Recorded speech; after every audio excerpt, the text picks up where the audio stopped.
Nous allons accueillir dans quelques minutes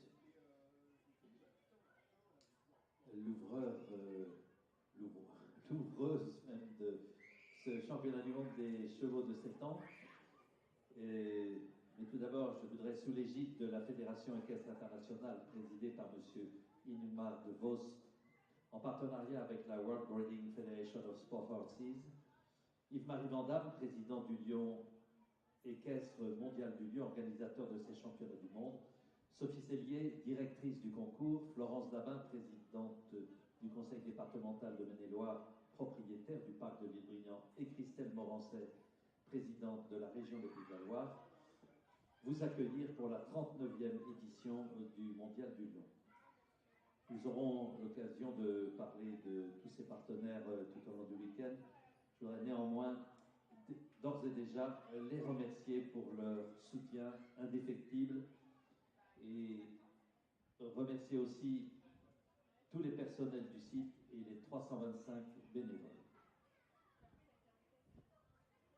Je vous invite à rendre visite aux exposants, toujours plus nombreux dans le village, et puis bien évidemment vous pourrez vous restaurer et vous désaltérer sur le parcours et dans le village.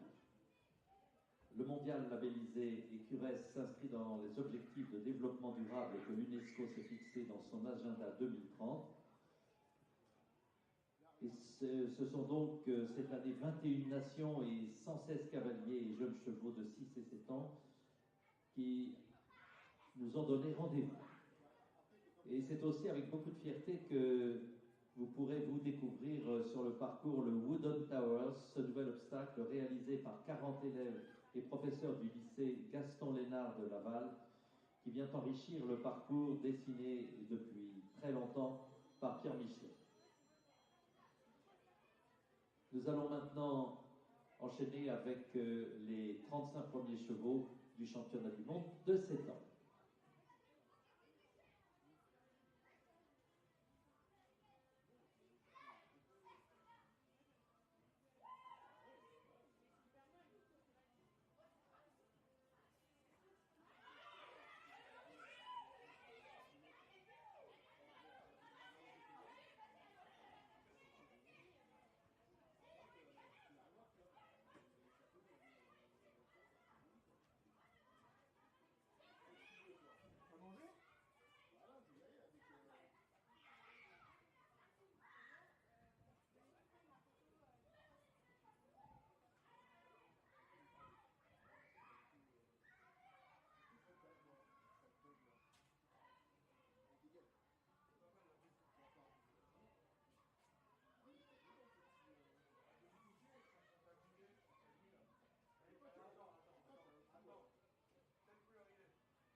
C'est dans un peu plus d'une minute que nous accueillerons Jacques Bourguet et Didji Delim, les ouvreurs ou les ouvreuses de ce championnat du monde des chevaux de 7 ans, devant un jury présidé par Emmanuel Ollier pour la France, assisté de Jill Sinclair pour l'Australie et de Richard Baldwin pour la Grande-Bretagne.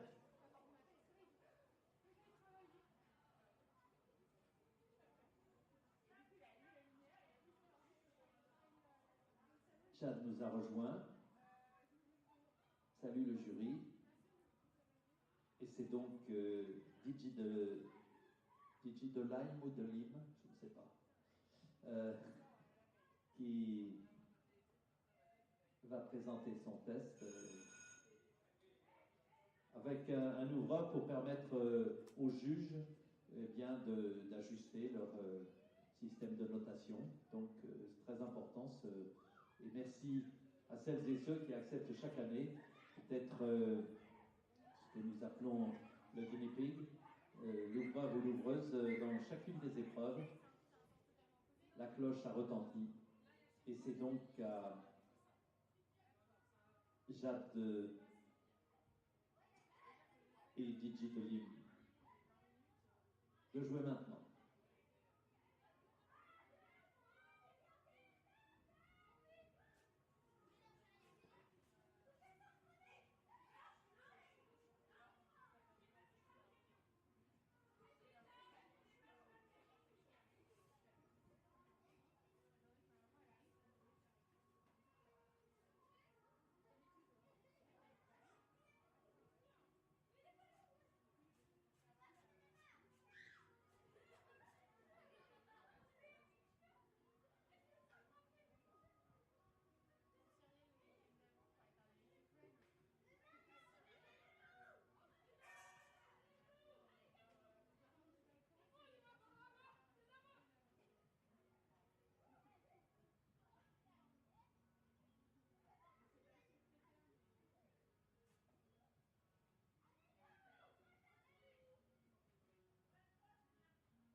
Merci à Jade Bourguet et Gigi Delim, les ouvreurs de ce championnat du monde des chevaux de 7 ans.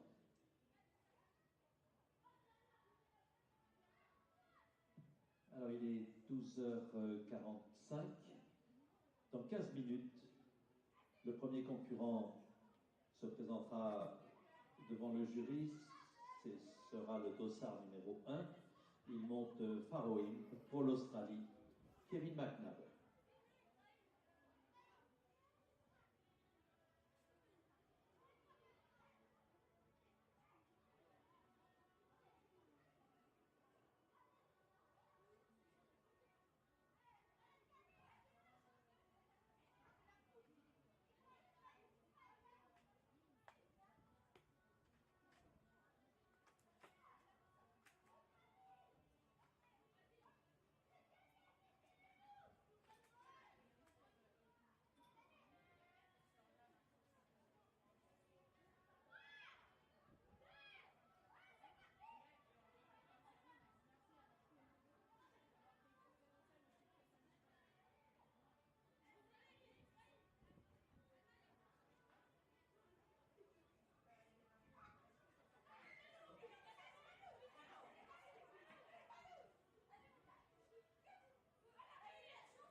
On est à 5 minutes. 5 minutes avant l'entrée sur la piste du premier concurrent.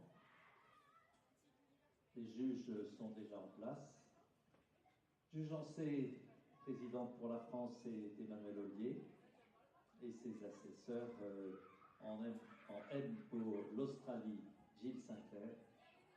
Et en E pour la Grande-Bretagne, Richard Badway. Nous accueillerons cet après-midi les 35 premiers concurrents de l'épreuve des 7 ans. La deuxième partie, ce sera demain matin pour les 6 ans et demain après-midi pour les 7 ans. Et bien évidemment, la grande journée est de samedi avec les crosses. Dans les deux séries, on est, je crois, à 116 engagés. Il n'y a jamais eu autant de partants dans un championnat du monde ici au Lion d'Angers. Et c'est donc déjà une édition exceptionnelle à laquelle nous vous invitons à participer.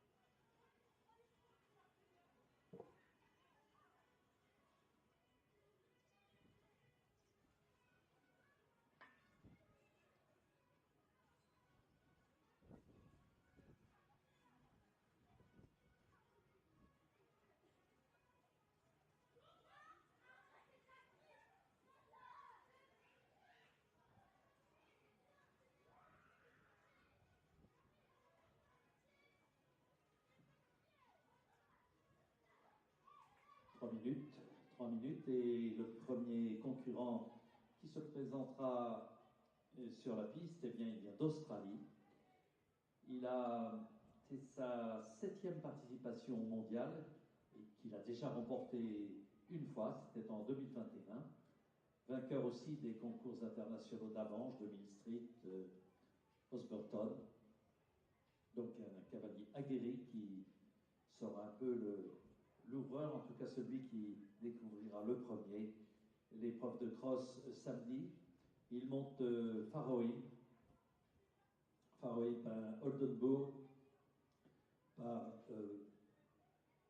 One USA et Warburg par Masterim, propriété de Sofia von Moltke.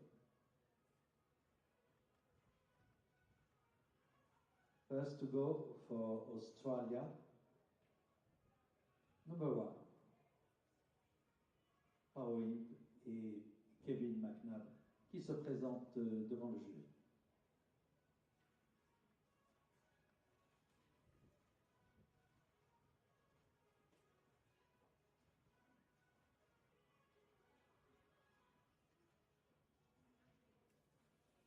Welcome back to Le Lion d'Angers in France for the Young Horse World Championships.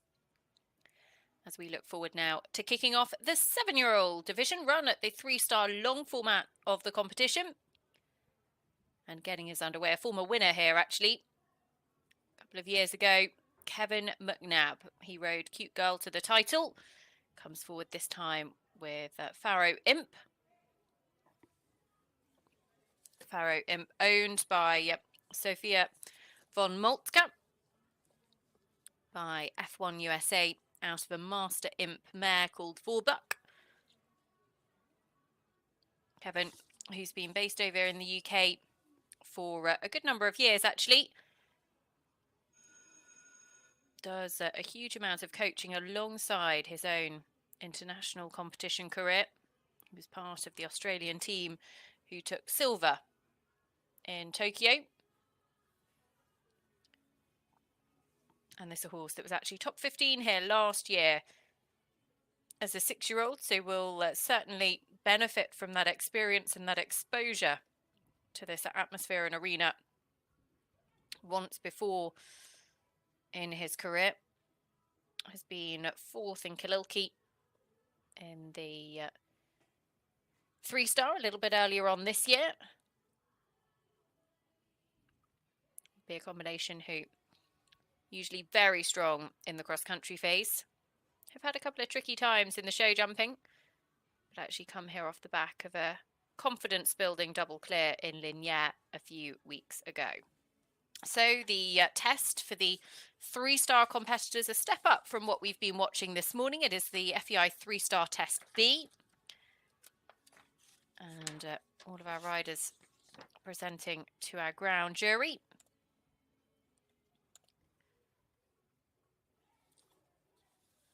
Ground jury for this 3-star. President Emmanuel Ollier for France at C. At E, Richard Baldwin for Great Britain. And at M for Australia, Jill Sinclair. And this is a really, really smart test to get the competition started. Lovely downward transition into walk.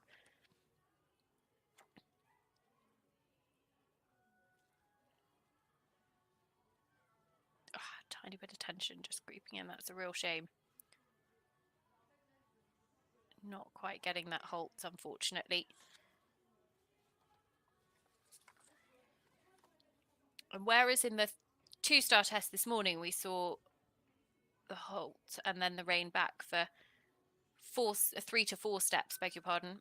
This one is actually 4 steps specifically, and it is actually in from the track, which makes it that little bit harder as well to stay straight. And unfortunately, you can just see that walk work has been so expensive on his penalty score, because he was trending mid-20s going into the walk and he comes out at early 30s.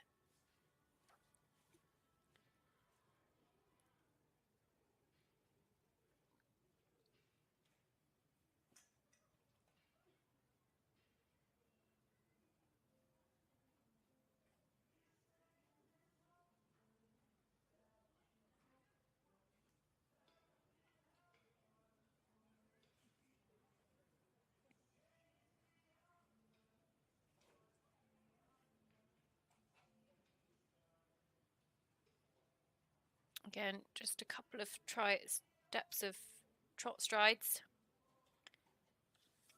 Going through that simple change. So, whereas we saw earlier the change of the rein through trot, these slightly more experienced horses having to change the rein through a canter to walk and a walk to canter transition.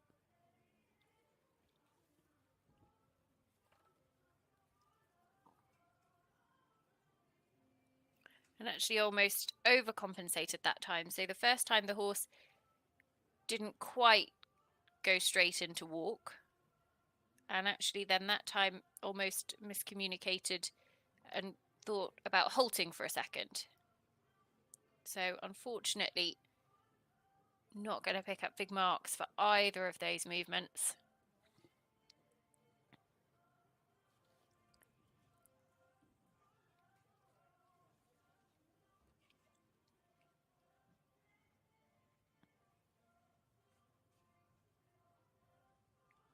I would imagine his score will improve, because actually the early part of his test was all trot work, and there's a good section of trot work to finish this 3-star test B as well. So often you see sort of the end of the canter work and then you're straight up the final centre line. It's not the case in this test.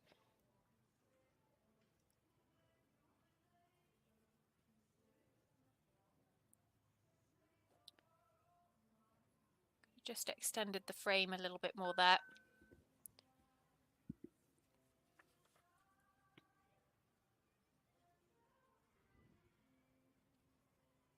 And unfortunately, not a huge amount of immobility in the halts at the end either. You can just see the tension with this horse is actually he shot off to trot when the crowds came in. Kevin did a very good job in keeping a lid on it. And it's amazing, isn't it? You know, we can, you know, make comment and observation from what we see, but ultimately nobody feels it like the rider feels it as to what they're sat on and what tension is bubbling underneath. And Kevin doing a very good job to keep it all together there. Unfortunately, not the score that we thought it might be at one stage, but still gets us off to a good start. And actually, this first day of dressage in the 7-year-old class has some of the really big names in it. Sam Lissington, Qantas R, one to look out for in a couple of horses' time. 34.0 for Kevin McNab, Pharaoh Imp. And that'll set the standard. Yeah, so you've got Sam Lissington, Qantas R, one to look out for in a couple of horses' time. You've got the likes of Tom Jackson, Midnight Endeavour, who won the British 7-year-old title. Yasmin Ingham, Goliath de Noir, who led that British 7-year-old title until the final fence fell in the show jumping, which relegated them to second, I think, on the leaderboard. They come forward today as well and did a super test at Cornbury. I think it was a career personal best of any level for Yaz in that phase. Asier Nicola, Graveur de Le Moulin will be one to go for the home nation a little bit later on. And in the final session of dressage, the likes of Harry Mead and Miro Island and Mathieu van Lanigan at Padozy again for France, one to look out for. So now we turn our attentions on to the first of those French combinations in this 7-year-old class. And it is Alexis Gory, Gulliver de Lyon, another by Upsilon, owned by Delphine and Laurent Ballot.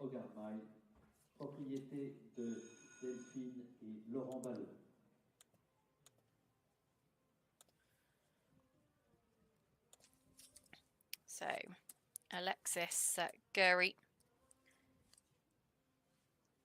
now comes forward for France. Alexis, who is 28 years of age.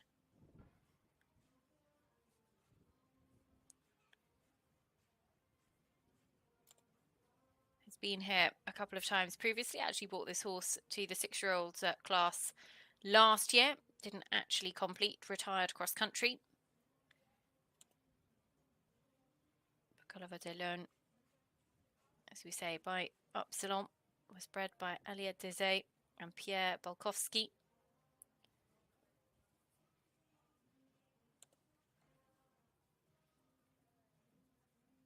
And a combination that was sub 30 in the dressage here 12 months ago, 29.9.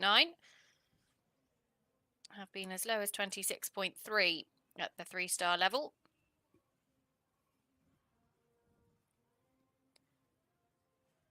Really expressive paces, this horse. And certainly the judges very much liking what they're seeing so far.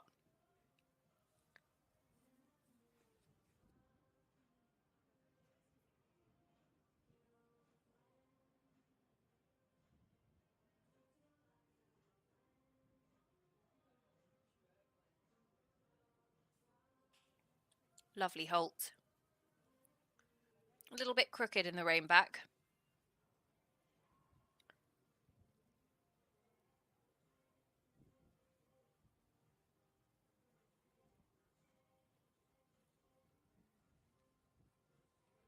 And another to just lose marks in this section of the test. We saw it with Kevin McNab as well. And where we saw a little bit earlier on the free walk in the 2-star test this morning, the 3-star competitors give us the extended walk around the 20-metre half circle left. Bit of a difference in opinion from the judges there with the extended walk.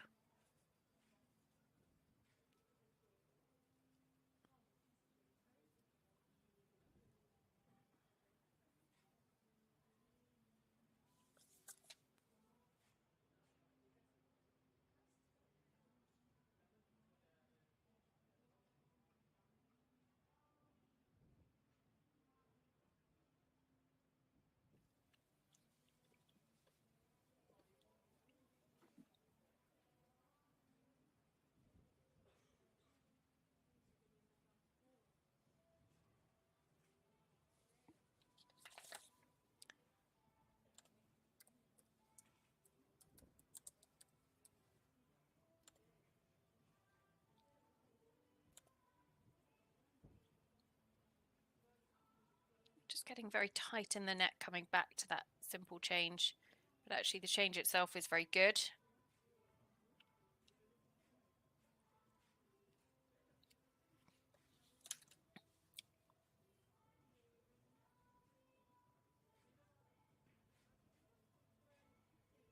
And the half pass in the trot actually comes in this 3-star test right at the end of it.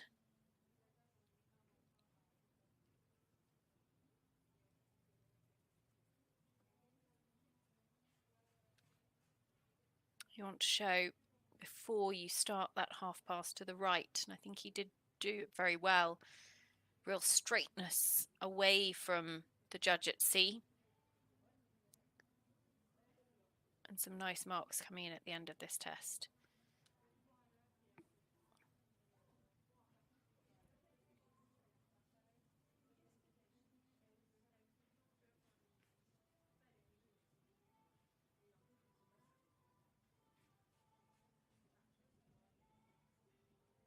Lovely final halt to finish his test. Alexis Gory, Gulliver Delon will go into the lead at this very early stage.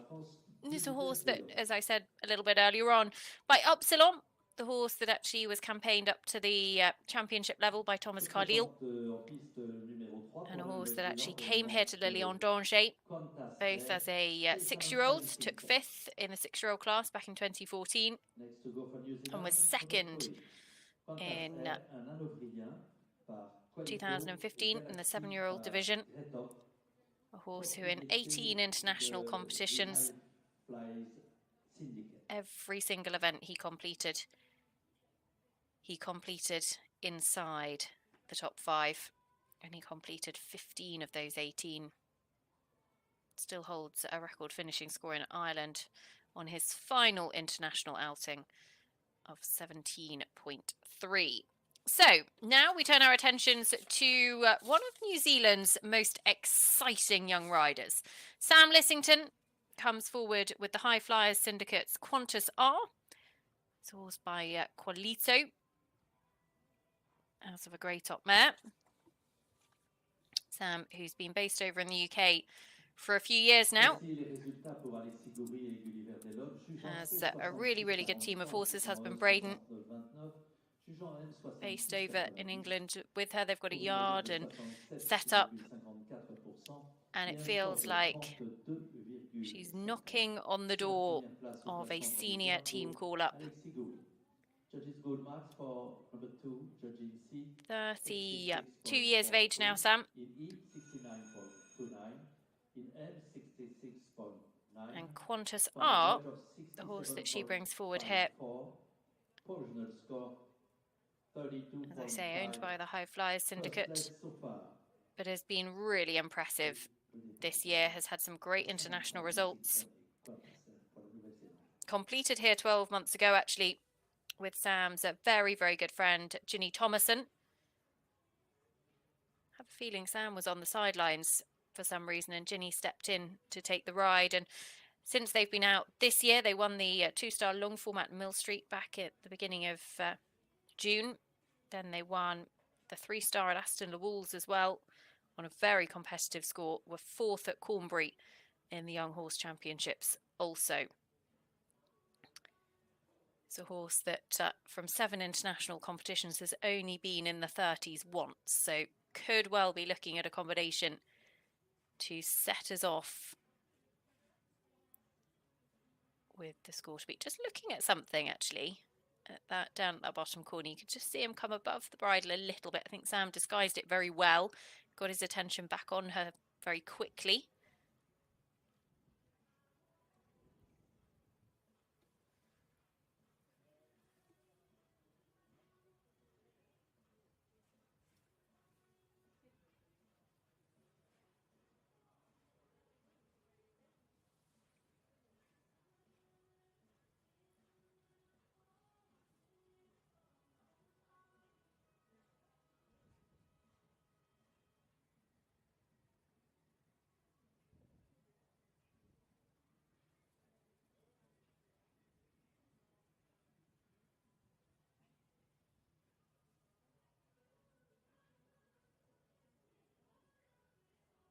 1, 2, 3, 4.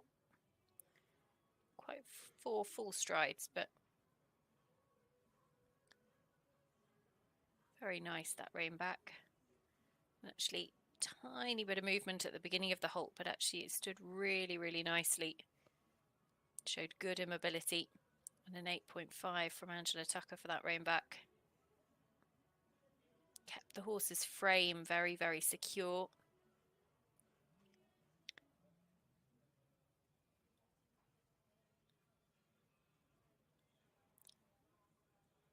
Nice pick up into canter.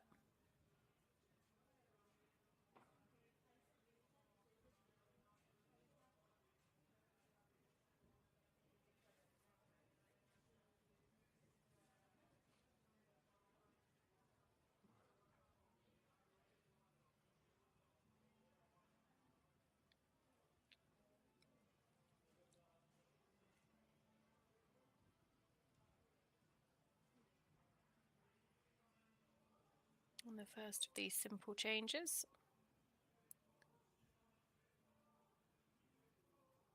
Nicely done.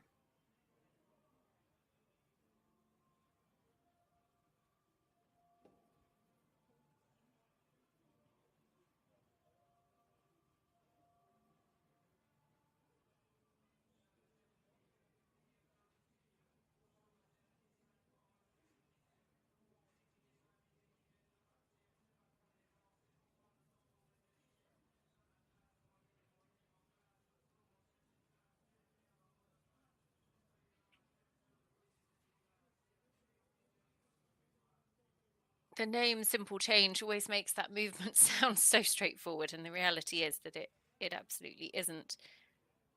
But Sam doing a very good job, and I think we should be on track to see our first sub-30 score.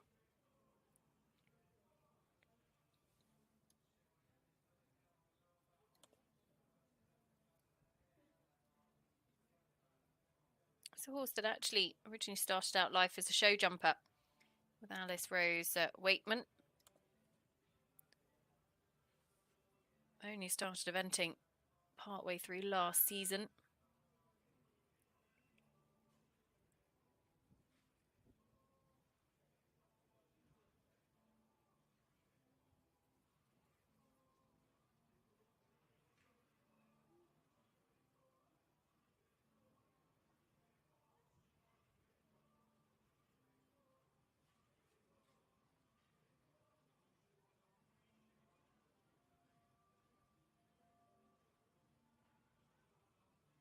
So these last couple of movements are going to be key as to whether they can sneak sub-30. My guess is perhaps not quite. But Sam Lissington and Qantas R have completed their test here in Le Lion d'Angers.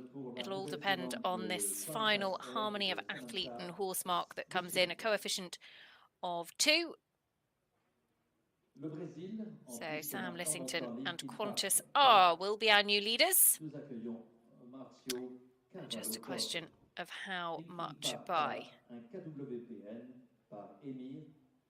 Overall impression of 7s across the board. So 30.1. Sam Lissington, Qantas R hold that penalty score, and they go to the top of the leaderboard of those that have completed their test. Still very early stage. Some 70 or so combinations coming forward in this 7-year-old Young Horse World Championships. Sam Lissington and Qantas are 30.1 the score to beat. So another great Marcio Carvalho Jorge and Linkin Park K.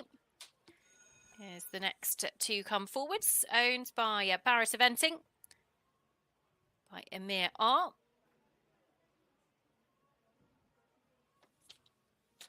Marcio, who will be heading out to Chile this next week to represent Brazil at the Pan American Games. Rides Castle Howard Casanova, another very flashy grey horse out in Brazil. Out in Chile, I should say. Brazil bidding for an Olympic team qualification spot.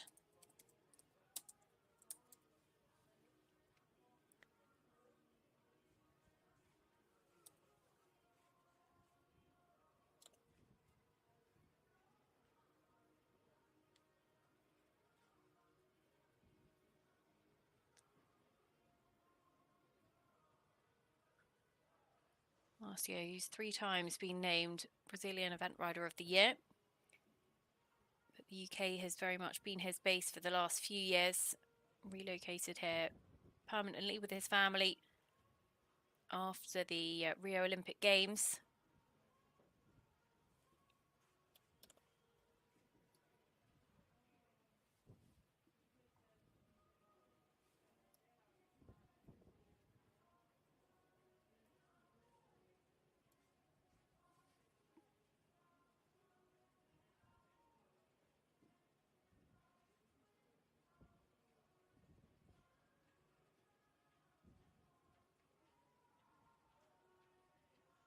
Quite square behind. 2, 3, 4 steps of rein back.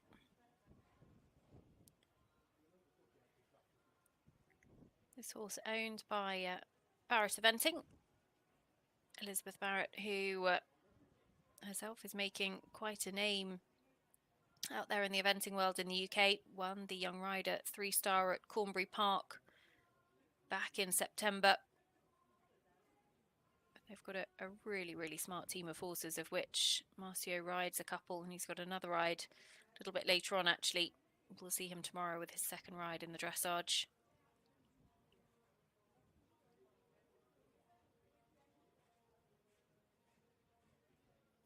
Just getting above the contact. The end of that medium canter. Does a good job to get him back to him.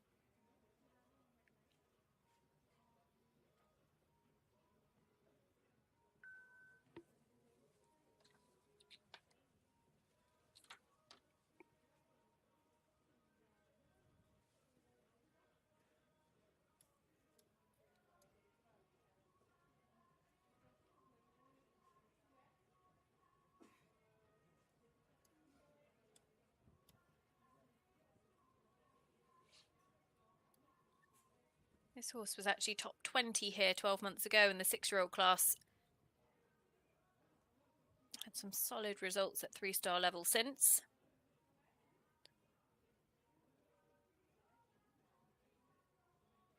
Took his time through the walk there in the simple change.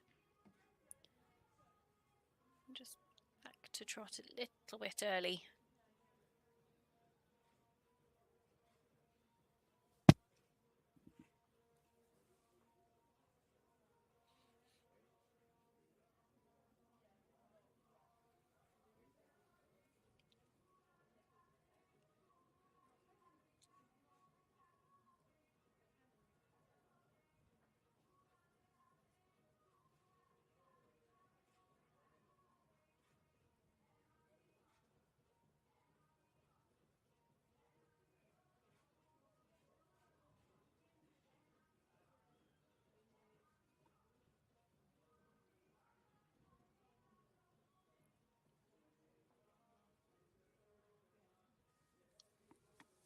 Stretchy circle.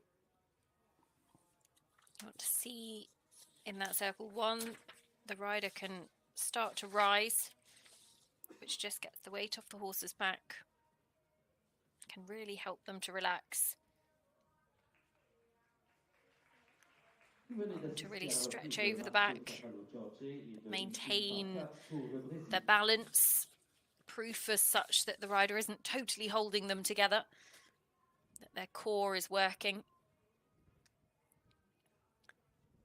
And Marcio Carvalho Jorge, Lincoln Park K. Sneaking sub 35, so that will get their 2023 Lalian campaign off to a solid start.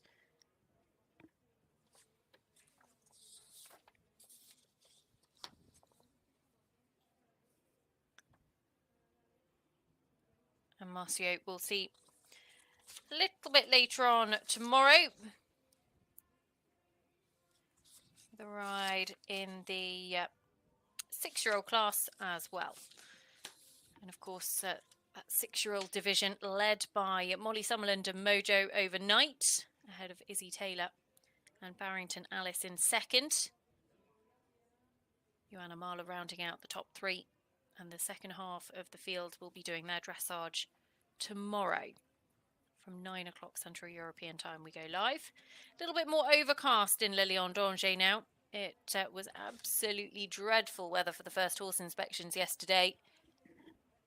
And the wind has certainly picked up as the day has progressed. There's, I think, an umbrella in the distance as well, which doesn't bode well for what that forecast is doing. But hey, can't control the weather conditions. And just getting that final score in for Marcio Carvalho Jorge and Lincoln Parquet of 34.7. So they go into fourth on the leaderboard.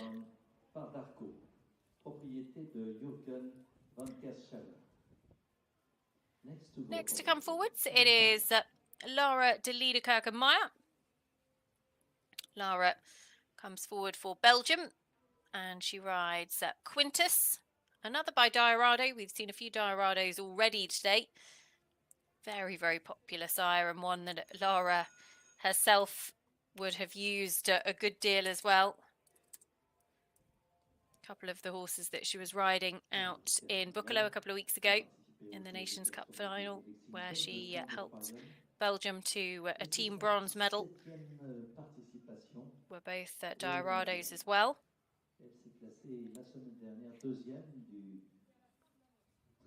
And Quintus, the one she brings forward. First of all, Quintus, as I say, by Diorado, out of a Darko mare, owned by Jürgen van Kerschava. Combination have had some really good results this year. Second in Stragom in the young horse 3-star there. Fourth in Varigam, and won the long format 2-star in Jardy. Lara, who has, I think, 10 international wins to her name so far this year.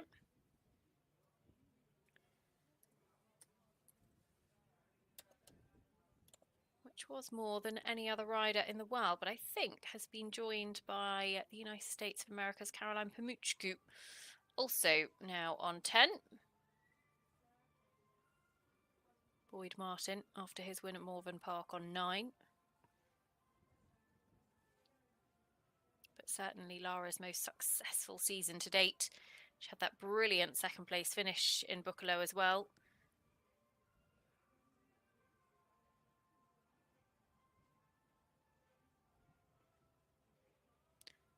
Not quite square, almost rested behind, just rushed back in the rein back slightly.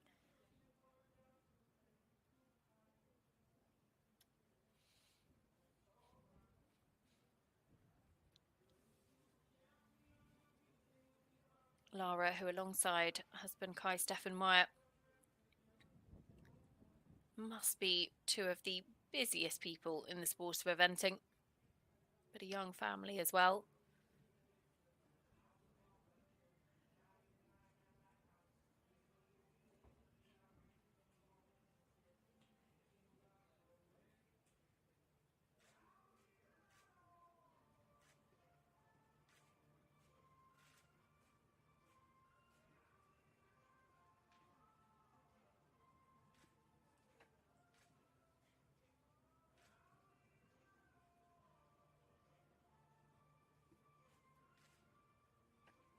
Actually, Lara, another ride tomorrow in the 7-year-old class as well. We'll come forward with Colorado Darville tomorrow afternoon.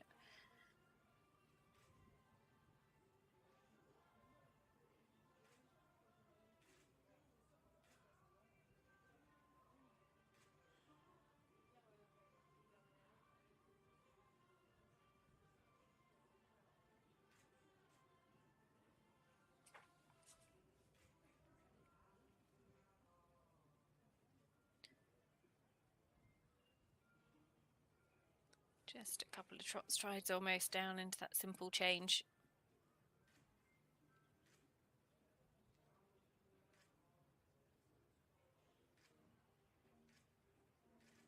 The lead, remember, Qantas are Sam Lissington for New Zealand. 30.1 is the target.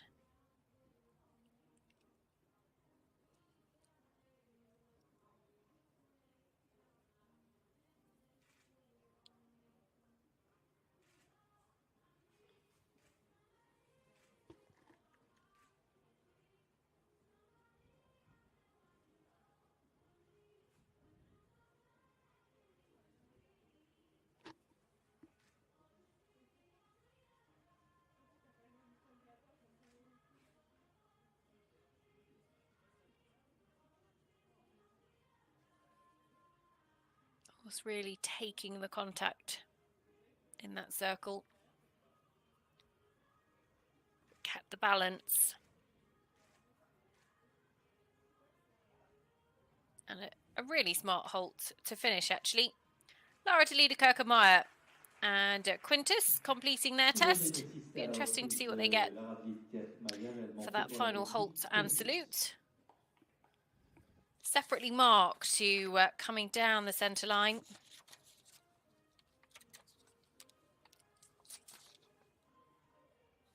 The halt and salute is given a whole mark on its own. Voici les résultats pour le numéro 4. Il montait pour le Brésil. Lington Park à Marcio Carvalho Jorge. Juge en C 68-10, juge en E 65%, juge en N 62-86. So we'll wait for those final couple of scores to come in. But Lara de Lirkire and Quintus, the first of Lara's 2 rides in this 3-star long format. 8.87 for that final halt. In E, 65%. In N, 62.86. And there'll be a harmony of athlete and horse mark as well on its way. Should go into second, not going to quite be able to challenge the lead of Sam Lissington and Qantas are, but of course still a long way to go as well, and some big names coming forward, particularly on day 1 of dressage here. Tomorrow we will see the 6-year-old champion return. Thomas Carlyle will be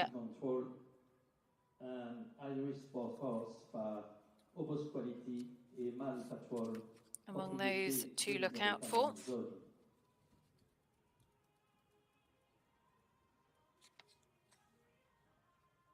In fact, I tell a lie, he comes today. Golden de Belliard, last year's 6-year-old champion, down the centre line at just after 3 o'clock. That is Central European time, so well worth setting your alarms to tune in for that one. Now, Johan Luca Gardini, couple car quality control for Italy. Johan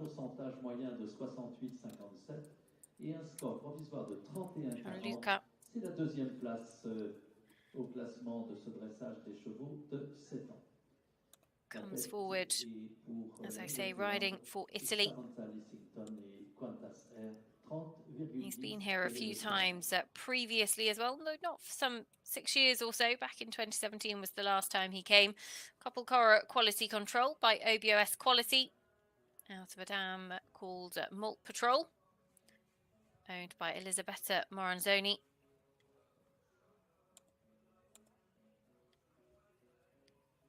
Top 10 this combination in both Arezzo and Palmanova in the 3-star classes a little bit earlier on this year, and was top 20 last year as well in the 6-year-old division.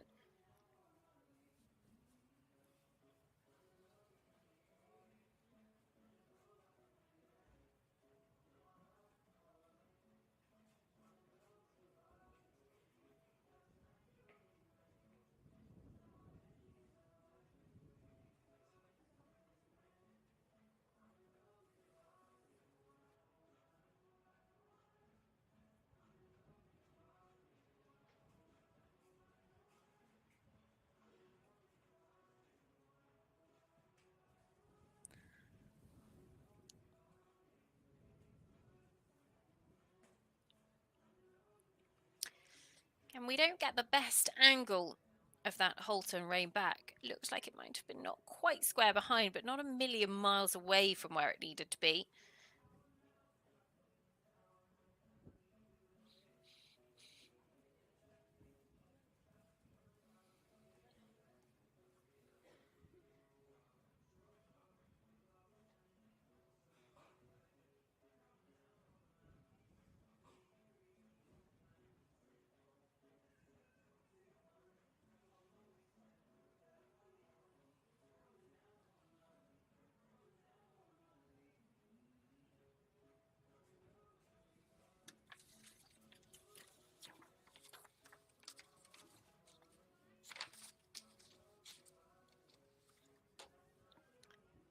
And it's interesting. So S through to K down the long side. It's all medium canter.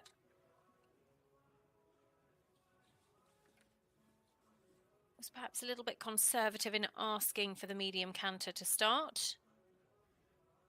And a couple of trot straps just sneaking in that simple change.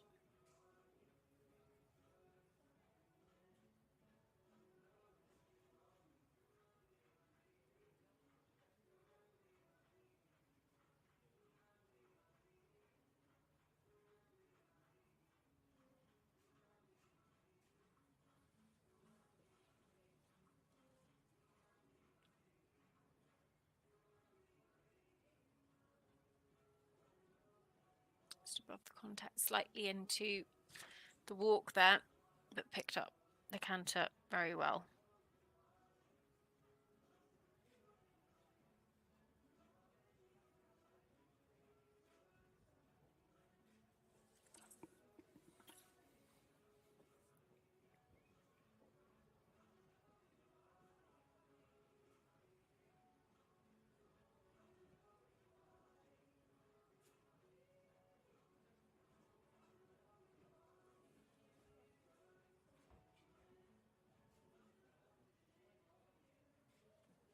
Just a little bit inconsistent in the contact at the end of that half pass. Unfortunately, it's just dropped his score a little bit.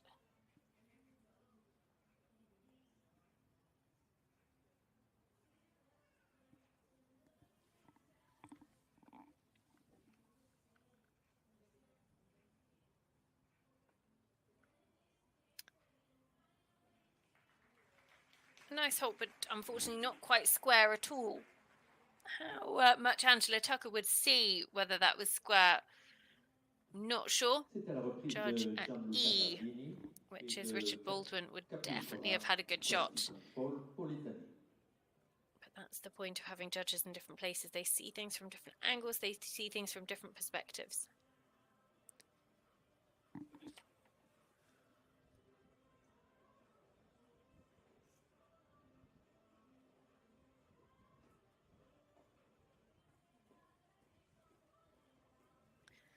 So 38.2 sees them go into 6th place. Johan Luca Gardini, couple Cara quality control.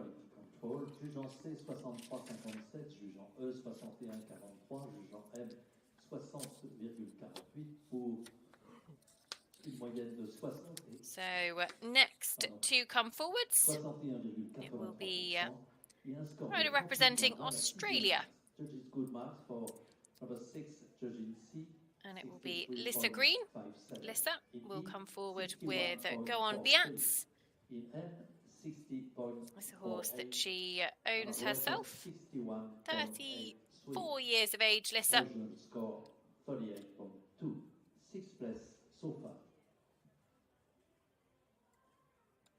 C'est l'Australie qui entre en piste. Elle monte bred by Philippe Brevois at Biatz Stud over in France. So many good horses have come from his yard, the likes of Vendée Biatz, the individual silver medalist from the European Championships. Emily King's 5-star campaign of Valmy Biatz as well as another. The French Connection Syndicate. Next to go for Australia, number 7. Lissa, who actually only started eventing this horse this year. Took the horse out to the Spanish Sunshine Tour in the spring. Jumped some really good rounds over in Spain. And then actually the horse has only done 3 internationals, so it's a big weekend for Go On Biatz this weekend. Big step up to the level. They wouldn't have bought him if they didn't think he was ready. Went very well for a double clear and a top 12 finish at Cornbury Park in the Young Horse 3-star back in September.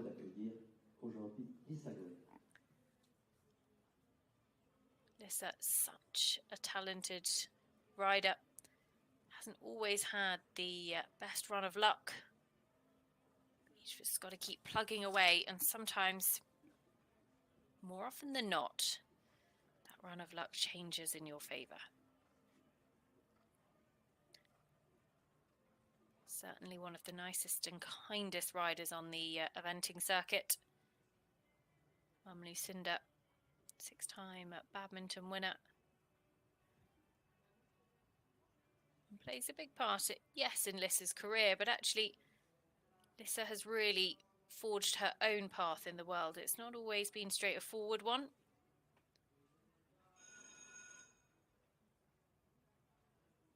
What can she do here? Lissa Green, go on Biats for Australia.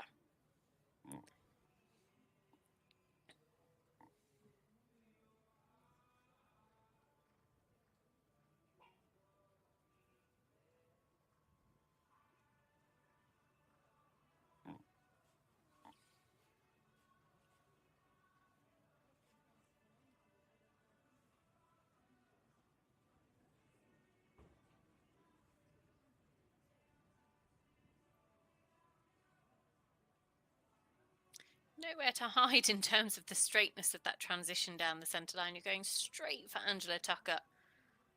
Let's see.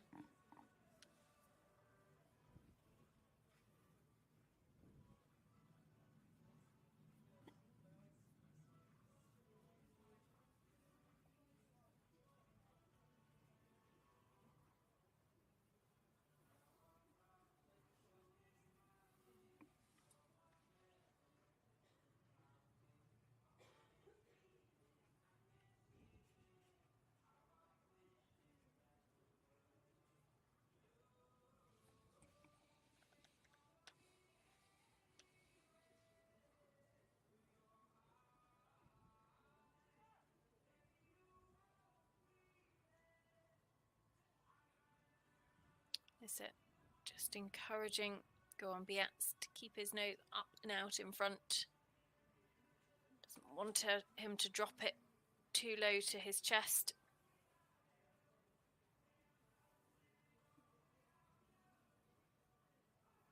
Nice wholesome rein back.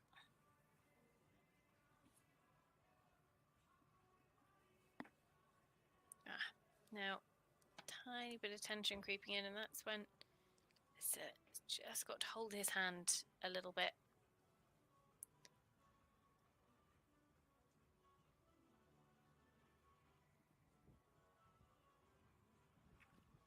Just taking his nose out forward a little bit more. You want to extend the whole frame, stretch him out like one of those sort of stress relieving balls, and just imagine everything gets lengthened.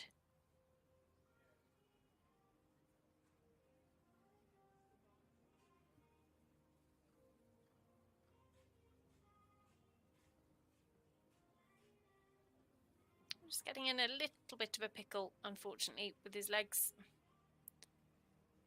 Getting disunited, and then unfortunately that's bleeding in to the next part of the test as well, so isn't going to affect just the one mark, which is a real shame.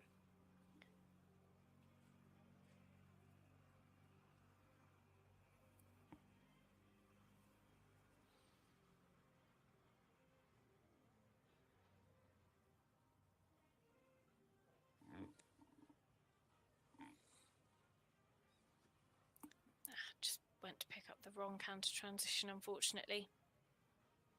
Wrong canter lead, I should say. But it gets it the second time of asking.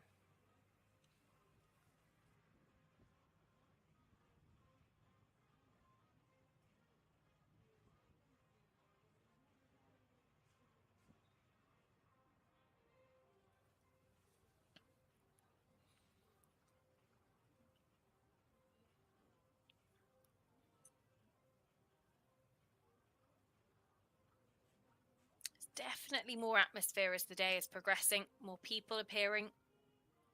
The wind has picked up as well. I imagine the tents are rather flapping in that breeze. Be lots of unfamiliar noises. This would have been by far the biggest arena that this horse has seen in his career to date.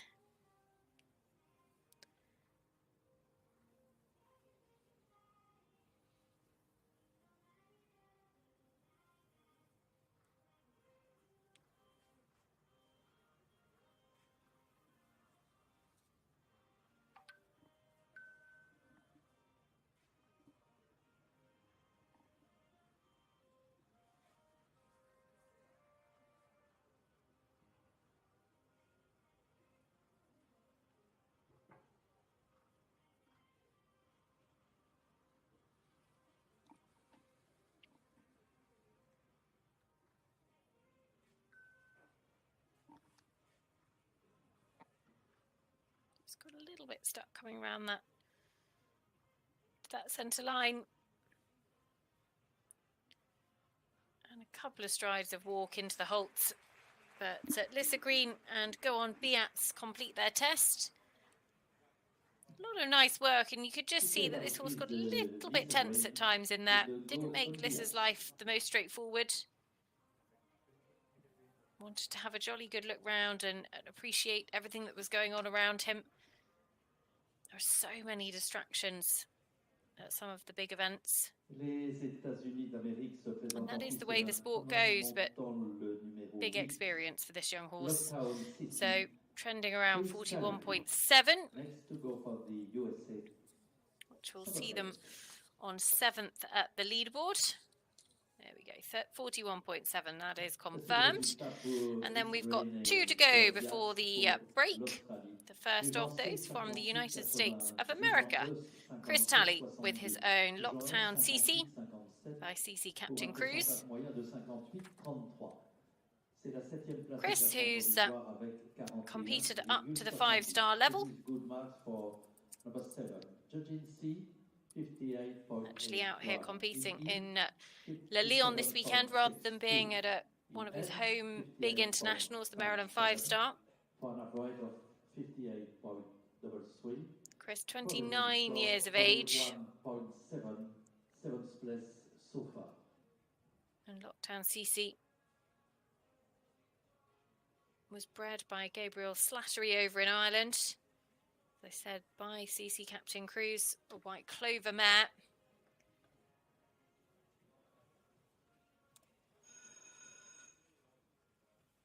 This horse won the 2-star long format at Rebecca Farm last summer.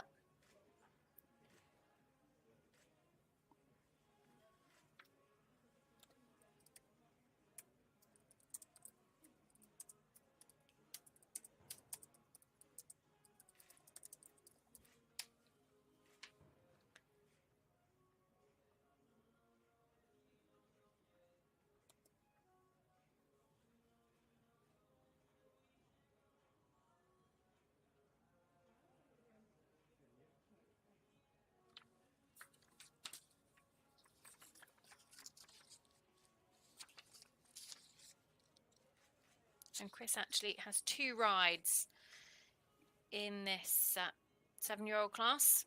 Also comes forward with Gina, who will be down the centre line tomorrow. Gina won the Holcomb Turner Grant, and at Surprise, supported by the Duty Corporation, which offers support for these young horses coming over for the championships. All about developing the pathway for US team horses in the future of the sport.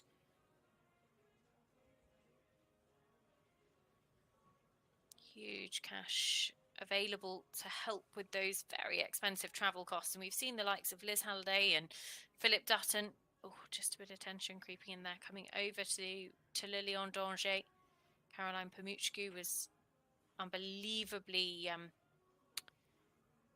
emphatic in her praise about it when she came last year as well.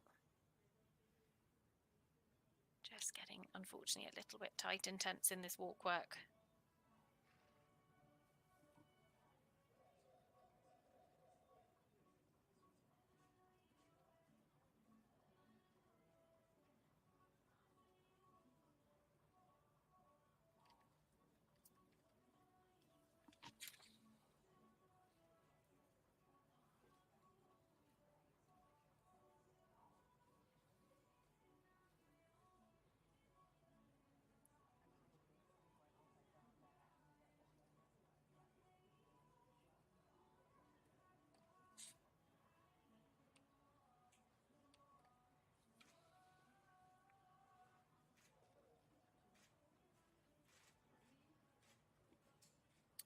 Huge experience for Chris to compete here this week. Runs a business back at home in the US with his business partner Hannah Salazar and Zaragoza Acres.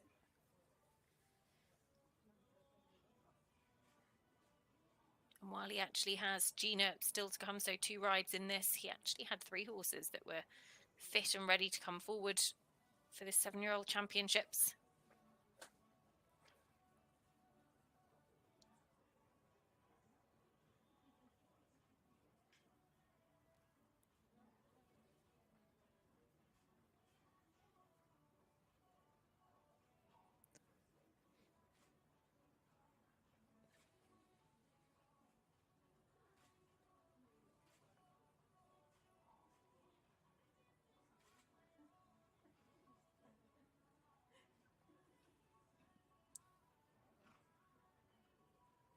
Just a few too many trot steps in that simple change, unfortunately. He was economical with the amount of walk, but actually needed to have picked it up a little bit quicker.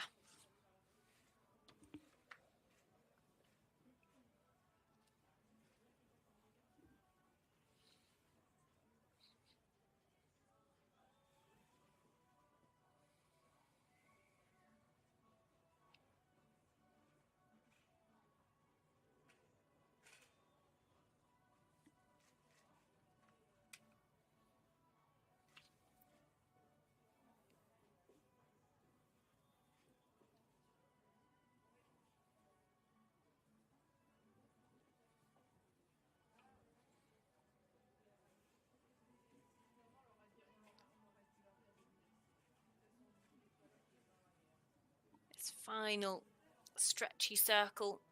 The directive is that riders should rise to the trot. The majority of the test is conducted in the sitting trot, apart from that part of it. Slight miscommunication as to when the halt was happening, which means it wasn't the cleanest. But Chris looks pretty pleased with Lockdown CC. And she has finished the first phase here on her Le Lion d'Angers debut. It'll actually be the only time she competes here as well, because already a 7-year-old, so won't be coming back next year for another of the age divisions.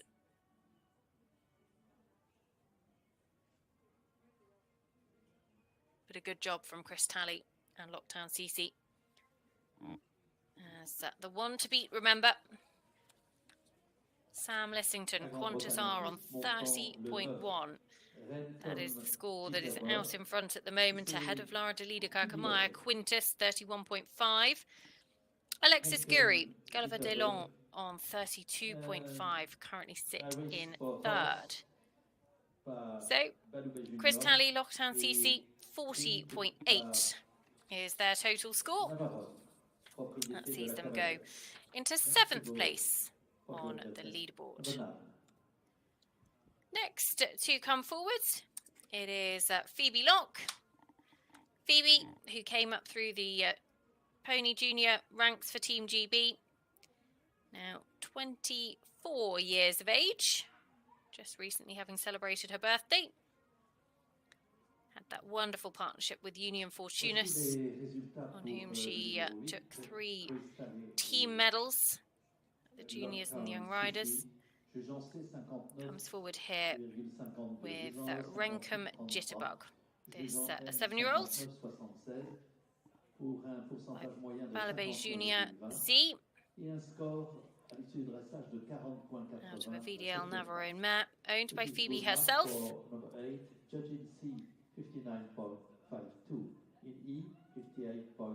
And a combination that won the 2-star long format at Picton a little bit earlier on this year. Finished on their dressage score of 29.6.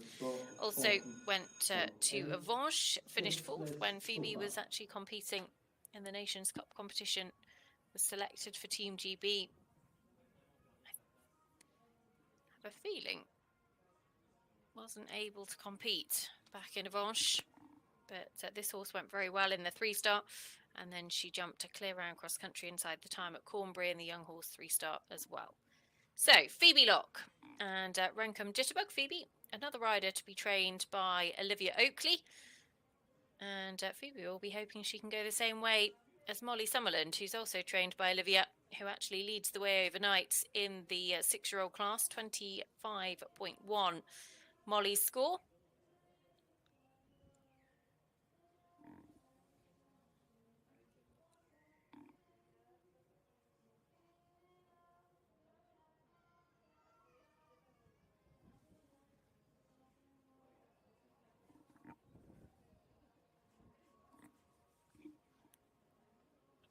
Just comes back to her a little bit.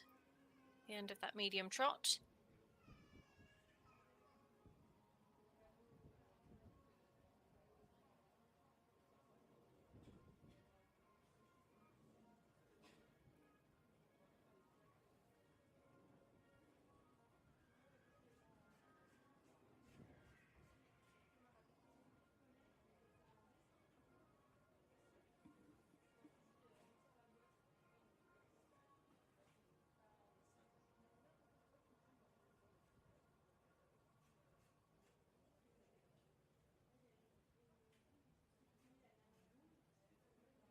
Very relaxed down into the walk. Just hasn't picked up the biggest marks, those shoulder ends. But a lovely halt. Tiny bit of movement in front. But Phoebe really showed that halt off. When you have a halt that is that secure, didn't quite get the 4 steps in the row back, but when you have a halt that is that secure, you want to really show it to the judges. Give them the time to appreciate it. Sit up, say, hey, look at me.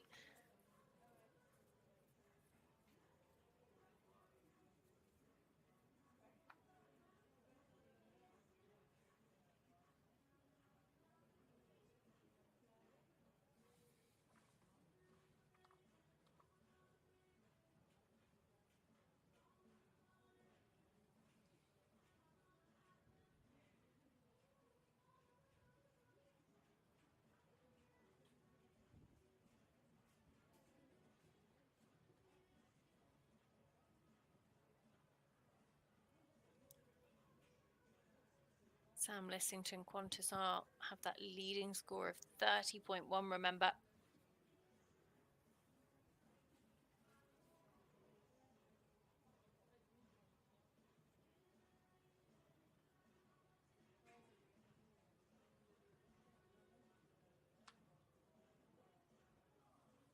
Tiny top trot step just before that simple change, but picked it up very efficiently.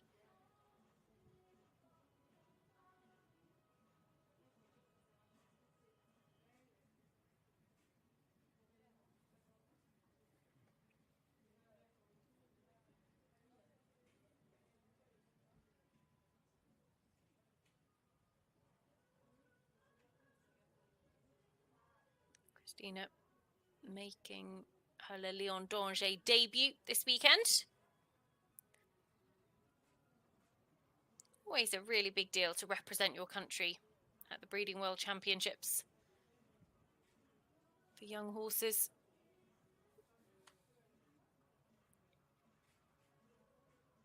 You have the qualification criteria to be able to compete here in the first place, but also you have to be nominated by your national federation. So for countries such as Great Britain, where there's a huge amount of nominations, there's also a real privilege in being nominated as well and getting the opportunity to come out and compete.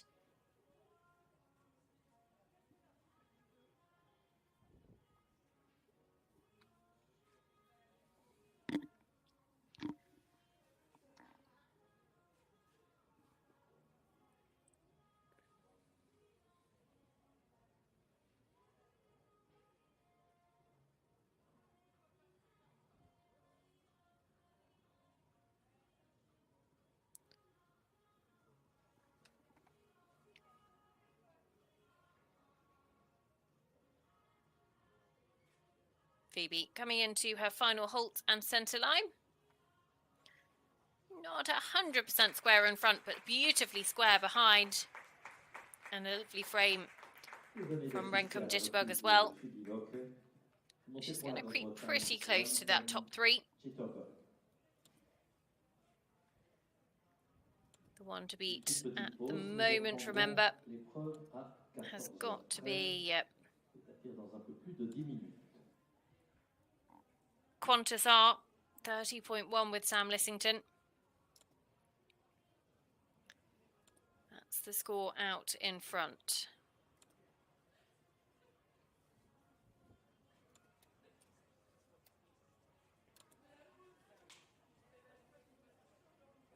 Isn't going to quite get low enough to that.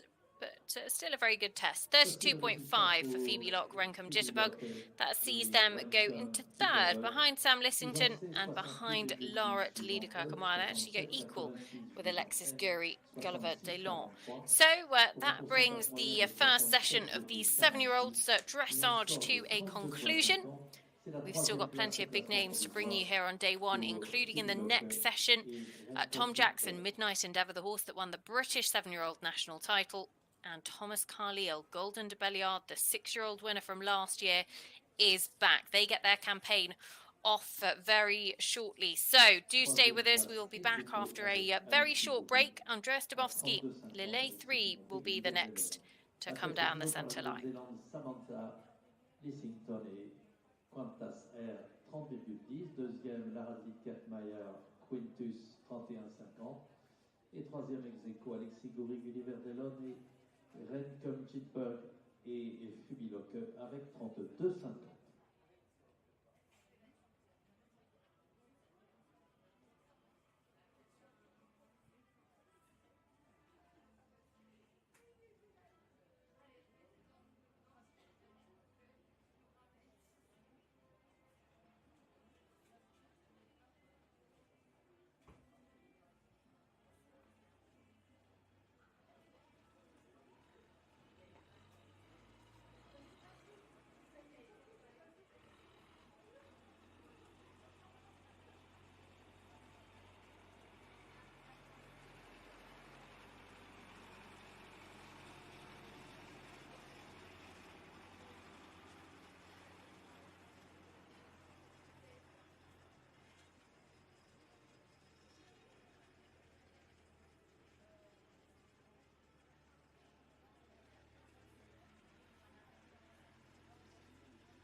Welcome back to Le Lion d'Angers as we turn our attentions now to the second session of dressage here in the 7-year-old breeding young horse world championships. And it is Germany's Andreas Ostowski who will be the first to get us back underway. The score to beat is that of Sam Lissington and Qantas 30.1. Still a long way to go and some big names coming forward actually in this session of dressage. We've got the likes of Andreas Ostowski, who is a man we'll talk about in a little bit more detail in just a second. You've got Tom Jackson, Midnight Endeavour, the newly crowned British 7-year-old winners. You've got Yasmin Ingham, the world champion with Goliath de Loire, and Thomas Carlyle Golden de Belliard as well, who won the 6-year-old class here 12 months ago. So, first of all, though, Andreas Ostowski, a man who has been to 4 Olympic Games, took a team gold in Beijing, been to a whole host of European championships, of world championships as well. Enormously well decorated. He actually won the 6-year-old class here back in 2010 with Mighty Magic. He's been on the podium a few times as well. It was the 7-year-old championships, I should say, with Mighty Magic. And Delay 3, the horse that he brings forward here today. Lille 3 actually completed here 12 months ago.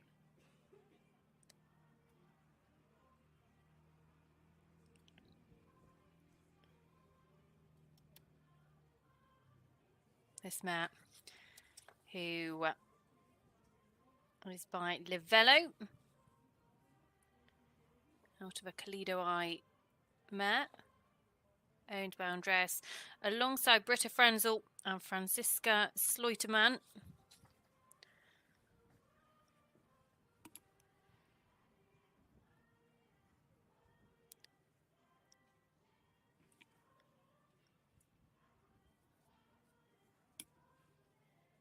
Rushed back in the rain, back a little bit, unfortunately, in the walk. Not picking up the biggest marks. Beat of the walk a little bit fragile.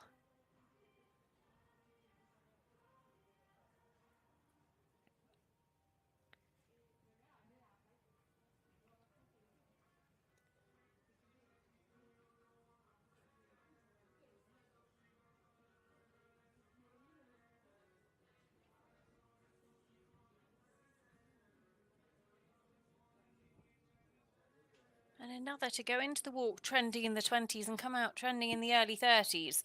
It's proving to be a very expensive few movements.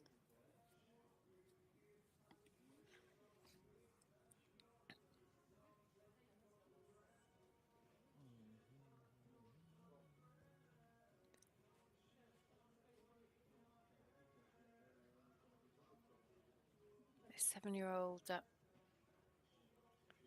title is currently with Germany. Annalena Schaaf and Laguna OLD won it 12 months ago.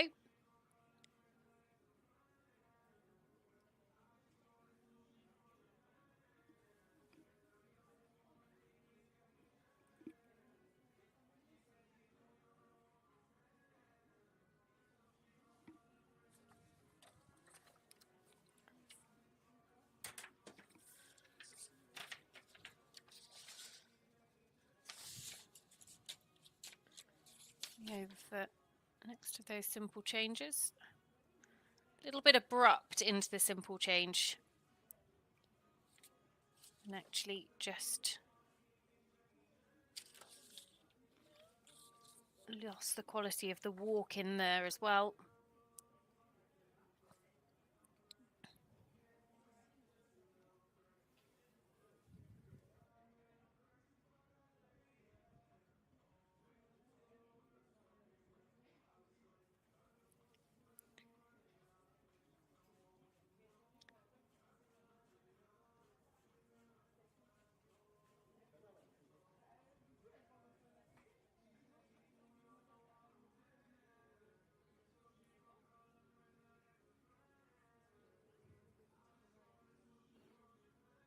Was really stretching down, taking the contact.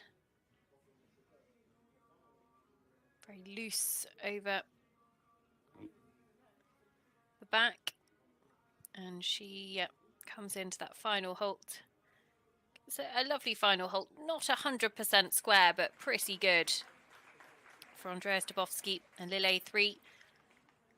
So it's going to be pretty close to a podium position for Andreas Ostowski and Lille 3 as they just bring their test to a close. Andreas, as we said at the start of his test, has been such a stalwart for German eventing over the years. And I'm sure one will be talking about heading into next year's Olympic Games as well. FRH Corrida. His ride from Pretoni last year did come back out at the start of the season and go very well in a 4-star short, but unfortunately then didn't get to see them for the rest of the season. So fingers crossed we'll see her back for 2023. Lovely halt.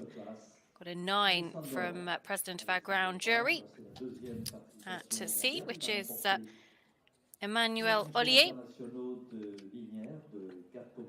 Be interested to see his harmony scores coming in as well, because he's going to push pretty close. 7s across the board. Okay, not quite as close as it could have been.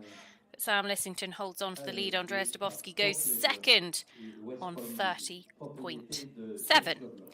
Next, we turn our attentions to Alex Bragg. Alex, who's had some great results here at Le Lion d'Angers in the past, actually.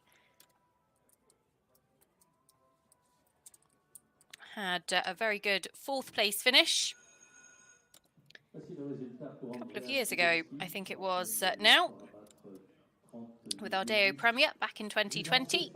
That was his only visit, actually, to Le Lion. Comes forward now with Masterclass. Masterclass is gelding by For Pleasure, out of a mare called West Point Bijou, owned by Keith Lovelock. They were 6th at Cornbury in the young horse class there. Top 25 at Aston the Wolves a little bit earlier on this season as well.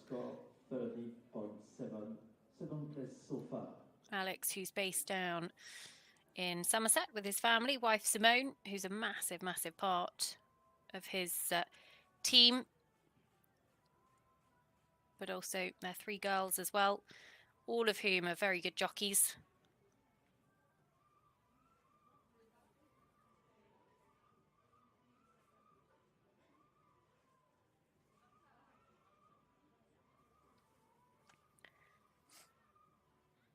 Was a farrier in a former life. Actually took up the sport of eventing pretty late in comparison to a lot of his counterparts.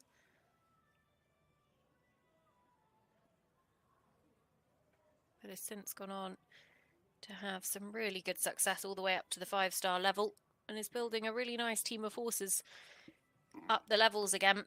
Had that wonderful partnership with Zagreb.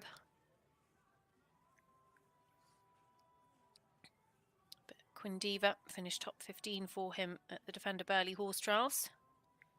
He's also a man who has had some good success in the pure show jumping discipline. Took Queen Diva to Horse of the Year show.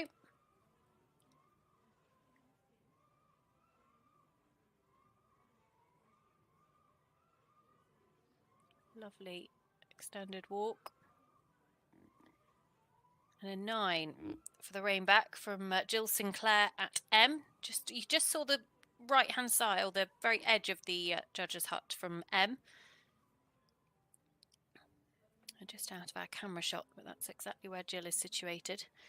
And this is the first combination that we've seen in the dressage come out of the walk and having actually picked up more marks in the walk. Lovely 8s across the board and an 8.5 for that extended walk. What can they do in the canter?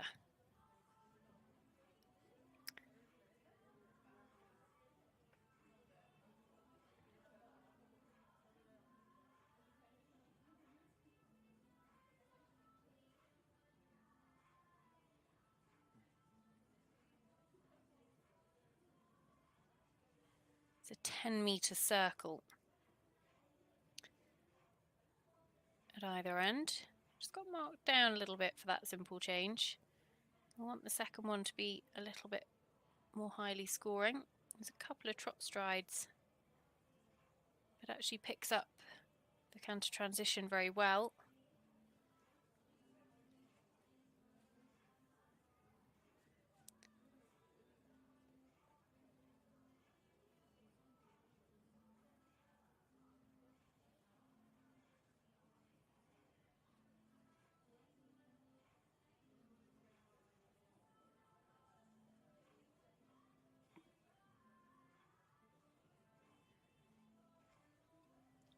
This horse's previous best international test, albeit only from 6 runs, 27.6.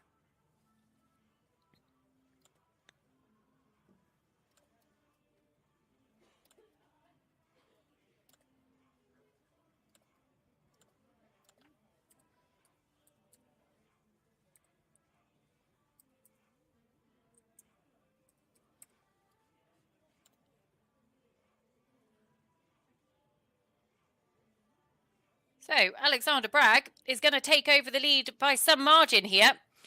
Masterclass is going to go to the top spot, has given us a masterclass in the first phase as well.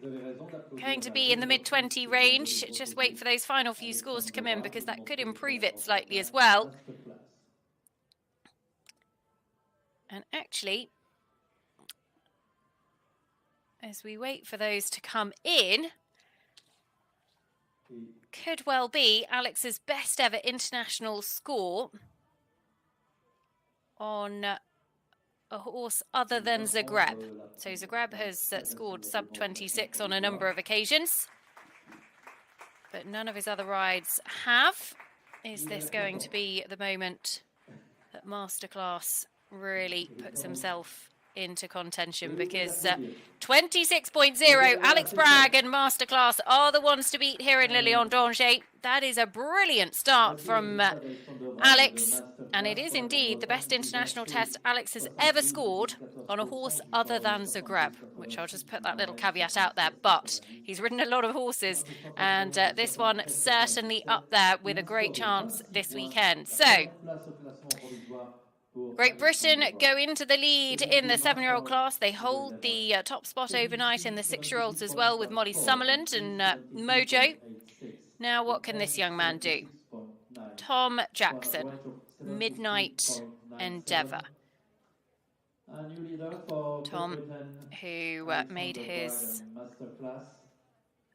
senior championship debut at Harada this year with Capel's Hollow Drift. Runs a yard in Sussex alongside his wife Sabrina. Tom comes forward with Midnight Endeavour, a horse who was 4th here 12 months ago in the 6-year-old championships. She comes here off the back of finishing on her dressage score to win the British National 7-year-old Championship. Dressage was 30.7 on that occasion. As I say, she was 4th here 12 months ago. She actually started on 30.5 on that occasion as well. Was bred by James Nash over in Ireland, by Future Trend, out of a Ricardo mare, owned by Pam and Hugh Jarvis. Tom Jackson, Midnight Endeavour for Great Britain. Alex Bragg is the score to beat, 26.0.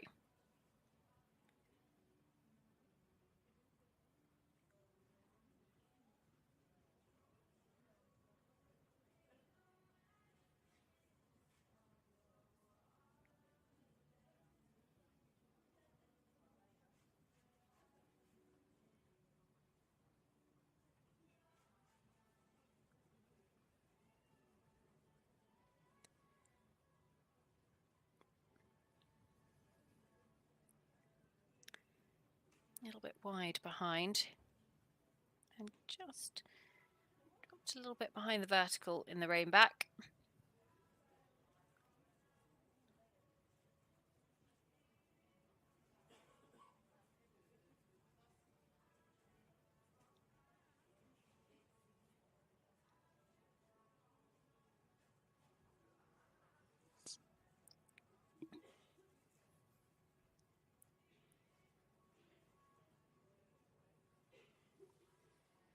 This horse's record is quite extraordinary.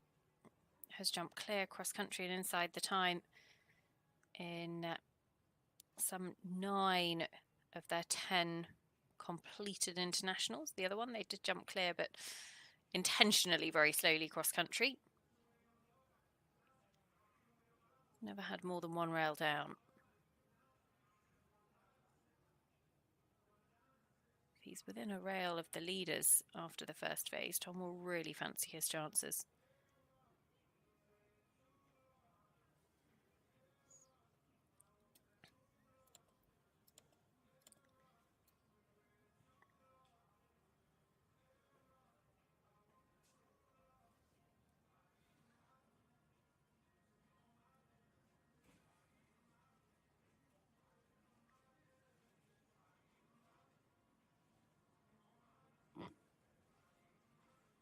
And we will, of course, have all of the cross-country coverage for you live on Saturday. Pierre Michelet's cross-country track, 10 o'clock Central European time. The first horse goes out on course. We'll start with the 6-year-olds. And turn our attentions to the 7-year-olds as the day progresses.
So Tom Jackson, Midnight Endeavour, could be about to give us another sub-30 score. Gets a good final halt and gets his Le Lion campaign for 2023 off to a very good start. He finished 4th here, just off the podium in the 6-year-old division 12 months ago. Started the competition that day on 30.5. Is going to improve upon that, one would imagine here. Just could sneak sub-30 depending on these final couple of scores that come in for harmony of athlete and horse.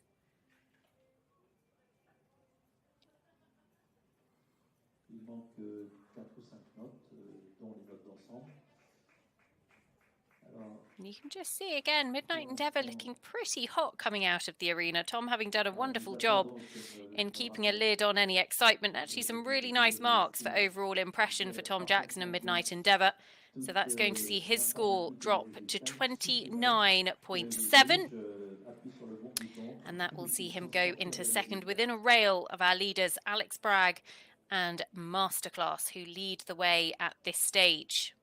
That's confirmation of that. So it is a Great Britain 1-2 in the 7-year-old and the 6-year-old division as things stand. In the 7-year-olds, Alex Bragg and Masterclass lead from, we've just seen them, Tom Jackson and Midnight Endeavour in second, 29.7 is the score. And having gone into third now, Sam Lissington and Qantas are on 30.1.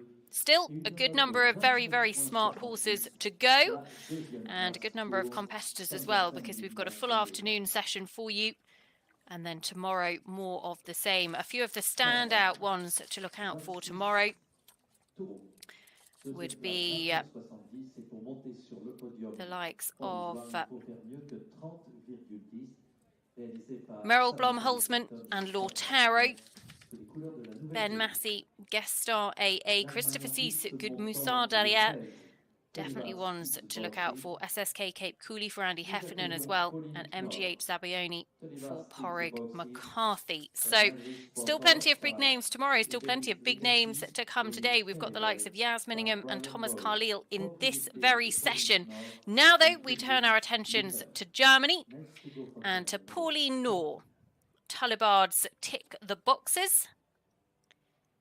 This gelding by Benny's Legacy, owned by Pauline alongside Frederick Luther.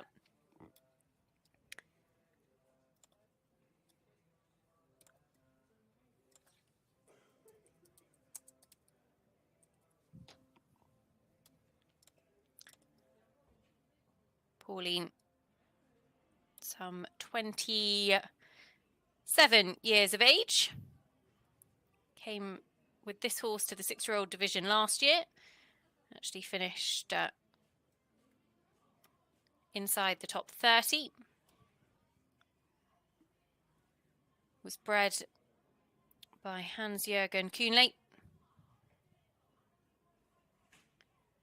over in Ireland. Damsire Brian Baru.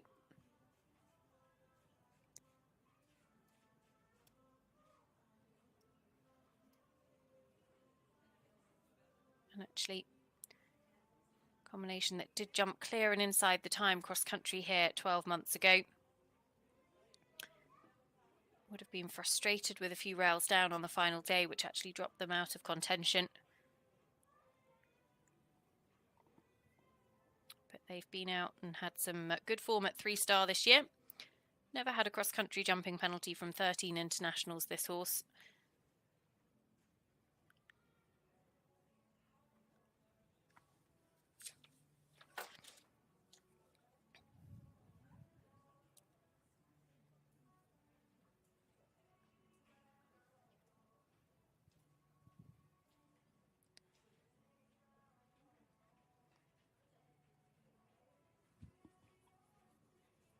Lovely square halt.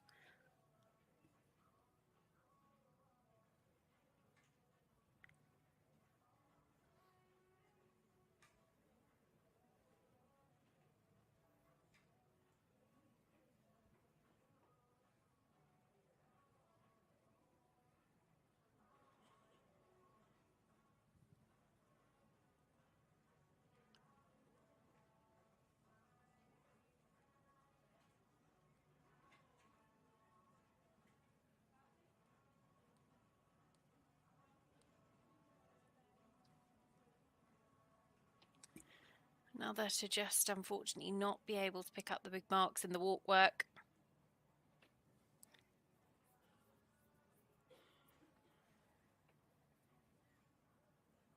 Just getting quite tight in his neck. Tullibard's tick the boxes.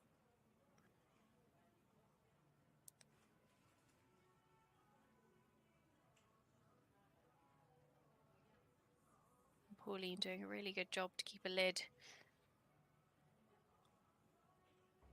on everything that's bubbling up. Just picked up the wrong canter lead out of that transition.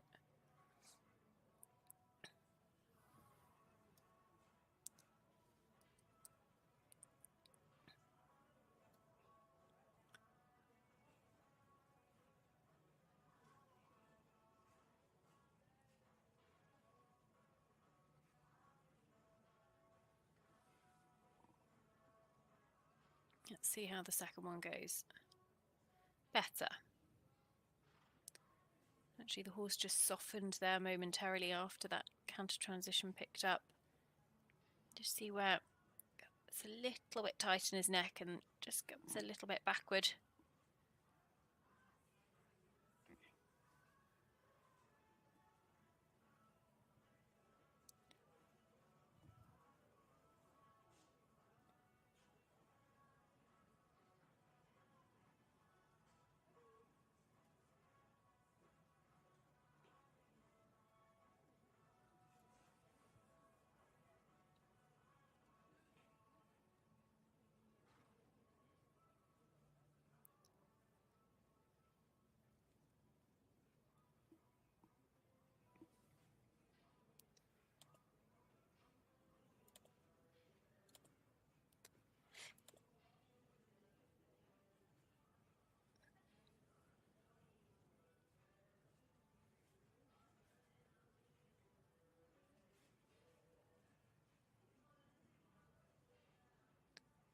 So up the final centre line, Pauline Knorr and Talibards tick the boxes, just corrects the halt there, and actually a lovely square halt to complete their test.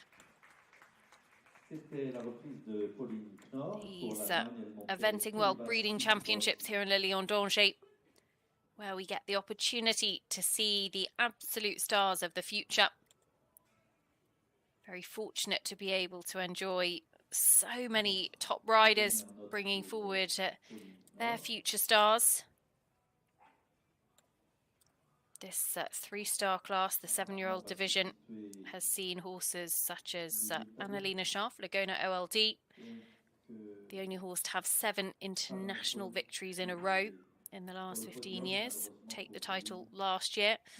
Ingrid Klinker has won it a few times with Visaduna and Asher P. Thomas Carlyle has won it on a couple of occasions also with Ténoraires and Sirocco de Gin.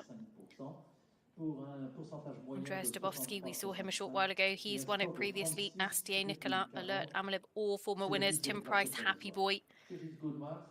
Kitty King, Zidante. Some really, really big names. Now we turn our attentions to the reigning world champion, Yasmin Ingham, who comes forward with Goliath de Loire.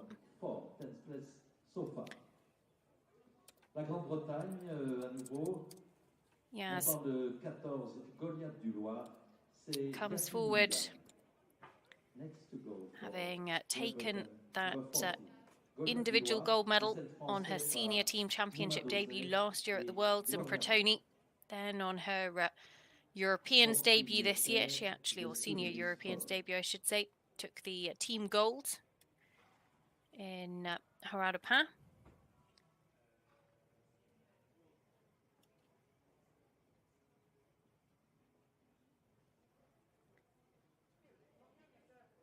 Actually comes forward now with Goliath de Loire. Goliath de Loire was top 10 at Cornbury in the 7-year-old class, the British 7-year-old national championship. Actually, Yas took the runners-up spot with Gypsy de Loire. But Goliath de Loire, the horse that she brings forward here.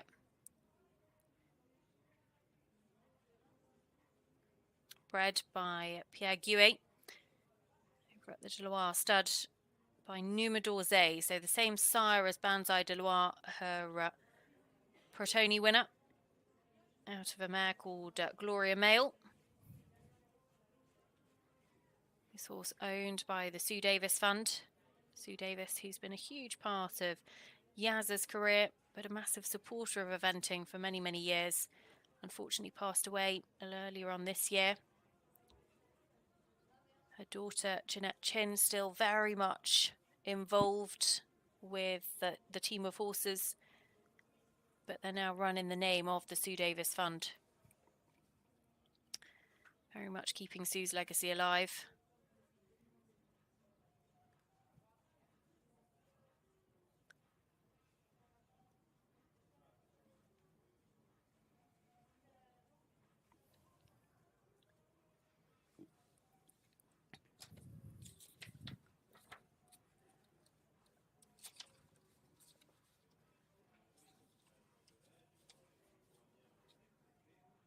Just lost a little bit of immobility in the halt.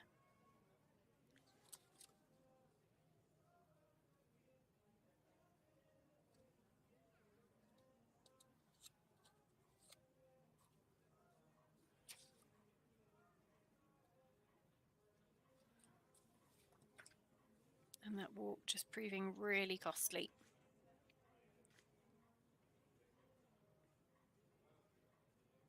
This horse beautifully turned out by Alison Bell, who's been Yaz's head girl for a good while now.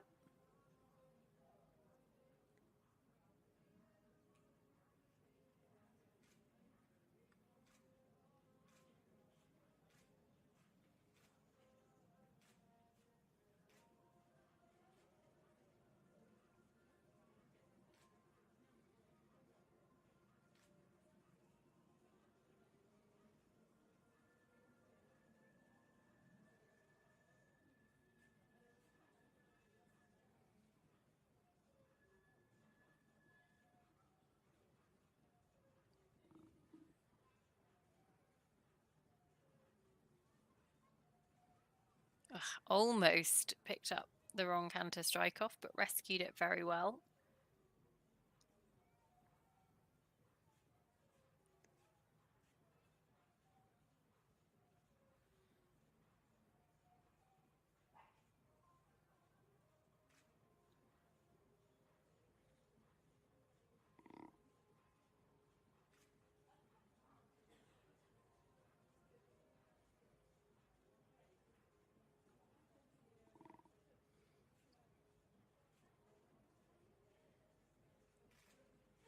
A slight interruption there to the couple of walk steps. Unfortunately, not going to be challenging the leaders today.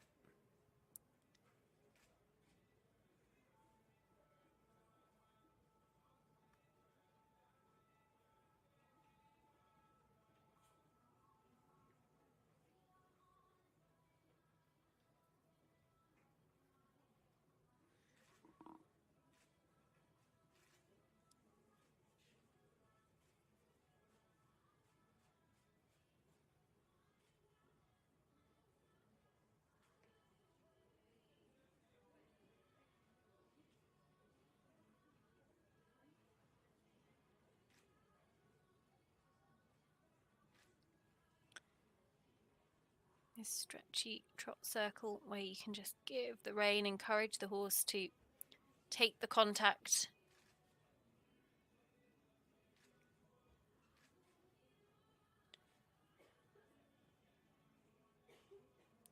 So Yasmin Ingham and Goliath de Loire. Some really nice work, but very expensive walk marks. Unfortunately, just taking their score out of contention with the top few. The one to beat, remember, Alex Bragg, Masterclass, on a score of 26.0. The judges unanimously have him out in front. Tom Jackson, Midnight Endeavour, sit in second, 29.5, ahead of Sam Lissington, Qantas R on 30.1 in third. So they are the top three as things stand at the moment. Don't forget earlier this morning, in fact, attention was on the 6-year-old division, and it was Molly Summerland and Mojo who lead the way on 25.1 overnight, ahead of Izzy Taylor. Barrington Alice hot on their heels, 26.1. Yanna Geren rounding out the top three. So Yas Ingham, Banzai de Loire, 35.9. They go into 10th at the moment.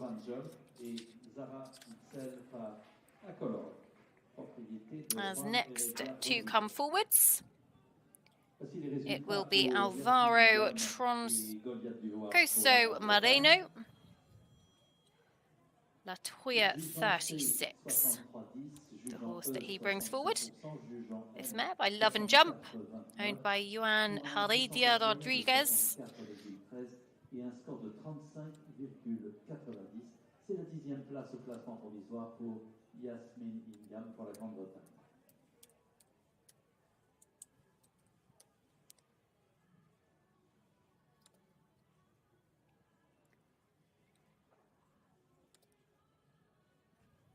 Alvaro, who has also been partial to doing a bit of driving in his time. Latoya 36, this 7-year-old by Love and Jump, out of an Accolade mare. Comes here off the back of a good win in Matter du Duc in the 3-star. Has won a couple of 2-stars as well so far this year. So has had some really good form, but this the horse is just second run at the 3-star level. So a bit of a step up.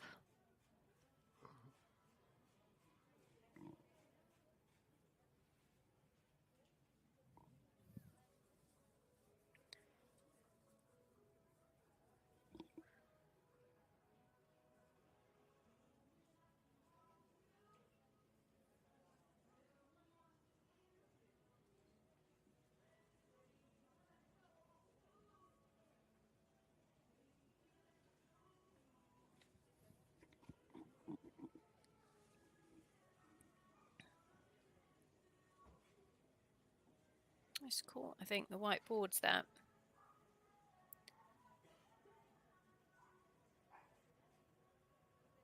Our ground jury in the 7-year-old division, Emmanuel Ollier at C, president at E for Great Britain, Richard Baldwin, and at M, Jill Sinclair for Australia. Lovely square halt, just unfortunately coming a bit above the contact in the frame.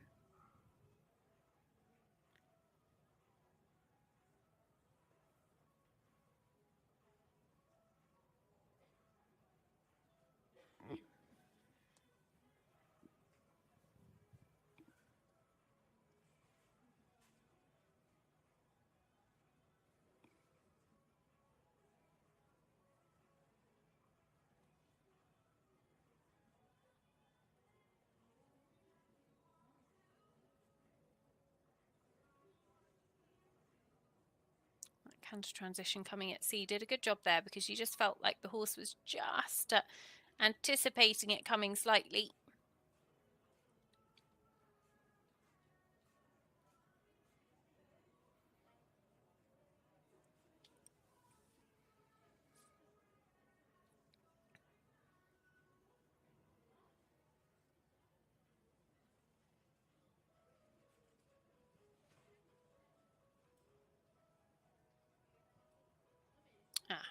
Just slight miscommunication or disagreement.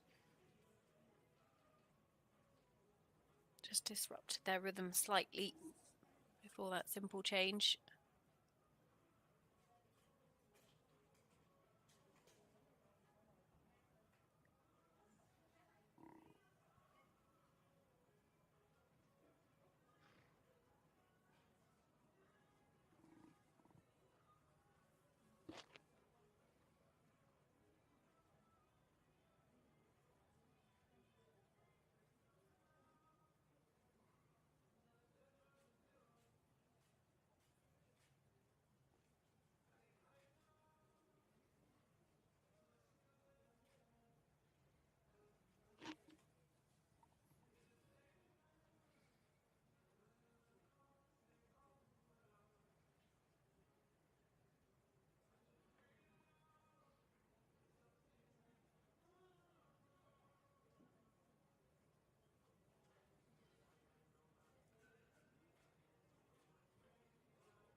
The horse really taking the contact possibly a little bit too far down, wants to be out a little bit more.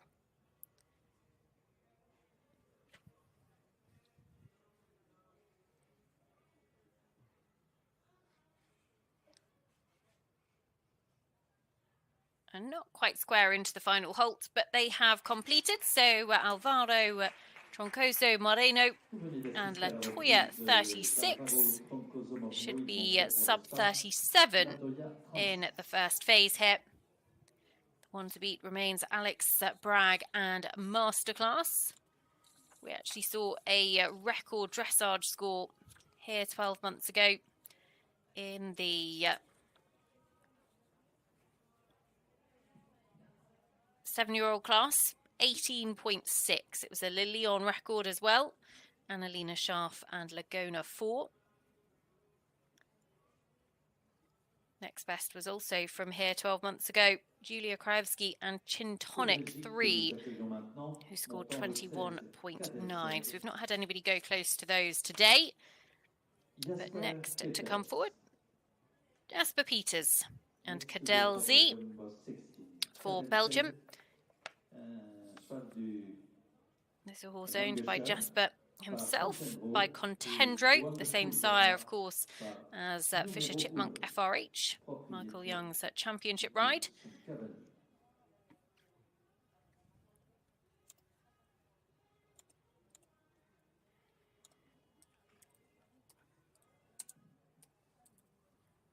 Jasper Peters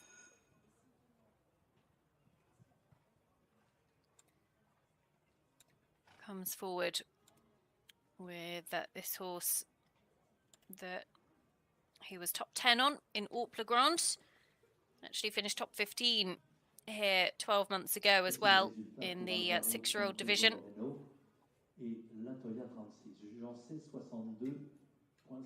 So 36.7 for the Spanish combination. Alvaro Trono Moreno and Latoya 36.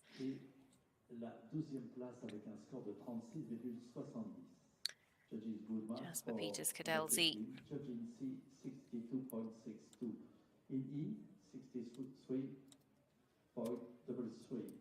Chojinam, 64.05. For an average of 63.33. And provisional score.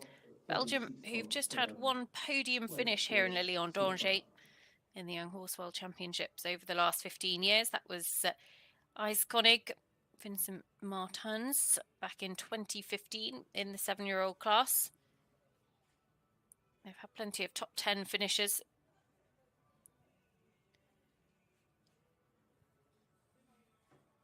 Dearly love another to add to their collection in 2023.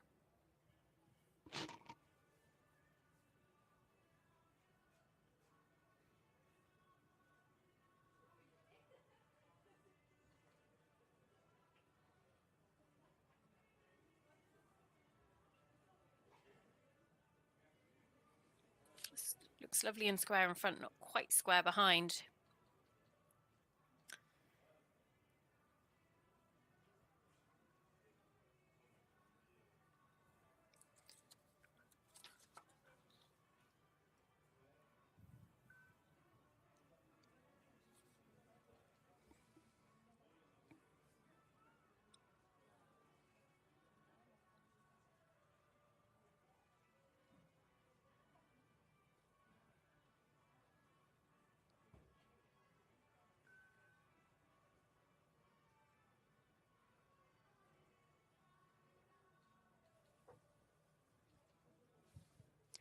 Getting quite tight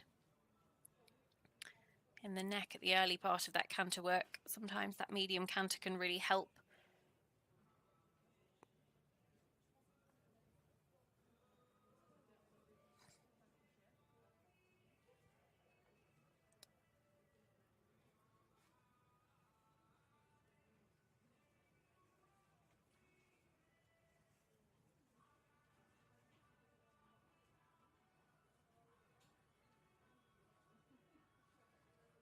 Not the most settled walk transition.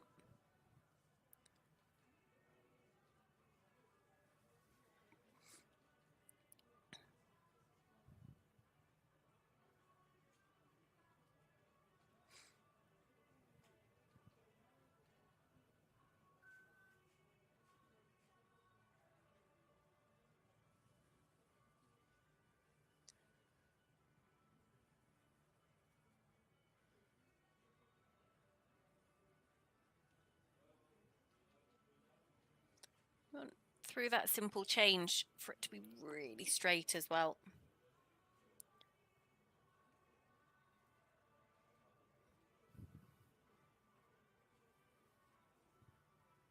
You can just see getting very tight in the neck. Just bringing the nose a little bit behind the vertical. A little bit inconsistent in the contact.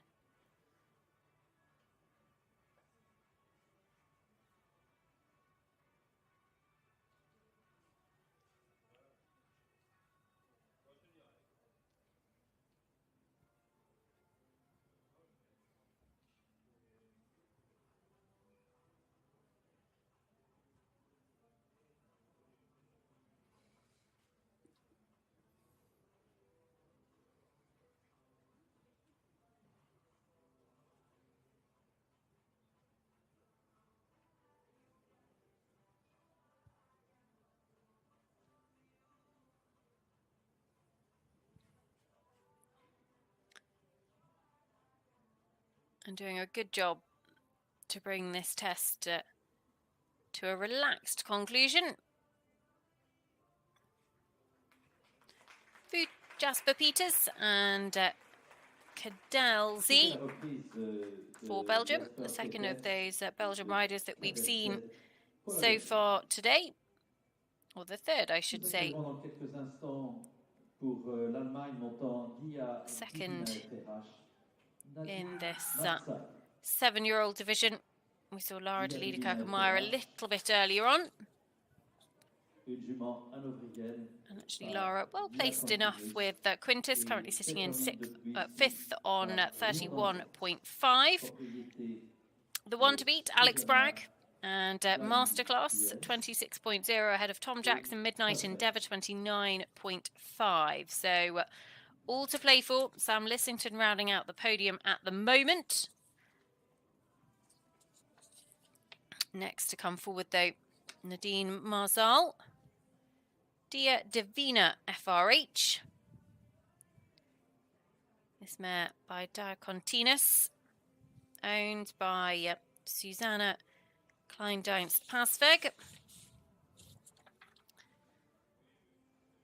And then it'll be just this next horse to go before we see Thomas Carlyle and the 6-year-old Le Lion d'Angers winner from last year, Golden de Belliard, coming forward just after this next duo.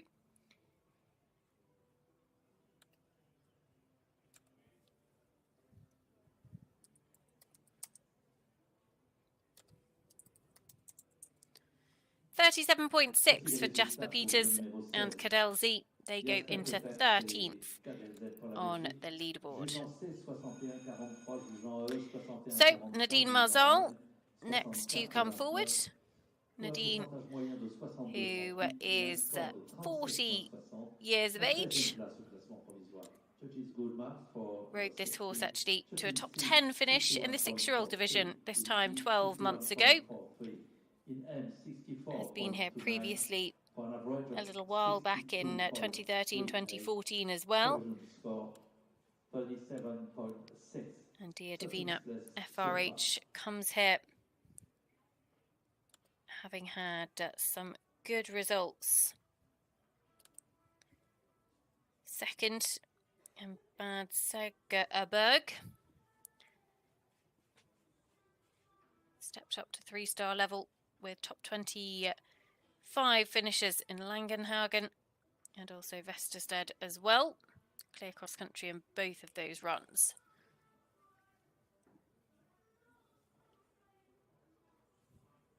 Has been trending in the 30s in terms of their most recent scores.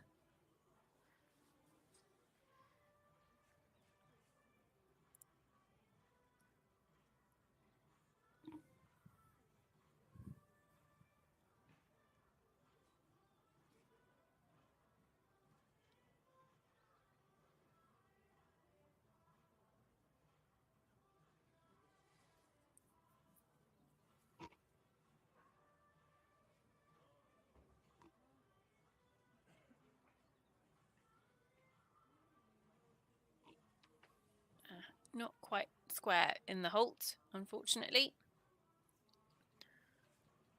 But actually, normally you want them to be square, but she was actually almost unsquare in diagonals, so it didn't affect how she started her rein back too badly.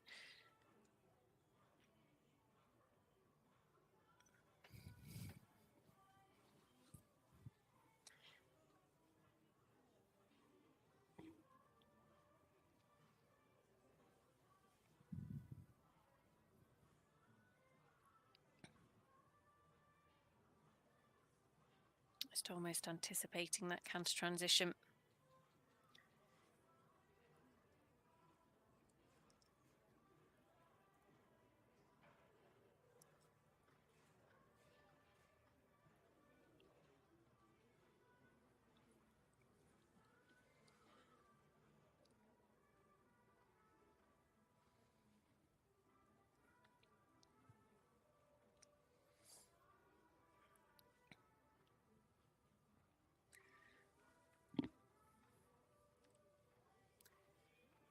So still picking up some nice marks here, Nadine.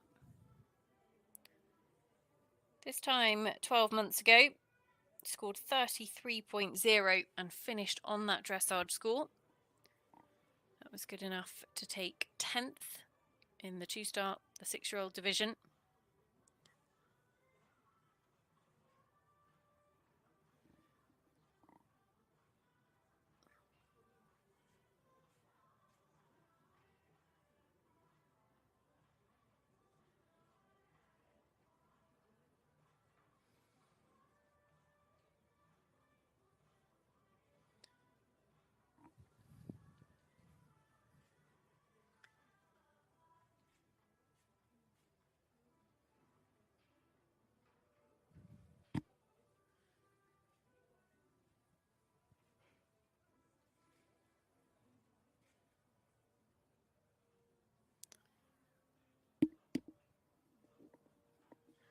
And these horses that are 7 this time that are returning, having had an experience here as a 6-year-old,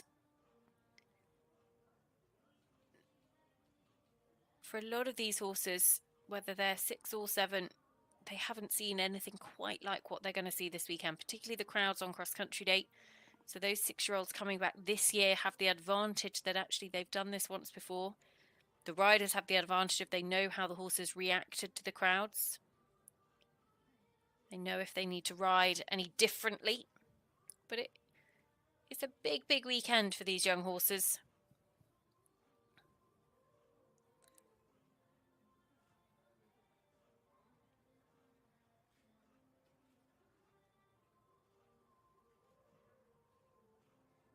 So Tom Jackson sits in second. Alex Bragg in the lead at the moment.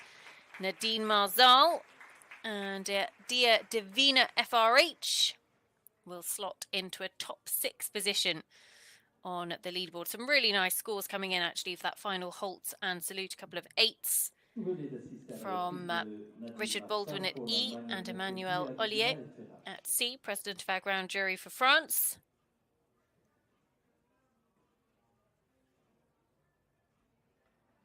So just wait for that final score to come in.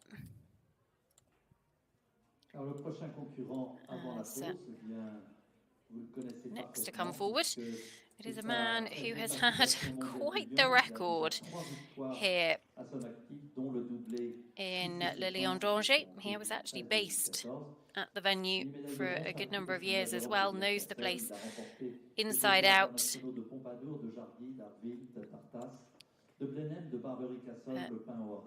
From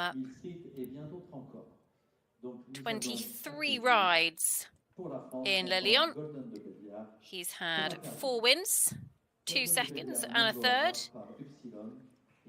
plus a whole host of other top 10 placings. He's at nearly, well, he will be at more than a 50% strike rate for a top 10 finish for every horse that he's bought here. An incredible record. Thomas Carlyle, Golden de Belliard, the horse that he brings forward this time. And actually the horse that won the 6-year-old division 12 months ago. Finished on a dressage score of 27.6. And the 4th of Tom's wins. He's won the 6-year-old division twice, the 7-year-old division twice as well. Tenorez has won both 6s and the 7-year-olds, 2013, 2014. Laguna OLD and Annalena Scharf matched that achievement last year when they took the 7-year-old title, having won the 6-year-olds back in 2021.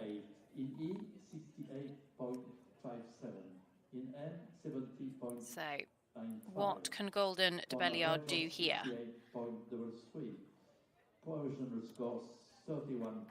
Tom, who we've not seen at the really, really top level this year so much. D'Artagnan de Belliard, the horse that he, or D'Armagnac de Belliard, I should say. The horse that he took to Protoni last year. D'Armagnac, unfortunately, not been out. He's had a bit of bad luck for senior team championships over the last few years. Went out to the Olympics in Tokyo and Bermain. His ride there, unfortunately, not quite right, so he had to be subbed out. But he's got a whole army of really, really smart young horses coming up the levels. He's got a great chance in the 6-year-old division with Hermes Gay as well. They'll come forward tomorrow. But for now, let's focus on Golden de Belliard by Upsilon, the stallion who gave Tom his first taste of Event Rider Masters success. Gave him his 2nd senior championship call-up as well. And we've seen a few of his offspring here this weekend out of a mare called Vucinge de Maury by a horse called Jaliani, owned by Say de Billiard.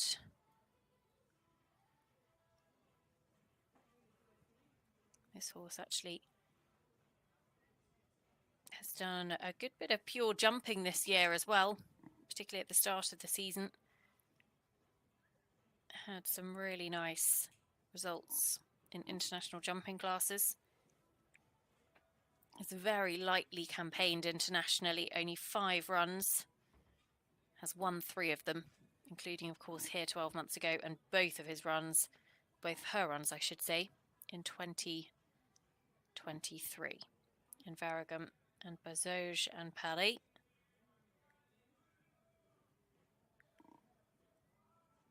I was going to say lovely halt, but just came above the bridle. The rein back won't give them the biggest marks.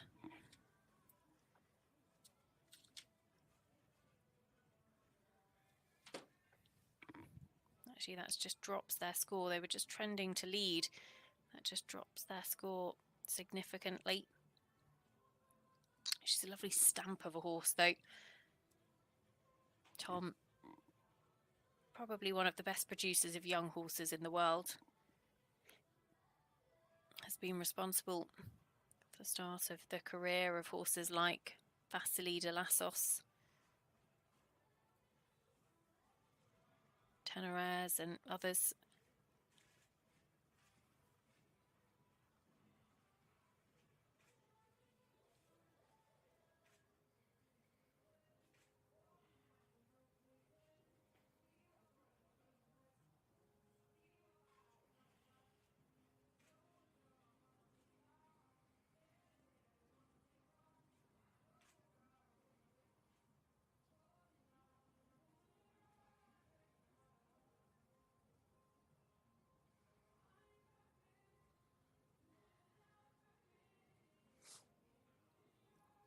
Alex Bragg leads the way, Masterclass 26.0. Tom's going to be pretty close to second, so 29.5 is Tom Jackson, Midnight Endeavour in second at the moment, so he's not a million miles away from that.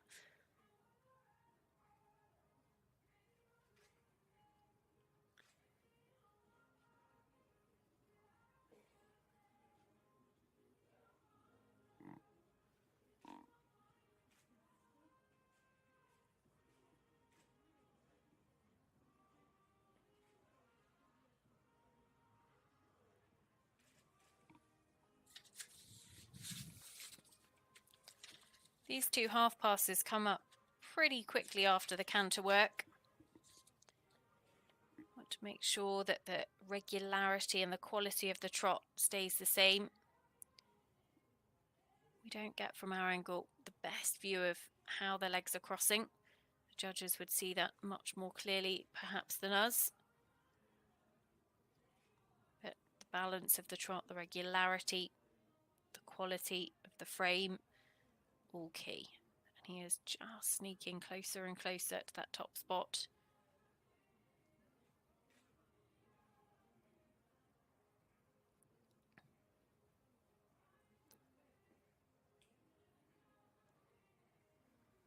So, Thomas Carlyle, Golden de Belliard. This horse bidding to be just the 3rd horse in history to win the 6-year-olds and the 7-year-olds here. Lovely final halts, and you could just see the horse's tension creeping in as the crowds showed their appreciation. Not going to quite be good enough to knock Alex Bragg off the top spot, but it is going to be a very smart score, and we'll certainly see Tom well in contention for another medal to add to his Le Lion collection this weekend. Wait for his score to come through. Just a reminder of how things are shaping up at the moment. Alex Bragg, Masterclass 26.0 is the score to beat. Ahead of Tom Jackson, Midnight Endeavour 29.5 in second. And Sam Lissington, Qantas R in third, 30.1. So we'd be expecting Tom Jackson to be pushed down to third in just a second by Thomas Carlyle.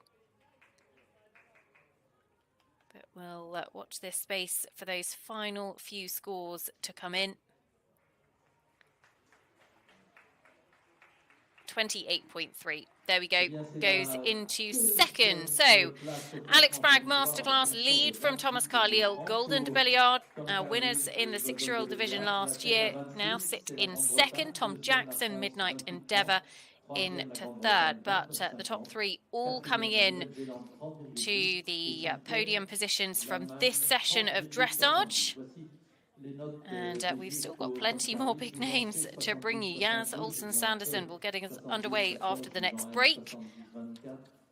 You've got Fiona Casell, Cyril Gilovich, Halon Coon and Asier Nicola all coming forward in the next session of dressage, which kicks off at just gone 25 past 2 local time, or 25 past 3 local time, I should say, 25 past 2 British time. That's confirmation of that top 6 on the leaderboard as things stand. Alex Bragg Masterclass leads the way, 26.0 the target. But we will have a short break and we will be right back to see Yasmin Olson Sanderson and Cosme Will on her way down the centre line in just under 10 minutes' time. So do stay with us and we'll be back in just a moment.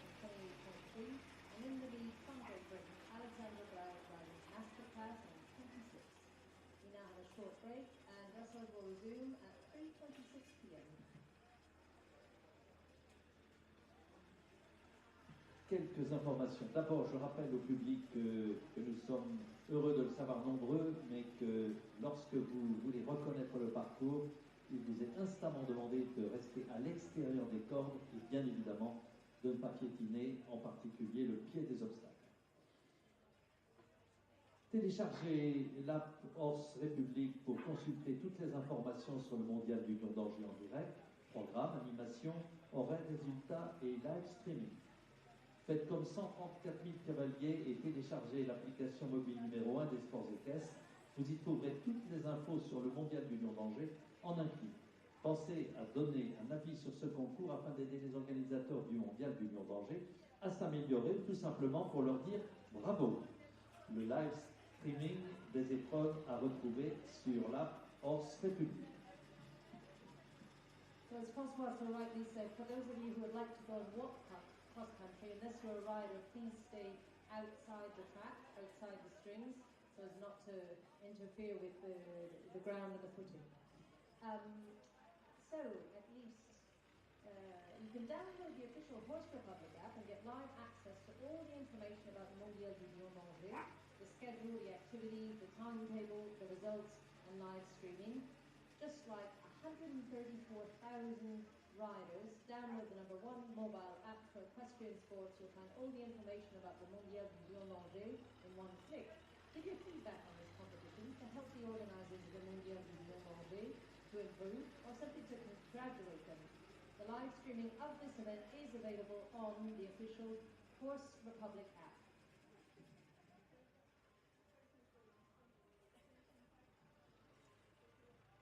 PSV, le sonorisateur de ce concours depuis de nombreuses années. PSV Son, prestataire du mondial depuis plus de 30 ans. PSV Son met à la disposition des organisateurs du mondial du Lion, comme de ses autres clients, tout son savoir-faire. Pour cela, grâce à son matériel de sonorisation Bose, PSV Son sait créer une ambiance sonore propre à leur événement et selon leur goût et leurs attentes. Ce week-end, PSV Son sonorise la piste de dressage et de saut d'obstacles, le cross, le village, les box. Rien ne vous échappera au niveau du son et ce qui est dit par les speakers. PSV Photo, cette année encore, et fort de ses 40 ans d'expérience, PSV Photo est le photographe officiel du Mondial du Lion. Retrouvez ainsi toutes vos photos au stand situé à côté du secrétariat sportif, de bons souvenirs de ce Mondial du Lion à garder en papier ou en numérique. Et PSV Photo, c'est plus de 40 ans d'archives, donc n'hésitez pas à les contacter si des souvenirs remontent à la surface.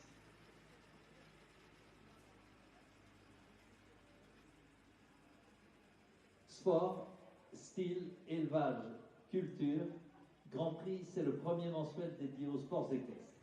Chaque mois, retrouvez les dernières actualités, des entretiens exclusifs avec les plus grands cavaliers, des reportages inédits, des conseils techniques dans toutes les disciplines et les dernières tendances mode et culturelles.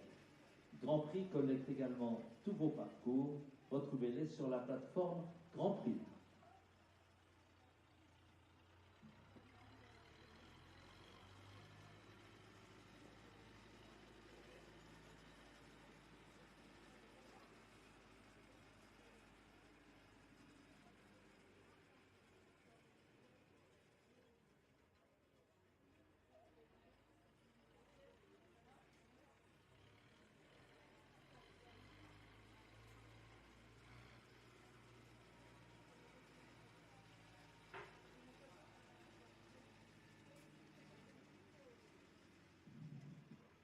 Grand Prix, Sport, Science, Breeding and Culture. It's the first monthly magazine dedicated to the equestrian sports. Each month you can find the latest news, interviews with some of the top riders and stories, tips, tools of the trade in all different horse sports, and what's the latest tendencies and the latest fashion trends. So Grand Prix magazine, they also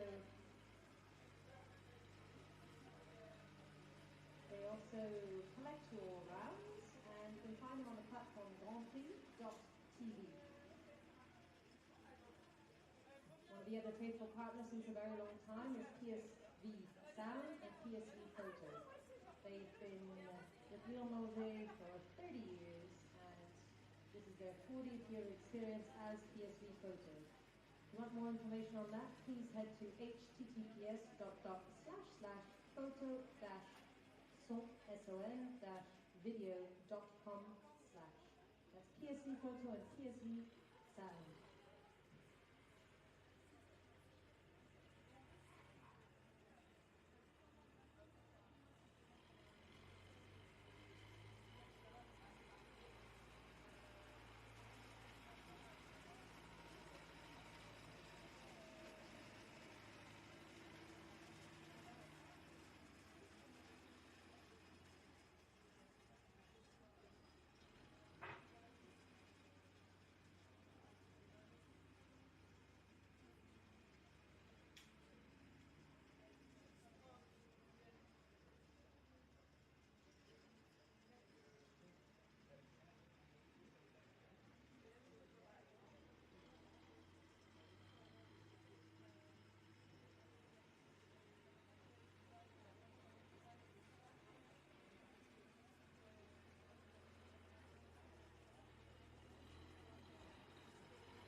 next horse in the ring for Norway, Cosme Will, ridden by Yasmin Olson Sanderson.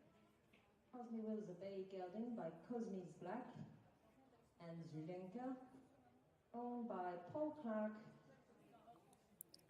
Welcome back to the afternoon session of dressage here in Le Lion d'Angers. We are about 200 miles southwest of the capital, Paris, in Le Lion d'Angers for the Young Horse Breeding World Championships.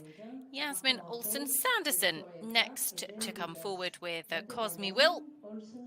Yas, who actually took the individual bronze medal in the 6-year-old division here back in 2019 within Cello DHI.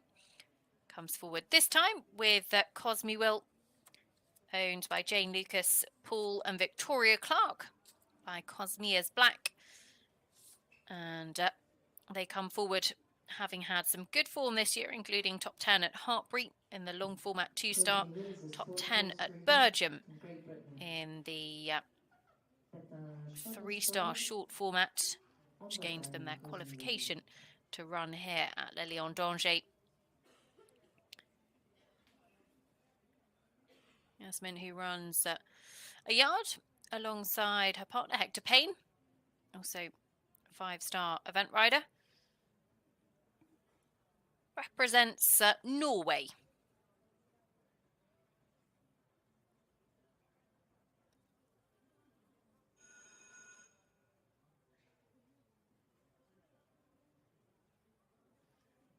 This horse that Best International Test, 27.5. Reminder that the one to beat here is Alex Bragg, Masterclass, out in front on 26.0. So that is the score to beat. Still plenty of big names to come throughout the day.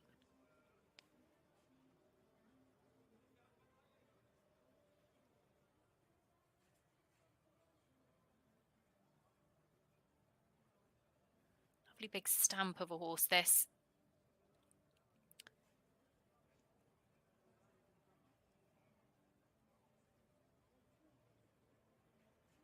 Yes, actually does a good bit of pure dressage as well. So do not be at all surprised if she pulls out a very, very smart test here. Certainly have started like they mean business. Those first impressions on the judges, always so important. If you can get good marks on the board for your first movement, it really does help, because otherwise you just feel sort of you're on an uphill battle right from the get-go. Very consistent in the frame and the contact.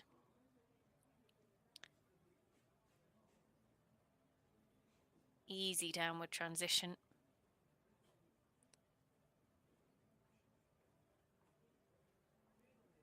Feel like it's a tiny bit of tension bubbling in this walk.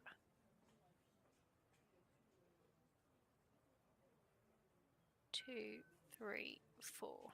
Just got a little bit unsettled in the contact.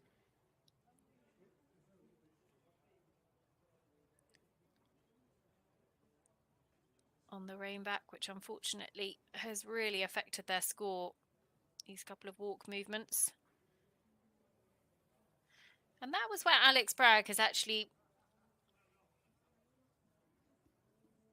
stood out from some of the other competitors that we've seen today, because actually his score improved during the walk, which is not something we've been able to say lightly today.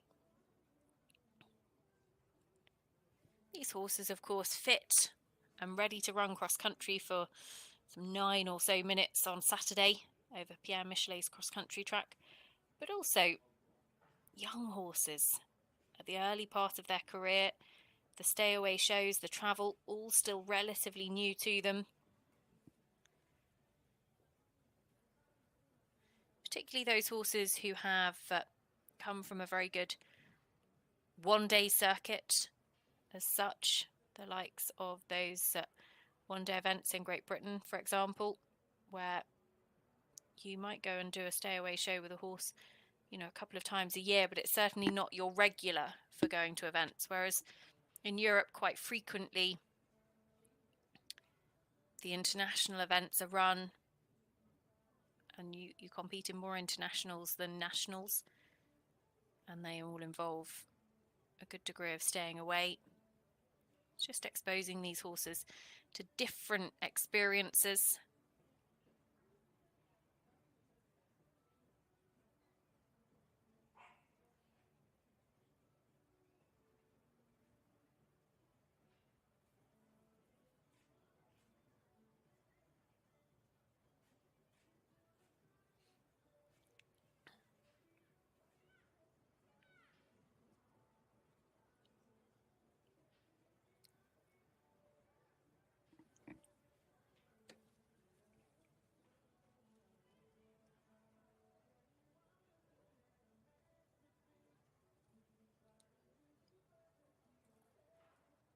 Penalty score still dropping.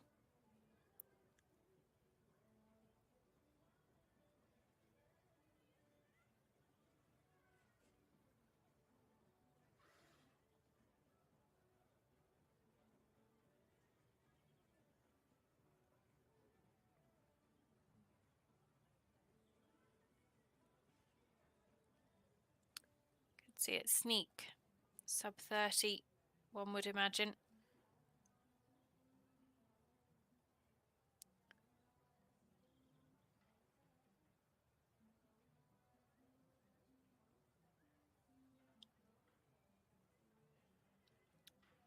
Quite square in the final halt, but a lot to like from this combination. Yasmin Olson Sanderson and Cos Me Will have completed their test here. Actually, we'll see Yaz with another ride tomorrow in the 6-year-old division. Freda Anderson. Next to go for Sweden, number 20.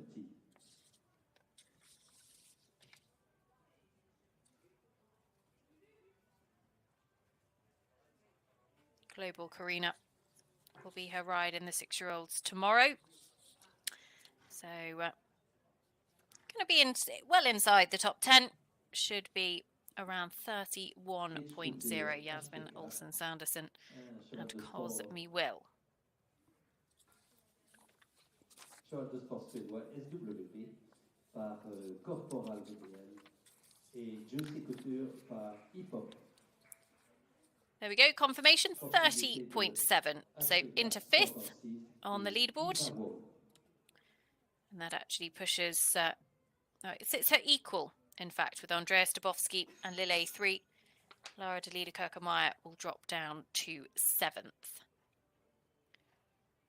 So now we turn our attentions to the next of our combinations to come forward in this 7-year-old division here at the World Breeding Young Horse Championships. Freda Anderson. Freda rides Catchment Ker, HBK.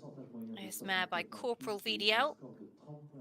As for a mare called Juicy Couture, owned by HBK Sport Horses and Ilverwall. Freda, who represented Sweden at the Olympic Games in Rio. Also was top 20 individually and helped them secure that Olympic qualification ticket in Protoni last year at the World Championships. Was part of the Swedish team that took a team silver at Malmo at their home Europeans in 2013 as well. And Catchment Ker HBK, actually this mare was 12th here last year, finished on a dressage score of 33.2 and has since had some really good form. A couple of top 5 finishes at 3-star level, Copenhagen and Stragom.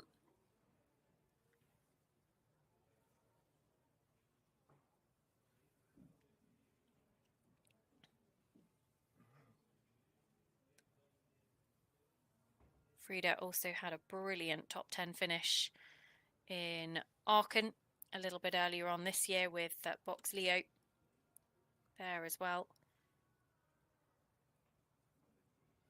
Was 8th, and Aachen, always arguably one of the most competitive events in the world each year. She's a very, very good jockey. And Fred Bergendorf, the Swedish chef to keep, will be really excited to see talented young horses such as this one coming up through the levels.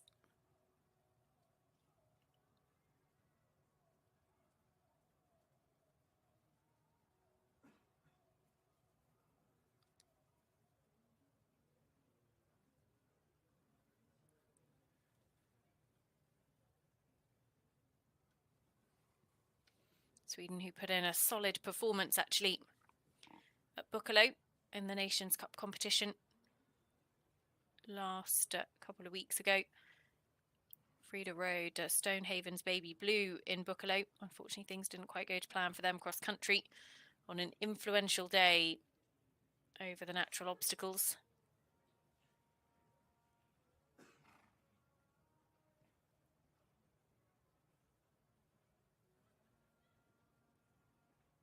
Not quite straight into that canter transition, but did a very good direct canter to walk.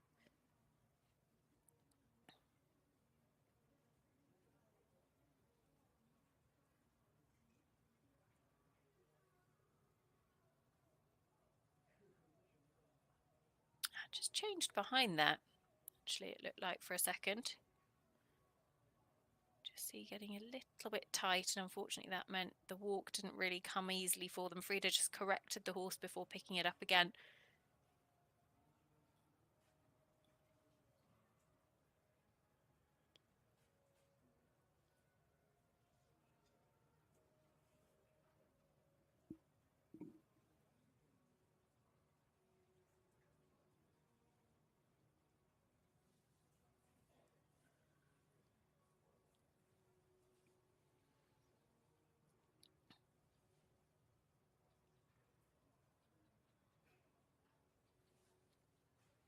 Sweden last won this class, or I say this class, a class in Le Lion.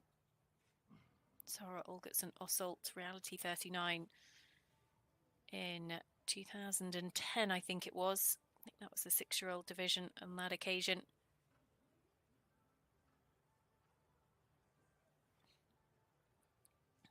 But have had some good results over the years as well. Could have stretched a little bit more on the circle.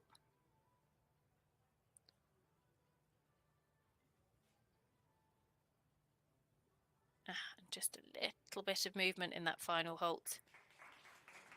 Freda Anderson and Catchment Ker, HPK finishing their test, so not going to quite match the score that they put in the first phase this time 12 months ago. But they get their 2023 Le Lion campaign off to a solid start.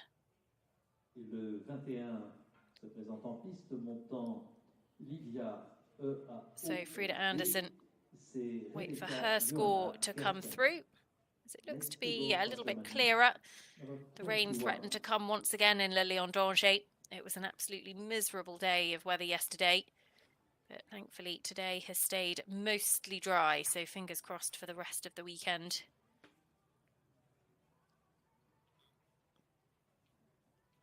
As next to come forwards, it is the turn of Germany. Livia Eold. This horse owned by Elisabeth Christina Arnballis, ridden by Rebecca Johanna Gherkin.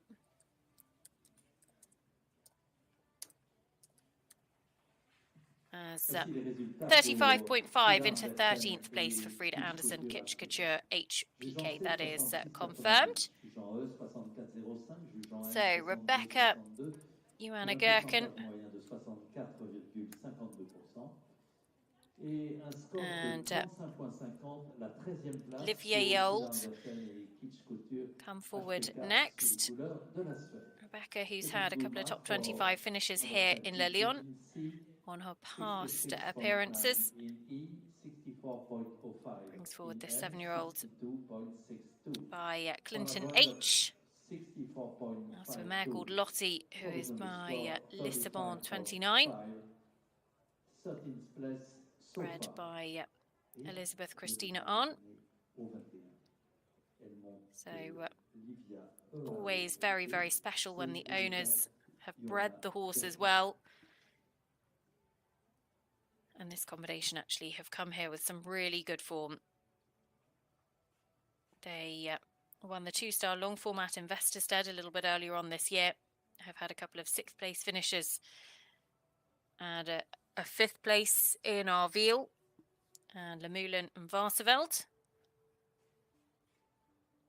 Been as low as 27.6 in the dressage and a faultless international show jumping record for this horse. Never had a pole down. That will come in very useful and making a very, very good first impression on our ground jury. 9.88 for the first movement.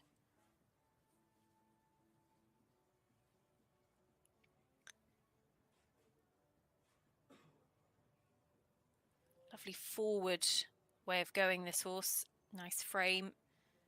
Looks very consistent in the contact. But also lots of energy.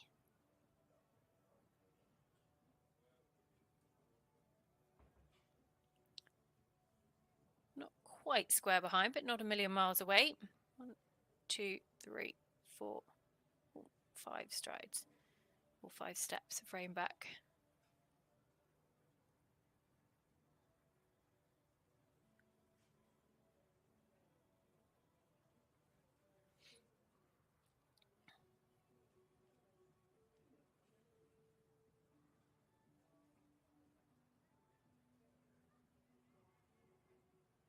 Alex Bragg and Masterclass, our leaders, remember, on that score of 26.0.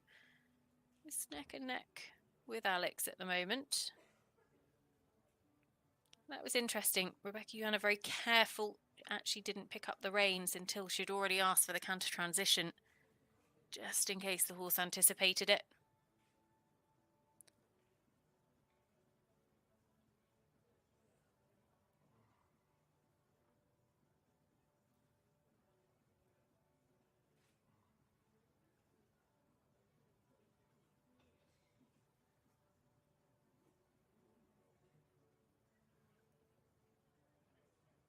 Of trot straps. Lovely pick up into the right canter lead.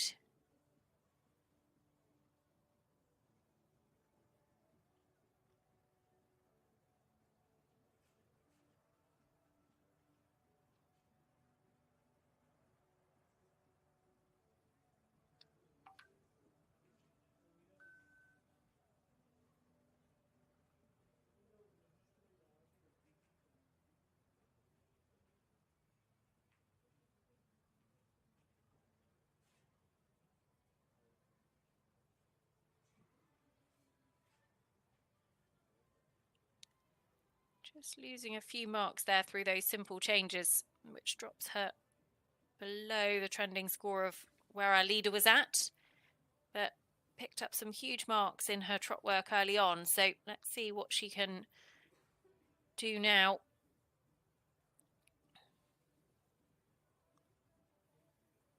Very active way of going, this mare. Lots of impulsion. Just on occasion, the nose drops behind the vertical slightly.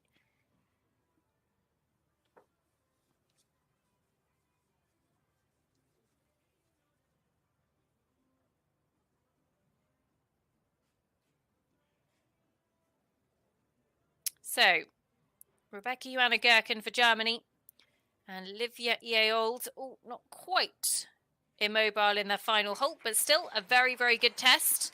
And is going to see them, I think, go into a podium position. So, Alex Bragg and Masterclass still holding on to the top spot, 26.0. ahead of, in second place at the moment, the winner of the 6-year-old class last year, Thomas Carlyle. And Golden de Belliard. And we could well just be about to see confirmation of Rebecca Yanna Geren going into third on the leaderboard. Tom Jackson in third at the moment, 29.5. So that is where the benchmark is. Just the 3 sub-30 scores up to this point. 29.1 into third, Rebecca Yanna Geren, live year old. So they go into third place. And that pushes Tom Jackson down into fourth, Midnight Endeavour, 29.5. So next to come forward, it is for Great Britain, Fiona Casell, Mombeg Cazador. This horse owned by Fiona alongside Frank Breach. Cazador LS, the sire of Mombeg Cazador.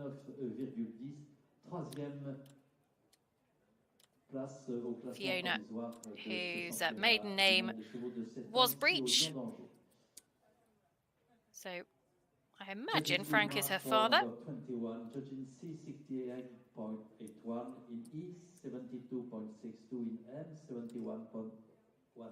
Fiona,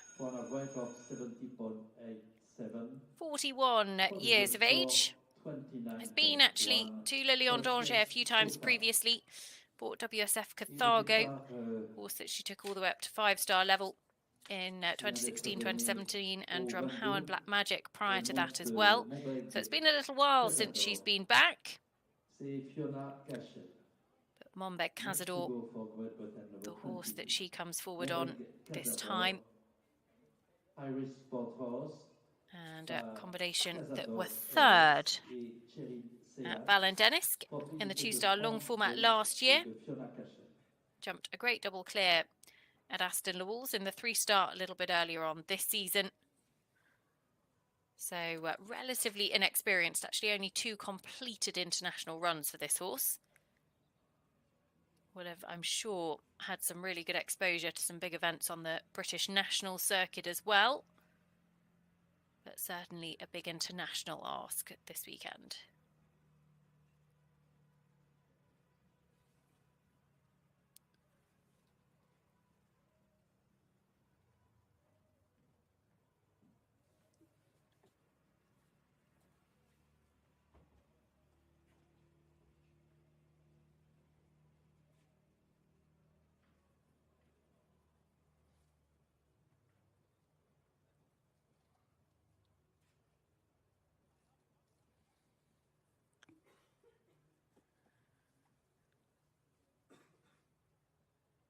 Just a little bit inconsistent in the drop work coming into that walk transition.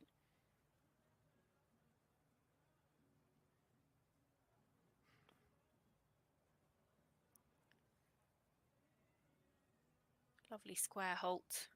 1, 2, 3, 4. 4 steps of rein back. Wasn't quite straight. We don't get the best view of how straight they are, but it's similar to that of what actually Richard Baldwin at E would perhaps see on the opposite side to our camera. But you do also get a really good picture of how the horse stands up in the halt.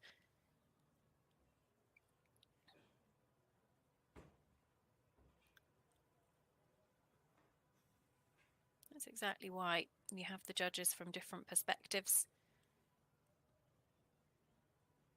Just picked up the wrong canter lead there. Frustrating for them. But quickly corrected.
Still relatively quiet around the arena here. I've no doubt that that is going to build probably tomorrow as the day progresses.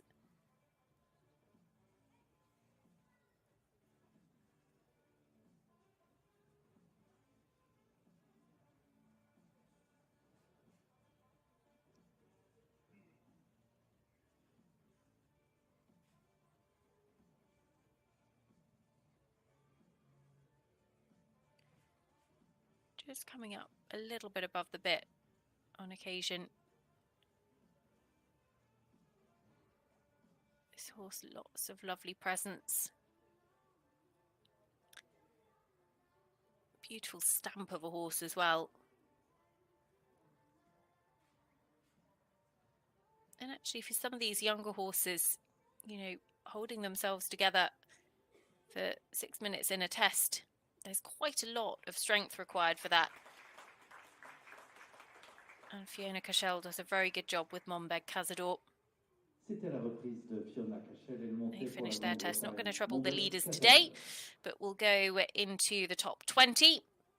36.1 is their trending score, just with their final harmony mark to come in. That final mark, a coefficient of 2, harmony of athlete and horse.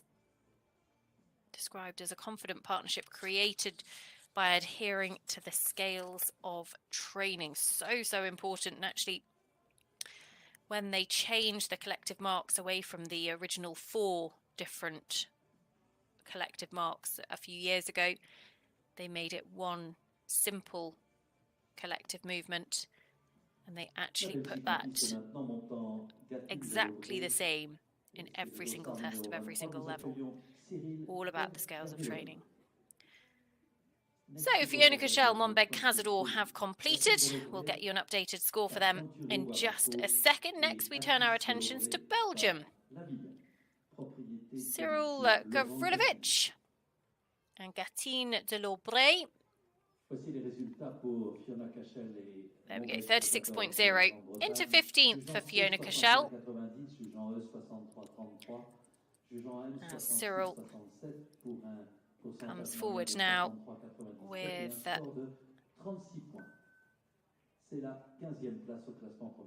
Gatine de Laubray, the 7-year-old mare, Celle Francais, bred by Laurent Gatineau by Canchuro. That's a mare called Atis de Laubray by Le Villion, still owned by Laurent Gatineau, who bred this horse as well. Combination that have had a win internationally at the 1-star level. Had a couple of runs at 3-star short format, and actually jumped clear cross country on both of them, and jumped to double clear in Jardy in France a little bit earlier on this summer, back in July. So what can they do now? Cyril Gilovich, Gatine de Laubray, just a little bit unbalanced as they come down the centre line. You have to enter at canter and then drop down to trot on the centre line. Looks a little bit fussy and unsettled in the contact.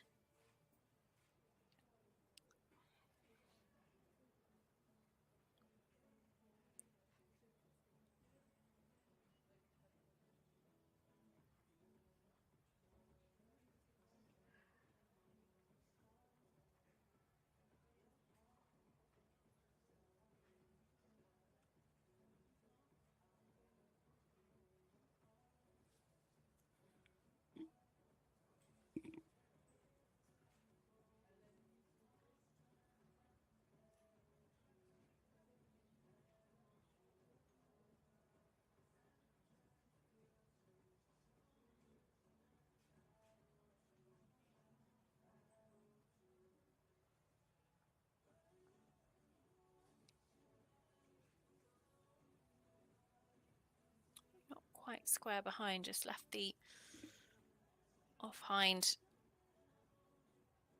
trailing.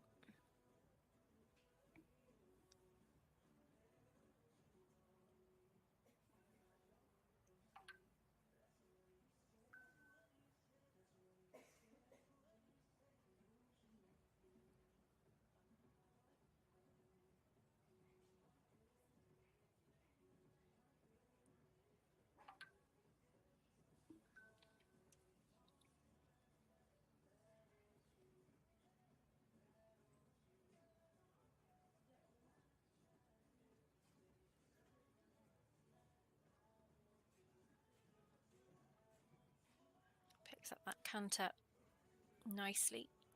Just losing the quality of the canter strides, just perhaps lacking a little bit of strength and balance at the end of that medium, but gets it back for the 10-meter circle.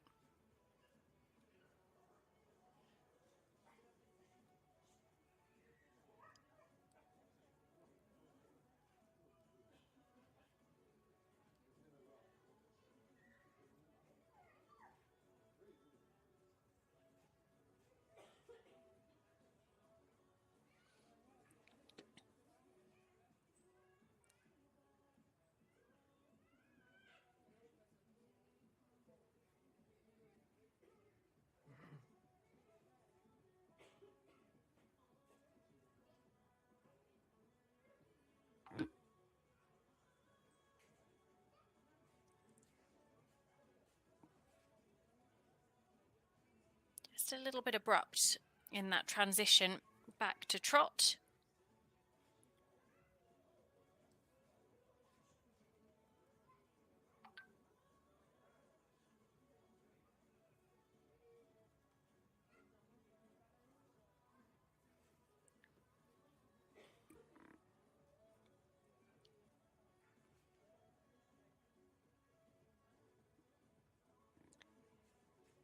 You see this horse has got all of the ingredients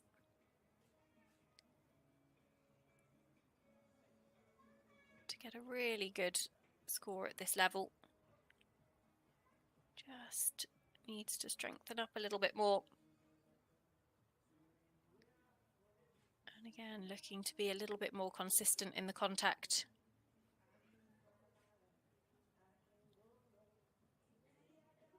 Has a jolly good look round at the end of his test. Or the end of her test, I should say. Nadine de Lirkire and Cyril Gilovich for Belgium.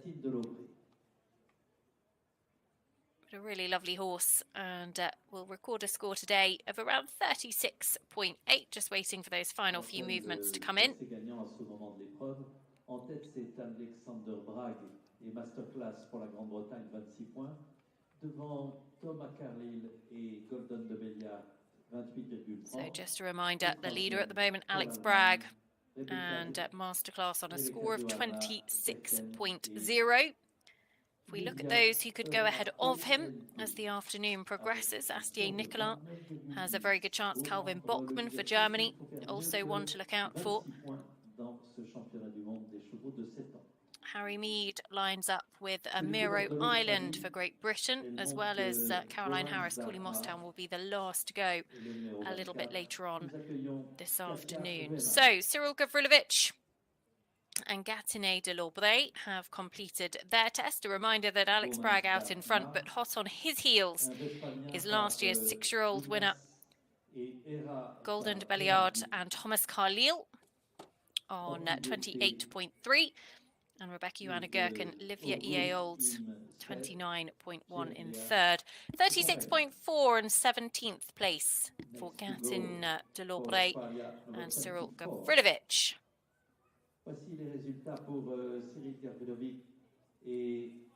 So, next to come forwards, it is for Australia.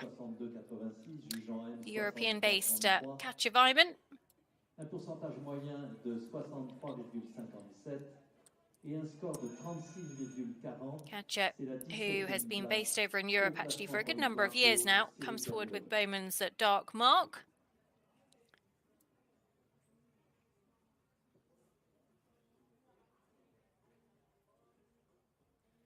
Moved over back in around 2017, I think.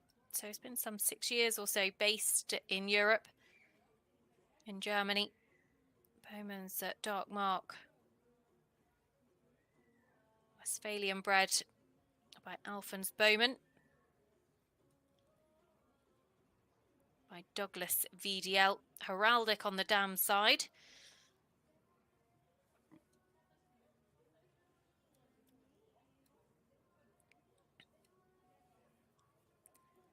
And a combination that have done a bit of pure jumping as well as their eventing. Was actually 7th here in Le Lion d'Angers, the young horse class last year.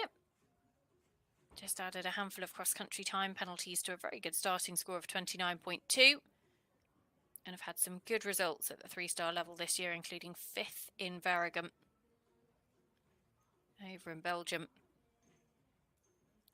in a young horse 3-star. So, Catchment, Bowman's Dark Mark, now coming forwards.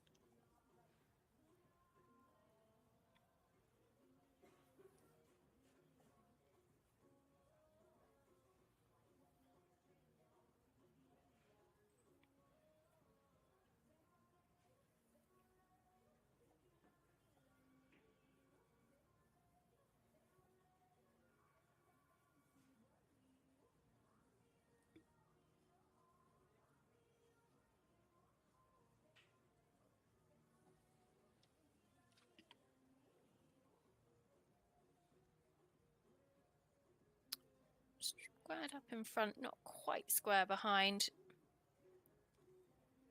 Didn't quite get the 4 steps back in the rein back either. But very relaxed as they move off into the extended walk.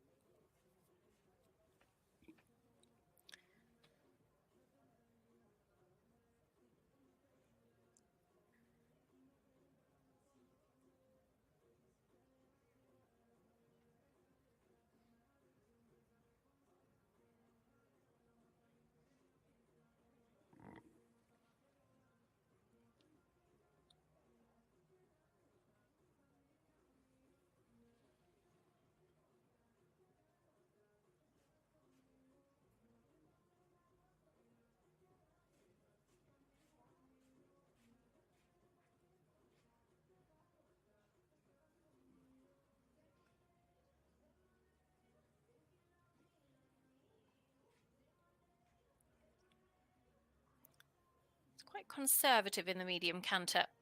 Obviously just didn't quite feel like she could throw the kitchen sink at it. So 6.5s across the board. But a very easy, straight, simple change.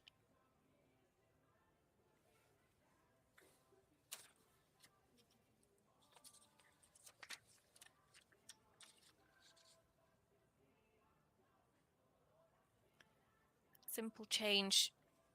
You only really want to see 3 to 5 steps of walk. We've certainly seen a few horses do more than that. Count them here. 1, 2, 3. Yeah, gets it within the 5 there. And actually, that was a really nice simple change. That transition back to trot comes up very quickly because you've only actually just picked up the canter again. I think it can take them a little bit by surprise.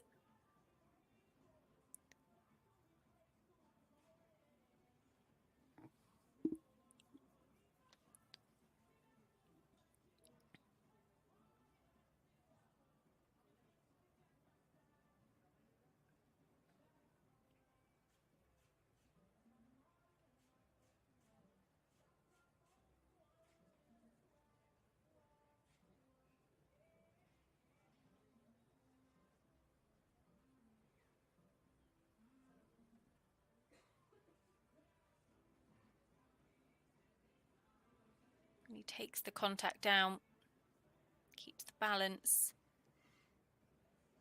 in that trot circle.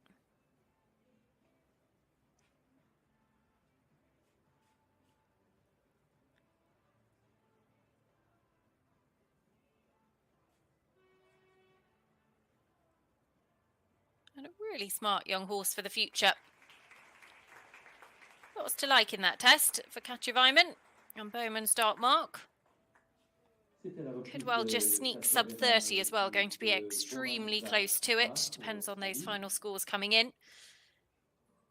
But at the moment, we've just got the 4 scores sub 30. Alex Bragg and Masterclass leading the way for Great Britain, 26.0.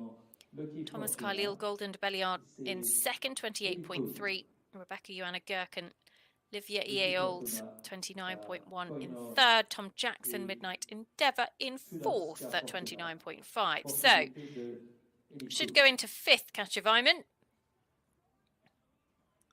30.0 exactly. So pushes Sam Lissington, Quantasar, down to 6th. Next to come forwards, it is for the United States of America, actually. Halon Coon rides Lucky Fortuna. Hallie, who is usually based over in the USA, but actually has spent much of this summer over in England at Kevin McNab's yard. Would be 28 years of age.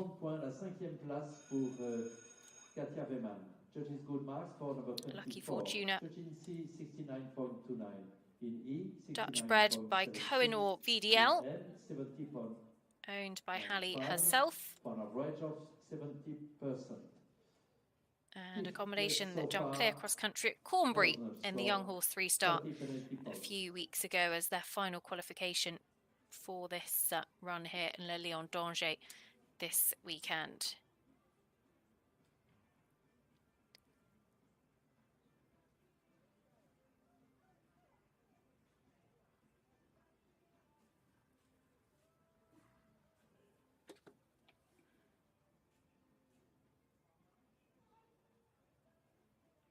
Hallie, who put in a career personal best with Cute Girl a couple of weeks ago in Buccalo, has been on really good form. It was in the first phase, I should say. It's been on really good form, and you know, good form breeds confidence as well.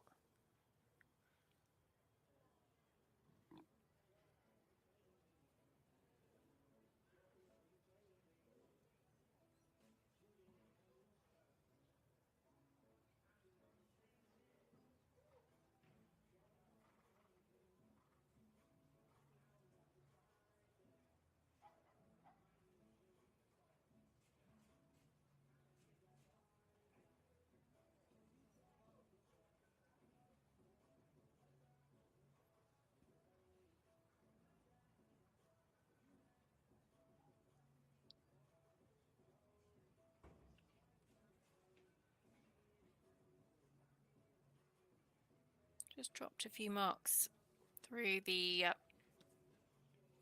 shoulder in and the 2 half 10-meter circles as well. Little bit very crooked in the rein back, but a little bit unsure into the halt. Just wasn't quite a decisive halt. And then not a huge amount of immobility.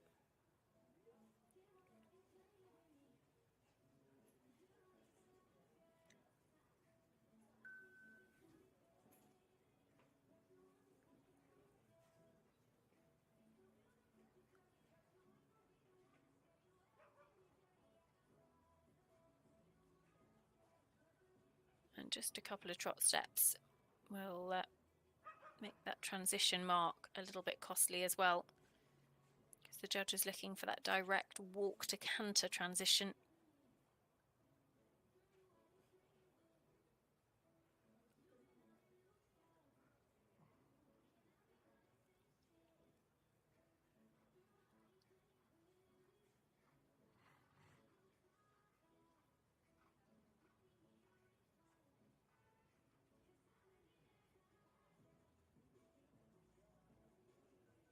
And again, just a couple of trot steps down into the walk transition for the simple change as well,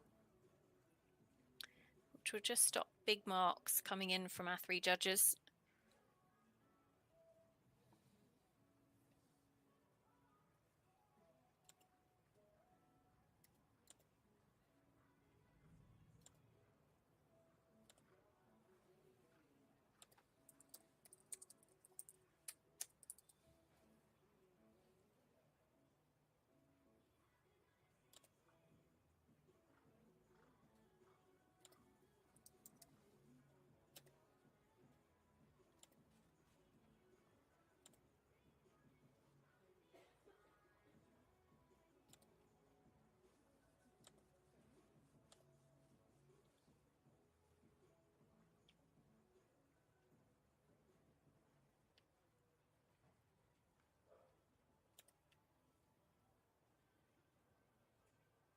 Halon Coon and Lucky Fortuna.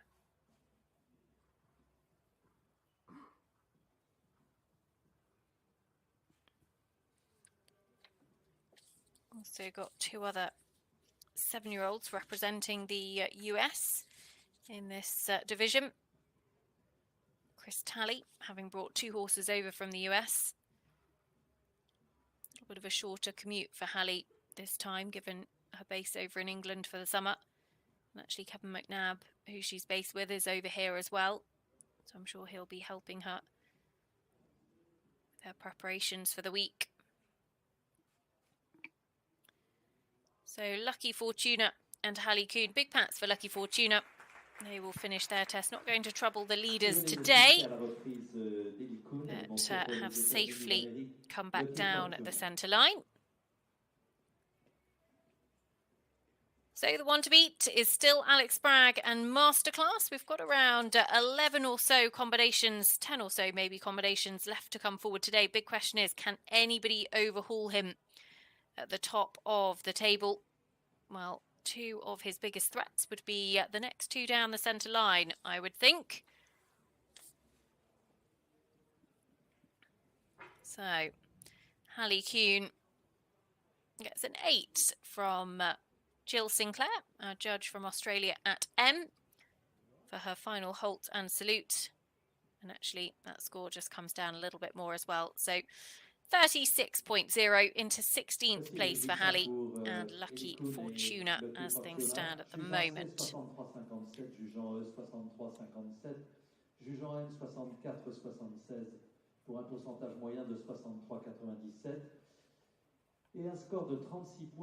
So, next to come forward, it will be the individual silver medalist from the Rio Olympic Games. He is a 5-star winner. He's also a winner of this 7-year-old title. Alert Amalib Orr took the top spot a few years ago now. I want to say back in 2016. I'll confirm that for you. Asier Nicola, the man, of course, it was 2017. Alert Amalib Orr took the top spot here. But he's also had some Le Lion form. Quite honestly, he's been here 7 times, Asier Nicola. He has been clear inside the time cross-country in every single one of them. And every one of his rides has finished inside the top 20, 5 of them inside the top 10. So what can he do here this weekend? Graveur de la Moulin, the horse that he brings forwards.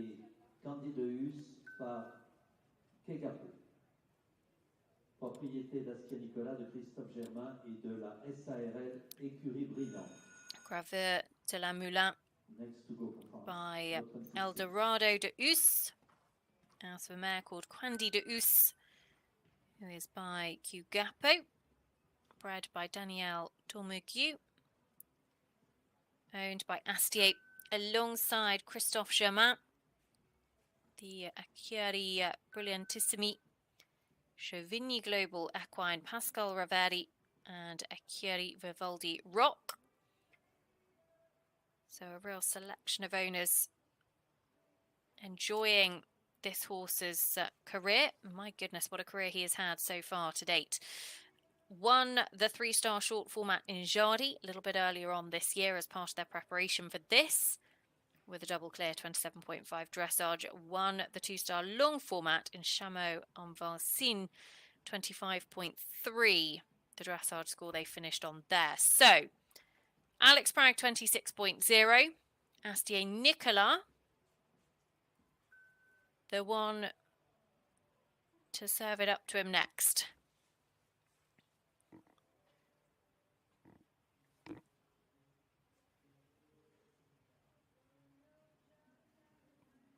This man not overly experienced at all.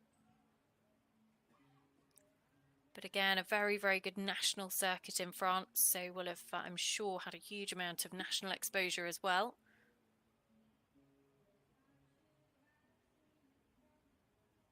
Two, three, four.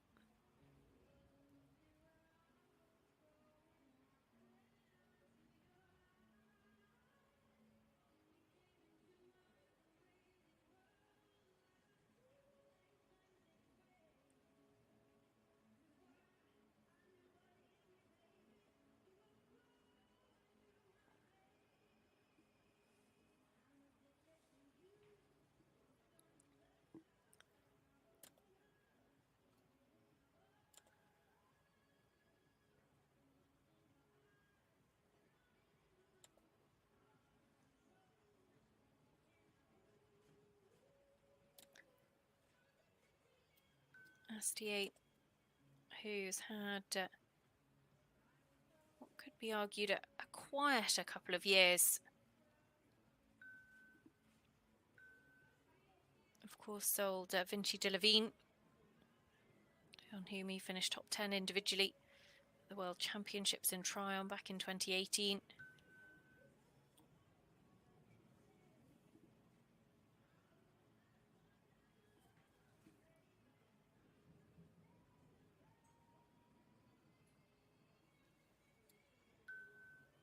Had that wonderful horse, Piaf de Bonneville.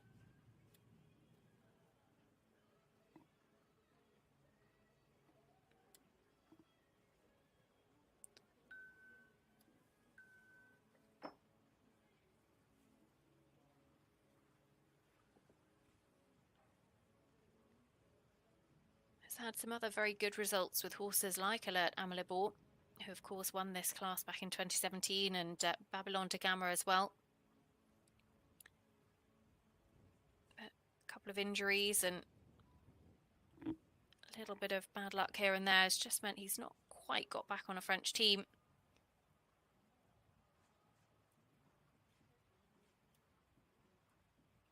Things didn't quite go to plan for him or for the French team, to be fair, in Pratoni last year, which was his first appearance for a couple of seasons. But he's got some very nice horses heading into a home Olympics next year. And some really nice young horses coming up the levels like this one as well.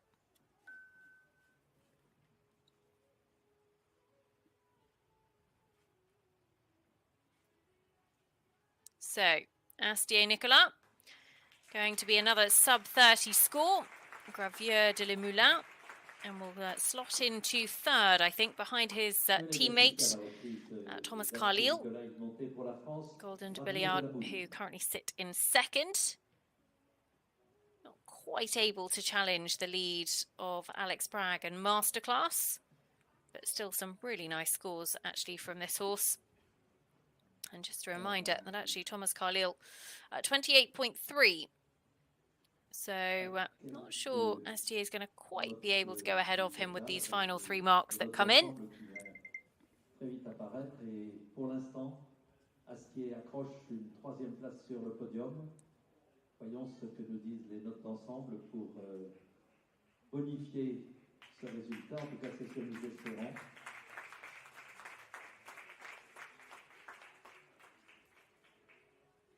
But Asier Nicola, Graveur de le Moulin have completed their test here. Ça va venir très vite maintenant. Oui, bravo pour cette and 28.7, good enough to go into third. So the home team certainly getting themselves some podium positions at the moment. Asier Nicola, Graveur de le Moulin in third, 28.7, just going behind Thomas Carlyle, Golden de Belliard on 28.3. La Grande-Bretagne avec Alexander Bragg et Masterclass en tête avec... Next to come forwards, it is the turn of Calvin Bachman. Calvin with Dexter FRH, representing Germany. Calvin, who's based at Warendorf, German eventing headquarters, is just 22 years of age, has had the most incredible record coming up through ponies, juniors, young riders for Germany. A whole host of medals, including an individual pony European title. Plenty of team golds in there as well. And actually is really making his mark, having stepped up into the senior squad as well. Altair de la Sens and the Phantom of the Opera, perhaps the two horses that he's most well known for. But Dexter FRH, certainly one that could put in a very, very strong first phase here. Owned by Hilma Meyer-Kampf, by Diorado. Was actually bred by Dr. Hilmer as well. So by Diorado as the sire, but the dam is Coco, who is by Contendro, who also sired Fisher Chipmunk FRH of Michael Young's. So certainly bred for the job.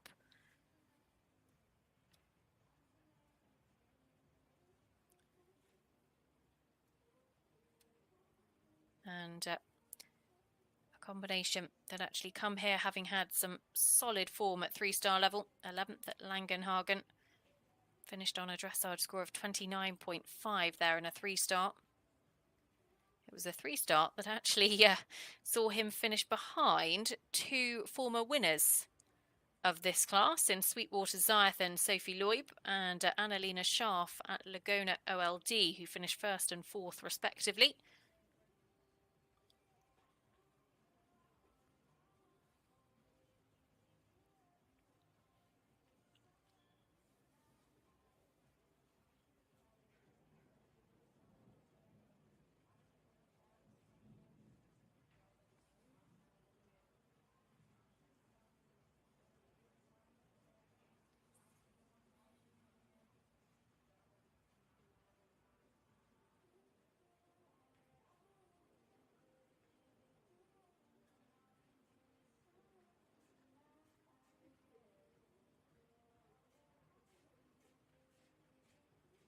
Really bold and brave in his medium canter.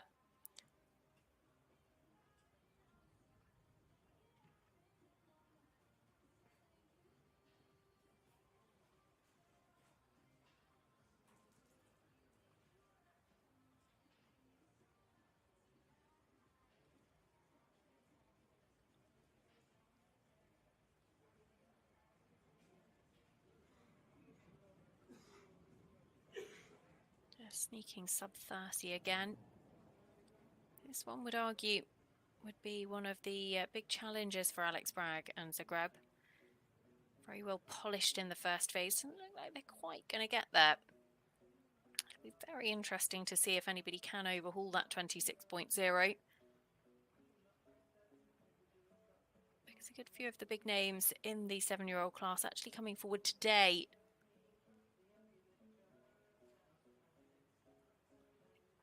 In the first half of the draw.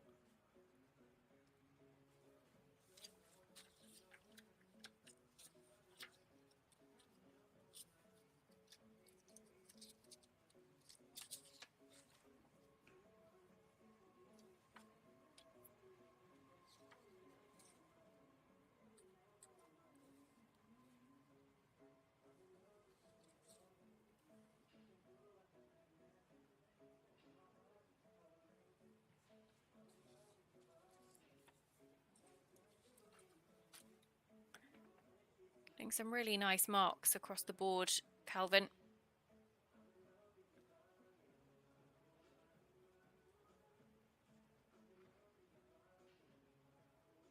Actually really nice.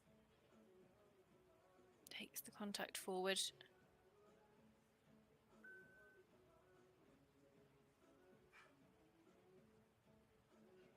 Just drops a little bit behind the vertical in the final centre line. But a pretty good halt as well.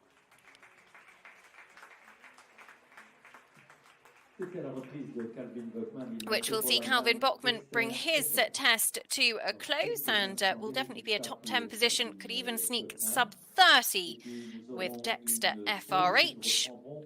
And actually that takes us to the final break of the day, because we have just some 8 combinations left to come forward in the day. And all of those in this 7-year-old Young Horse World Championship class. Calvin Bachman, Dexter FRH will wait for their score first of all. The leader remains Alex Bragg and Masterclass, 26.0 for owner Keith Lovelock, ahead of the reigning 6-year-old champions Thomas Carlyle, Golden de Belliard in second, 28.3. Asier Nicola, Graveur de la Moulin in third, 28.7. But just looking for what Calvin Bachman's final score will be, because it looks like he's going to sneak sub 30. And that will see him go into 6th place, 29.8 for Calvin Bachman and Dexter FRH, which sees him go, as I say, into 6th. It pushes Katja Weimann down to 7th with Bowman's Dark Mark slots in just behind Tom Jackson and Midnight Endeavour. So a short break now, and we will be back for the final 8 combinations very shortly. The first of those, Peter Flarup and H. Carol Z, will be down the centre line at 16:39 local time, so just over 10 minutes time. Perfect amount to go and grab a cup of tea and a biscuit. We'll see you back here in 10. 70.16, provisional score 29.8, 6th place so far. Allez, un peu plus de 10 minutes et on se retrouve pour les 8 et derniers participants de cette première journée du championnat du monde des chevaux de 7 ans.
Alors, c'est le Danemark que nous allons accueillir et j'ai une petite histoire à vous raconter au sujet du cheval qui se présente en piste maintenant. C'est un fils de Herald et de Calista. Sa mère s'appelait Calista. Eh bien, ce même cavalier, Peter Flahaut, en 2008. Well, the weather seems to have changed significantly in the last 10 minutes. Unfortunately, the heavens have rather opened in Le Lion d'Angers, and I have to say a big shout out has to go to the poor arena party who look like they have been caught a little bit unawares, as it looked quite bright 10 minutes ago. Peter Flarup for Denmark will be the first to get us back up and running for this final session of the day. H. Carol Z, the horse that he brings forwards. He's a hugely experienced for the Danish team, has long been representing Denmark at major championships.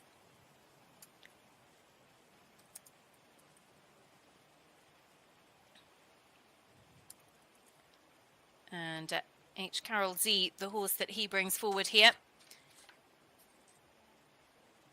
by Herald 3, owned by Peter himself.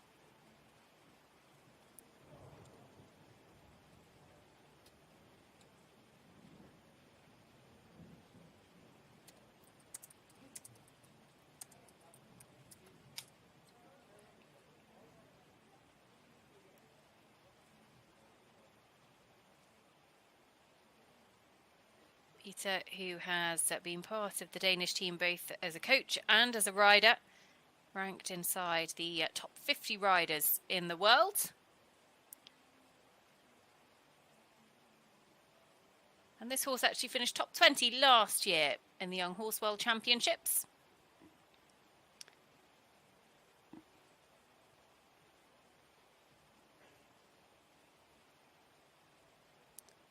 The rain absolutely heaving down here in Le Lion d'Angers. These final few combinations absolutely not getting the best of the conditions today, which have remained largely pretty bright. Yesterday's first horse inspection was very, very wet, but actually today things have held it together quite well until now.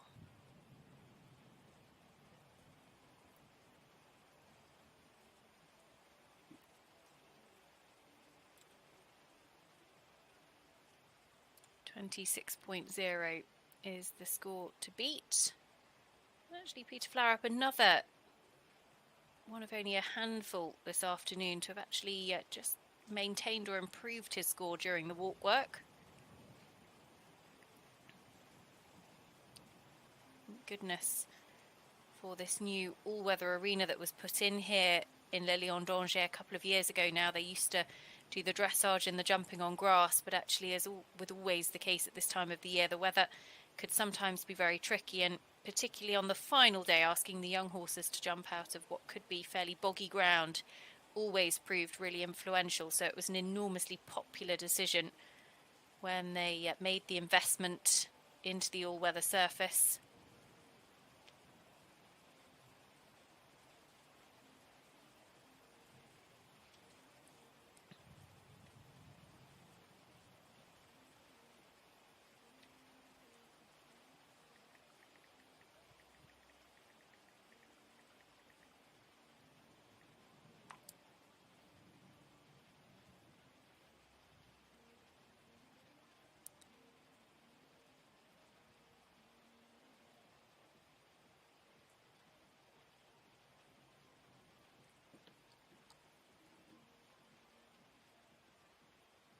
Peter again picking up some really nice marks for this test, and H. Carol Z really holding it together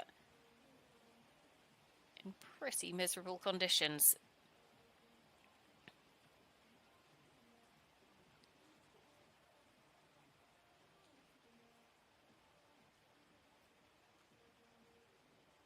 Just dropping behind the vertical slightly on occasion, with just poking the nose out a little bit at times, but Still really nice positioning in the half pass.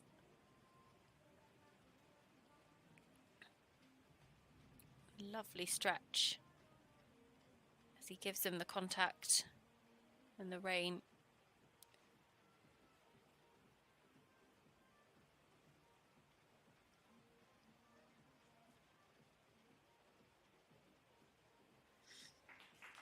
Not the most direct halt to finish, but Peter Flaurup and H. Carol Z are going to go into the top 6. And the horse has a jolly good shake of his ears, gets all the rain out after their final halt. So a lot to like from this combination from Denmark. And actually, at Le Lion d'Angers, the best Danish result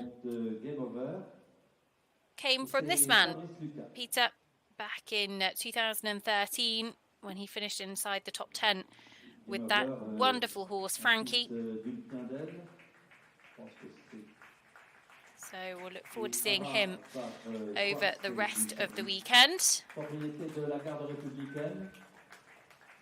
Alors que Karat Z, 15 ans après sa maman, a été stoïque sous la pluie. Bravo à Peter Flaurup and H. Carol Z. Not going to trouble the lead of Alex Bragg and Masterclass, but will go into the top 5 with a 29.3. So they go 5th, and they slot in behind Tom Jackson, Midnight Endeavour. In fact, might even just go ahead of Tom Jackson, Midnight Endeavour. Go ahead of Tom and just behind Rebecca Joanna Gherkin, Livia Yeold on 29.1. So, next to come forwards, it will be for France, Fabrice Lucas. Il monte Game Over, Fabrice Lucas. Et vous avez raison d'encourager.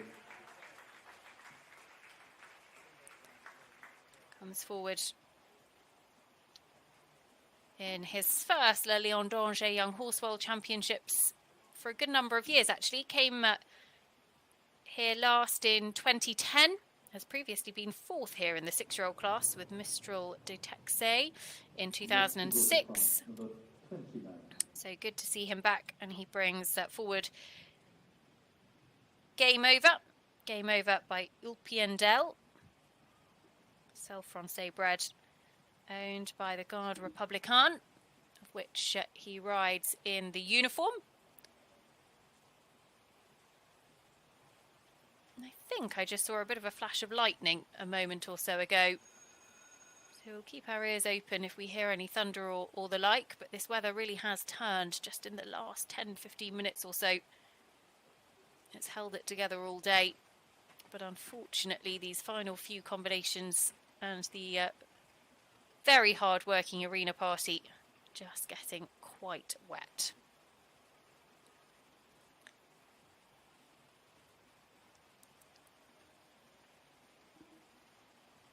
This horse comes here having had 3 international runs, 3 double clears. Pretty consistent in the early 30s in the first phase as well. All within 1 penalty, 31.5 to 32.5.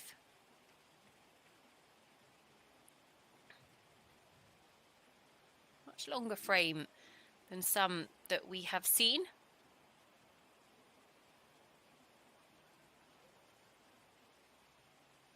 There is a little bit of lightning about as well.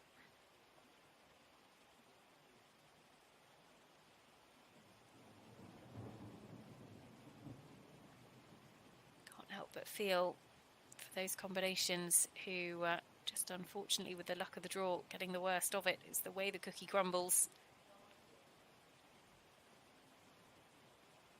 And to be fair, plenty of them will have been used to riding in all conditions anyway. It's one of those moments that it's a good reminder for anybody watching at home when you go not to your lesson or go out for a school or something because it's raining, or the weather's miserable, very windy. You never know what those conditions are going to be like in competition.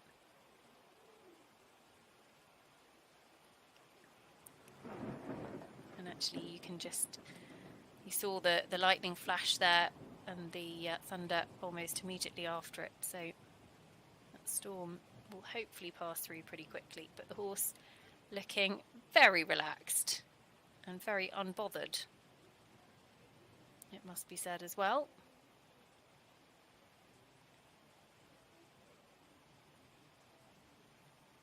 Still trending to take second on the leaderboard as things stand at the moment.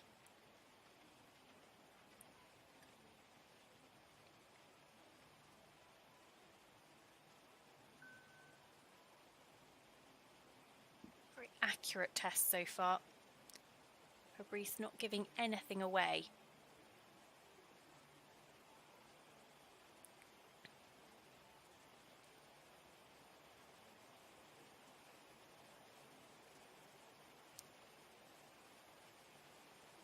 Straight, simple change.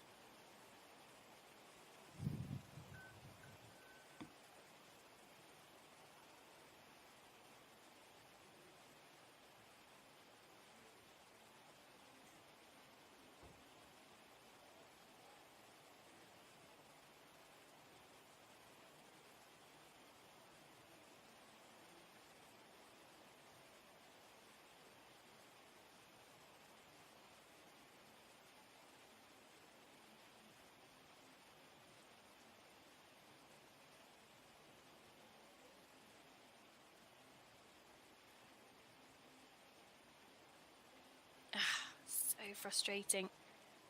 Just broke into canter as he came across for that half pass. Very quickly corrected it, but that will be expensive.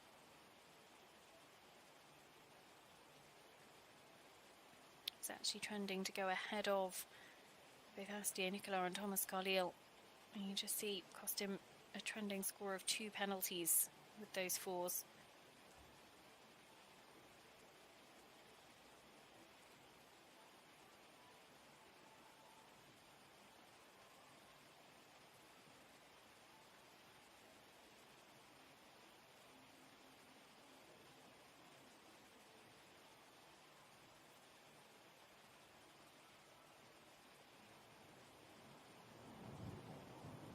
Thunder not quite so directly over the lightning this time, and a lovely round of applause of appreciation, and I imagine a little bit of sympathy for Fabrice Lucas getting very much the worst of the weather, but fair play to Game Over, who was unbelievably relaxed throughout that, even when conditions were quite tricky. So at 29.7, he's still trending sub 30 at the moment, and gets some good marks coming in for his final movements as well. So Fabrice Lucas and Game Over for France get their test done and dusted. And just that final score to come in for harmony of athlete and horse. But I think it'll probably move him a couple of places up the leaderboard. It is very, very tight. That sub 30 territory, there is very, very little in it. From second through to 6th, it's less than a penalty and a half. Oh.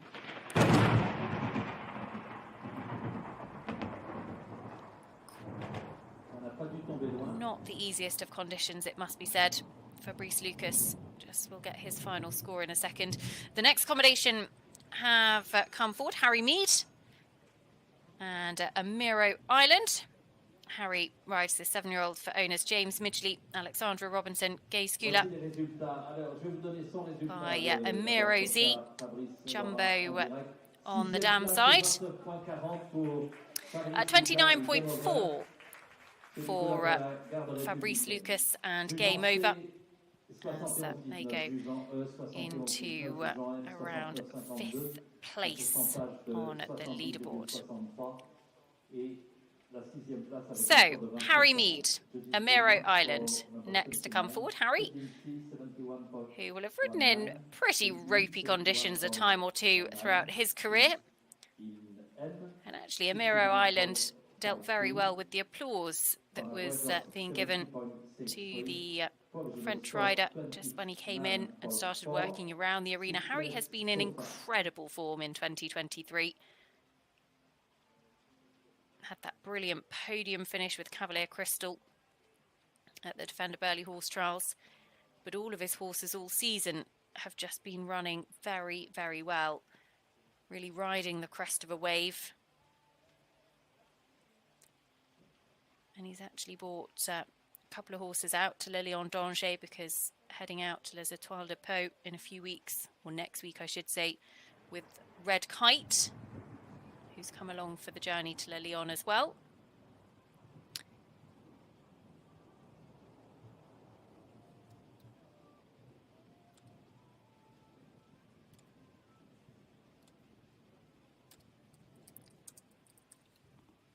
Lovely square halt.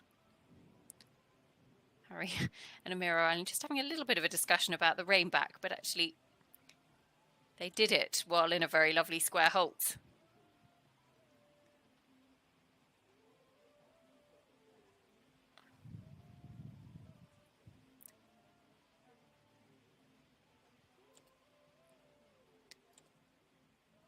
Harry actually only been to Le Lion once, I think previously. That was with Cavalier Crystal, the horse that we were just saying finished third at Burghley this year. Back in 2017, Amero Island was bred by Vicky Chu.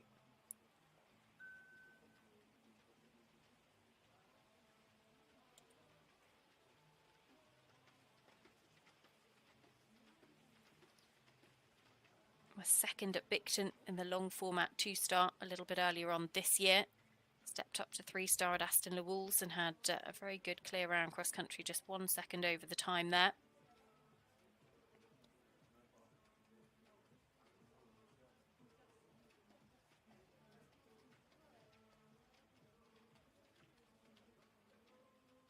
You can see just how much surface water there is. Really nice, simple change.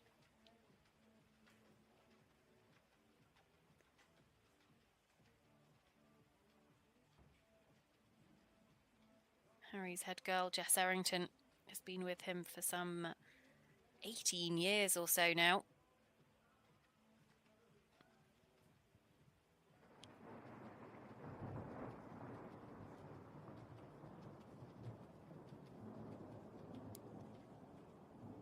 And actually Amero Island being very cool. Wasn't the easiest of movements to do with the thunder in the background. But again, all experience for these young horses. Every cloud, so to speak, has a silver lining. The joy of 3-day eventing.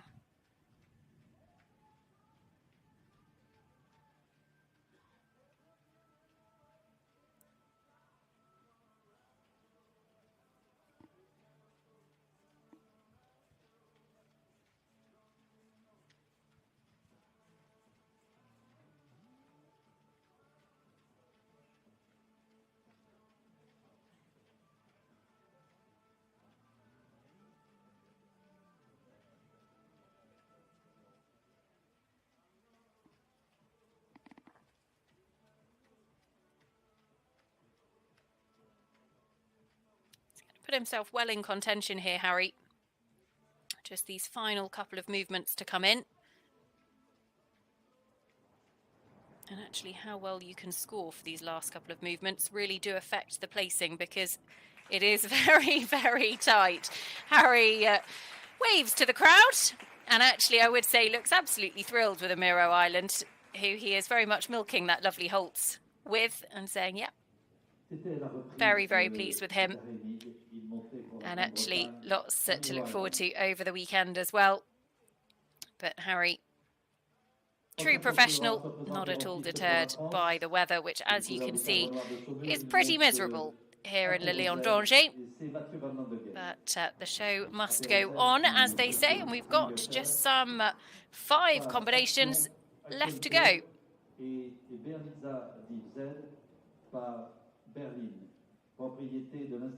So Harry Mead and Miro Island trending around in 5th place. Not able to trouble the lead of Alex Bragg and Masterclass, who've led the way for much of the afternoon, in fact. 26.0 is very much the score to beat. The applause of the crowd for Harry Mead and Miro Island as they complete their test here in Le Lion d'Angers at the Young Horse World Championships. And he looked pretty pleased with that as well. Will be sub 30. And will be inside the top 5.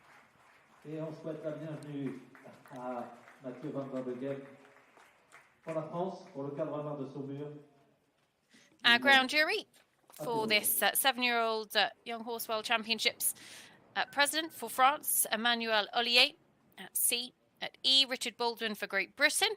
And at M, Jill Sinclair for Australia.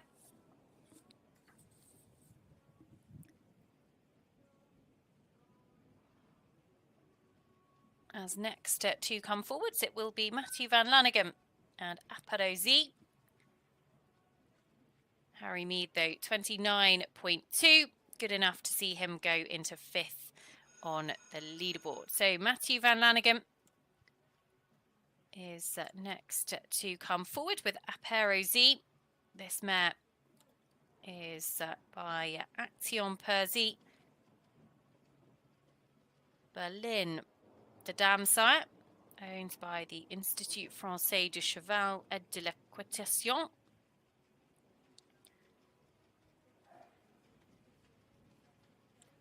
Matthew, who many of you will remember had that wonderful partnership with Trouble Fête. Had lots of very good results with that horse. But this is a really smart young horse coming up the levels. 4 internationals, 4 clear rounds cross country. All of them in the early 30s in terms of a first phase starting score.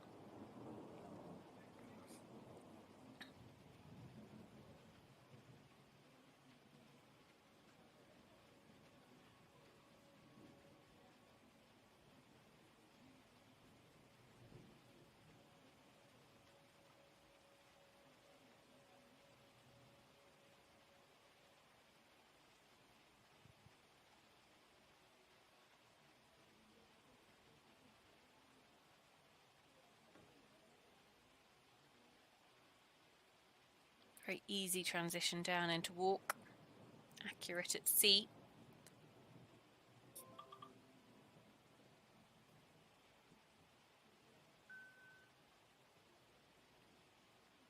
Not quite square behind. And a little bit crooked in the rein back.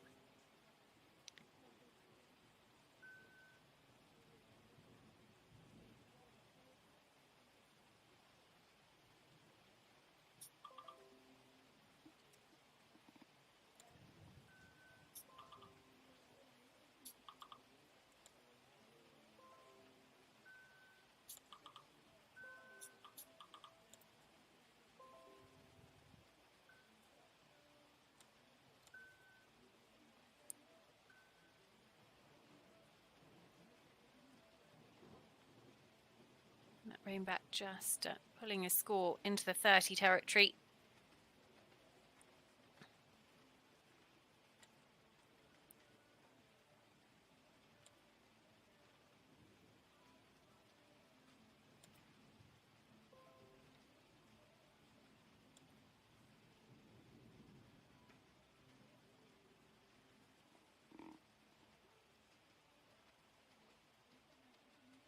Into the first of these simple changes, you want between 3 and 5 steps of walk, but you want to go from the canter to the walk directly, and then again directly from the walk to the canter.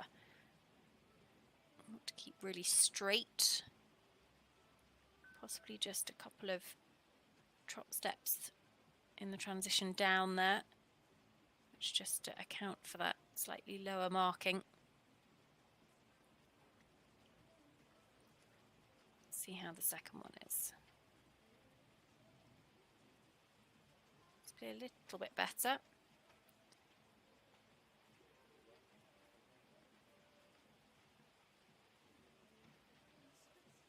Well, the rain continues to fall, but fingers crossed the thunder and the lightning hopefully has moved on its way.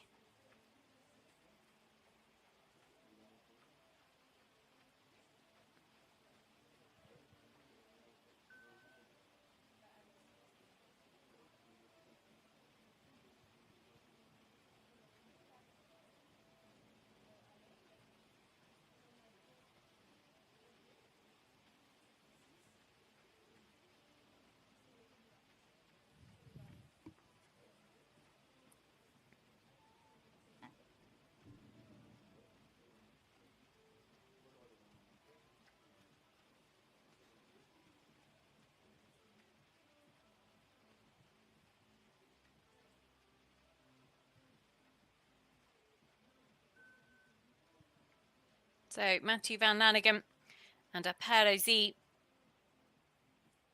just correcting his final halt, wasn't quite square, and will be in the early 30s for a top 15 as things stand at the moment. He's unbelievably tight in that middle part of the order. It would be said that actually from second on 28.3 within a rail or within 10 seconds cross country to 32.3, you go second down to just outside the top 15. That is how tight it is in that little part of the order. But Matthew van Lanigan and Perez is going to put himself in amongst them. And 31.3 will see him go into 14th on the leaderboard at the moment. So just 4 more combinations to come forward here on day 1 of the Young Horse Breeding Eventing World Championships. Le Lion d'Angers, around 200 miles southwest of the capital, Paris. Big few weeks for France. Of course, the semi-finals and the final of the Rugby World Cup. There's a Étoile de Pau, the 5-star, next week as well. And some of the best young horses in the world this week.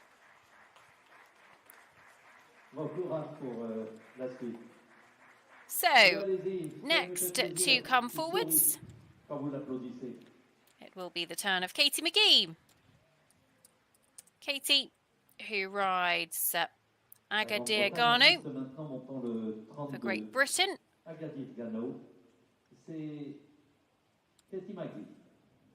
It's a 7-year-old by Quickly de Kreiska out of Eclipse, the Halon Courts, owned by Angela Hislop. They were 4th up at Blair Castle in the 3-star long format there, back at the end of August. So one of only a handful of horses in this 7-year-old championship field that have actually done a 3-star long format. Otherwise, they've been clear inside the time in all 4 of their international cross-country appearances.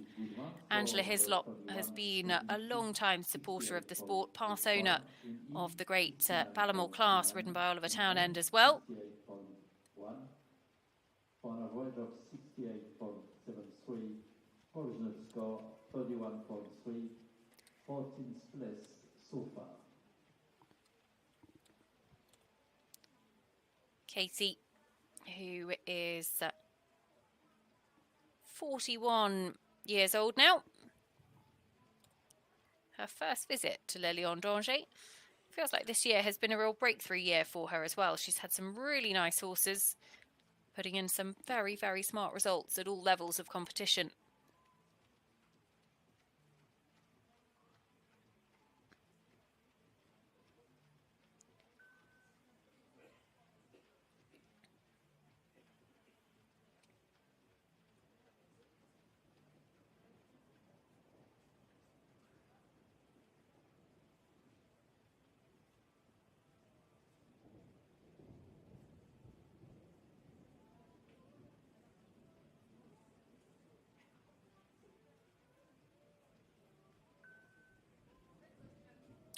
was perfectly square. Unfortunately, just moved slightly.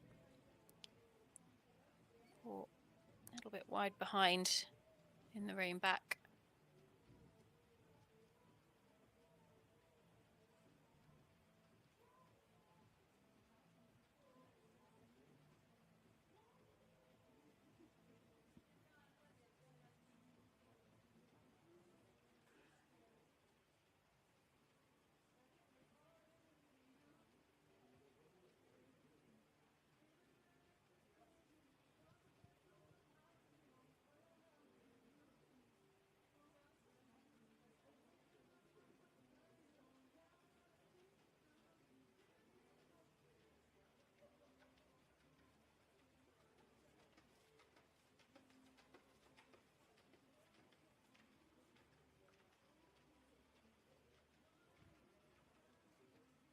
Safe to say the arena at the moment feels a little bit like water training, but thank goodness for the all-weather surface, because actually will not interrupt or disrupt the tests a huge amount.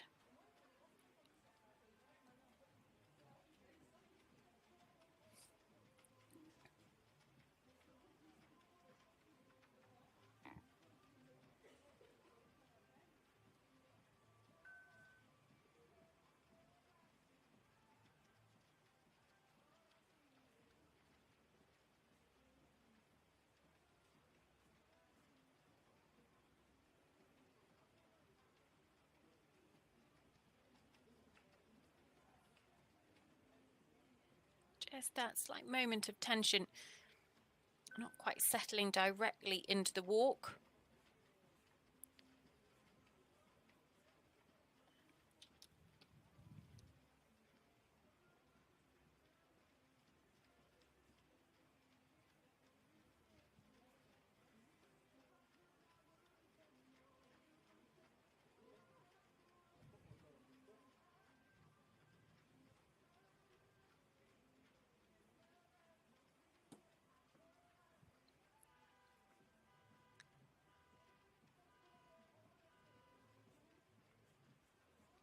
Then into the half pass to the right. 6.5s across the board for the first of those half passes.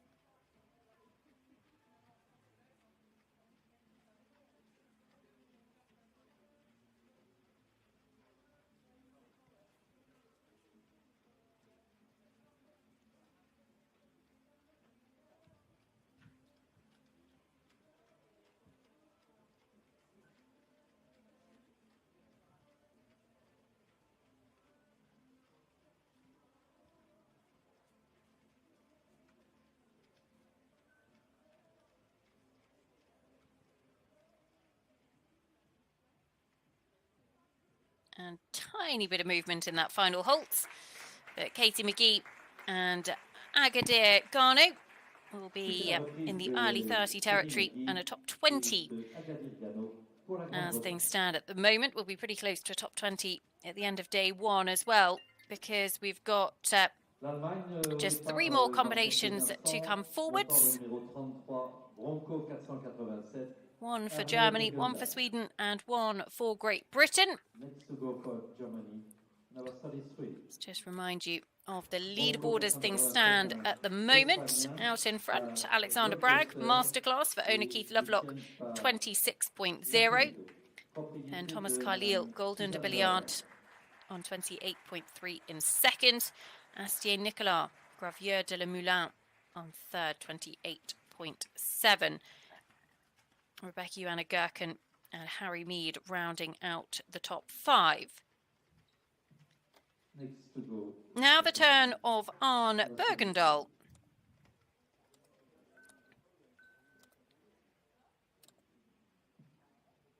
Arne rides for Belgium.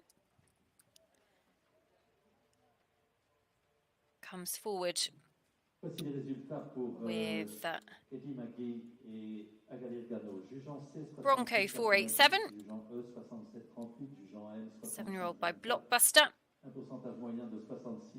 As for La Calido mare called Luthien 3, owned by Suzanne Dorner.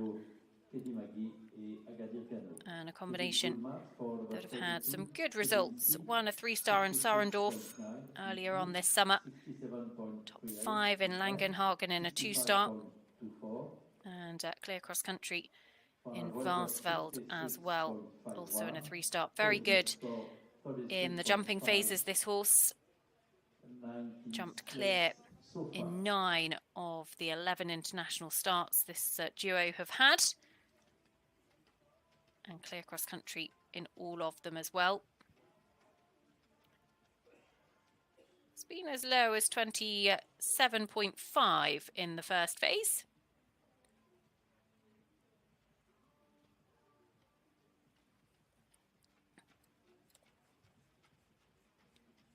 On Bergendahl, who we actually saw a couple of weeks ago on FEI.tv on Clip My Horse, when going on to finish top 20 in Buccolo with Čekovič.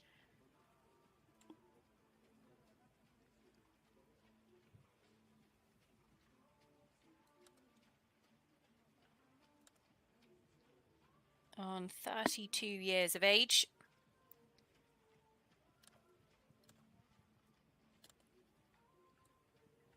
Busy team of horses competing internationally this year as well. And a first visit to Le Lion d'Angers for these Young Horse World Championships.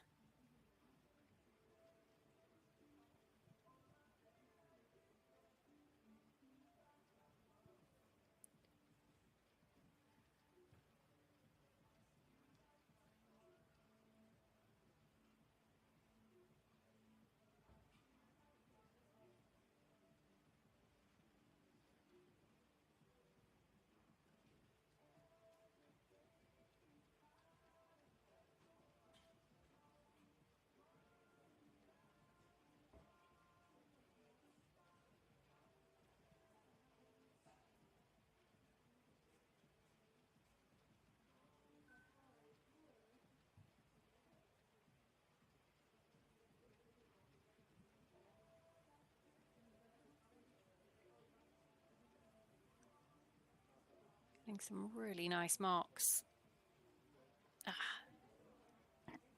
Such a shame. Just as I was going to say, coming out of the walk, unfortunately just not picking up that canter transition, which falls across the board. Proved very costly. As always, a clear round in inverted commas in the dressage is so valuable.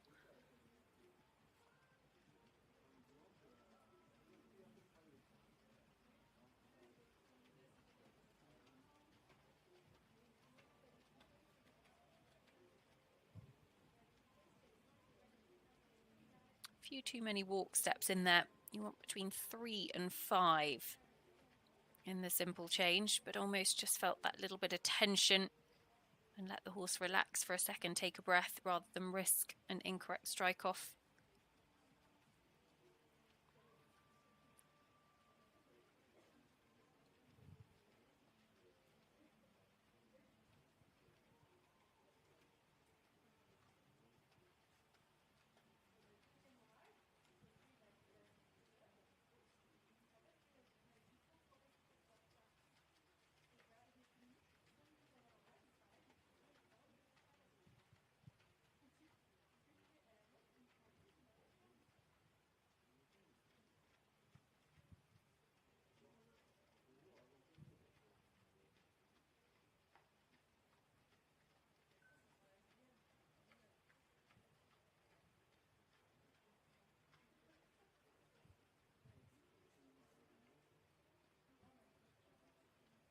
So difficult when that penalty score slips to climb it back up again. But on doing a really good job in just chipping away.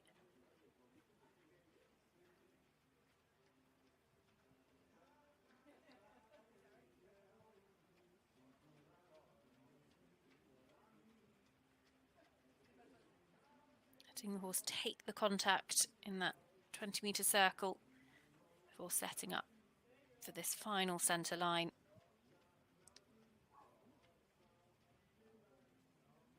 And a pretty good finish to his test. So Arne Bergendahl Bronco 487 looking like they're going to just break back down into the 20s. He'll be ruining that really frustrating canter strike-off. Wouldn't have cost him the lead because I don't think it would have been quite close enough to 26.0. But certainly would have been a few places on that leaderboard and could well have been a second place, because at the moment 28.3 is second. And that is Thomas Khalil Golden de Belliard. That is the challenge of the dressage test. These dressage tests all written by very well regarded, well respected people within the sport of eventing. And actually people like ground jury members, coaches, riders all have input into them when they're going through the discussion process. I know there's some new tests coming out, particularly at the top levels in the near future. On Bergendahl, Bronco 487 at 29.1 into fourth. They've been created, those tests, by, well, the process has been led by a very well known, very well regarded ground jury member in Andrew Benny. And we'll look forward to seeing the outcome of that in the future. So, next to come forward for Sweden, Anna Fresard. Anna rides at Don Pedro. Don Pedro by Click and Cash, owned by Anna herself.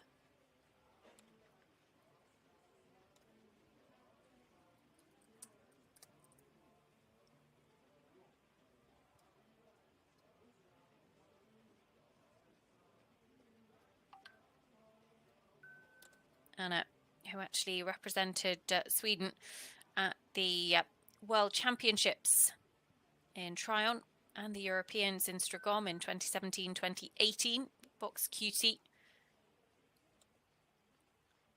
Now comes forward with Don Pedro here. This horse owned, as I say, by Anna herself.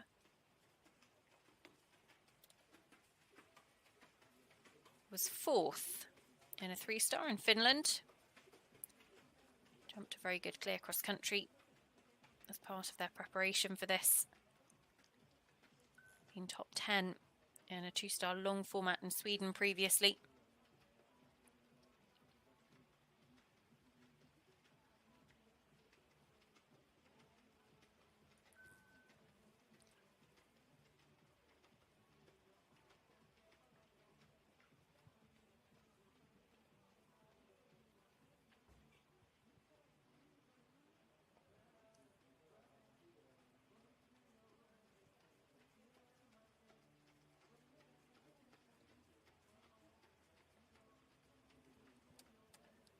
Don Pedro making a really good first impression on our ground jury. Just got a little bit tight coming into that shoulder in though. It's really unfortunate. Just break into canter.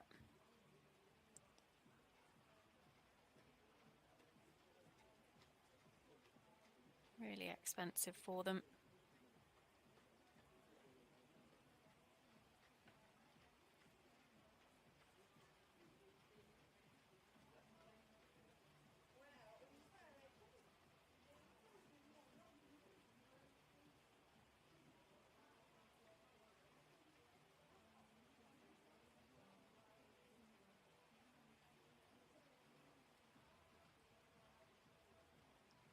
Nice square halt, just a little bit hurried in the rein back, a little bit tense and hollow through the back.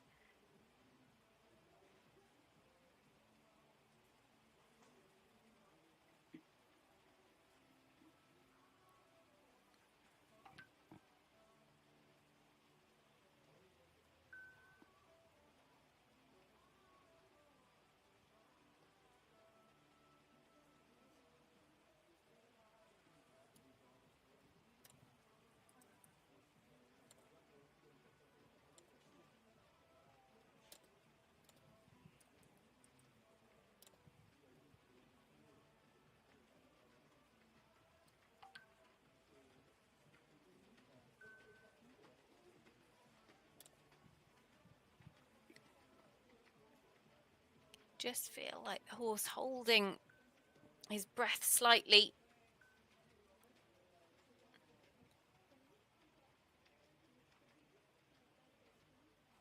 A little bit of tension. Just getting a bit tight in the neck. But Anna doing an incredible job of being very tactful.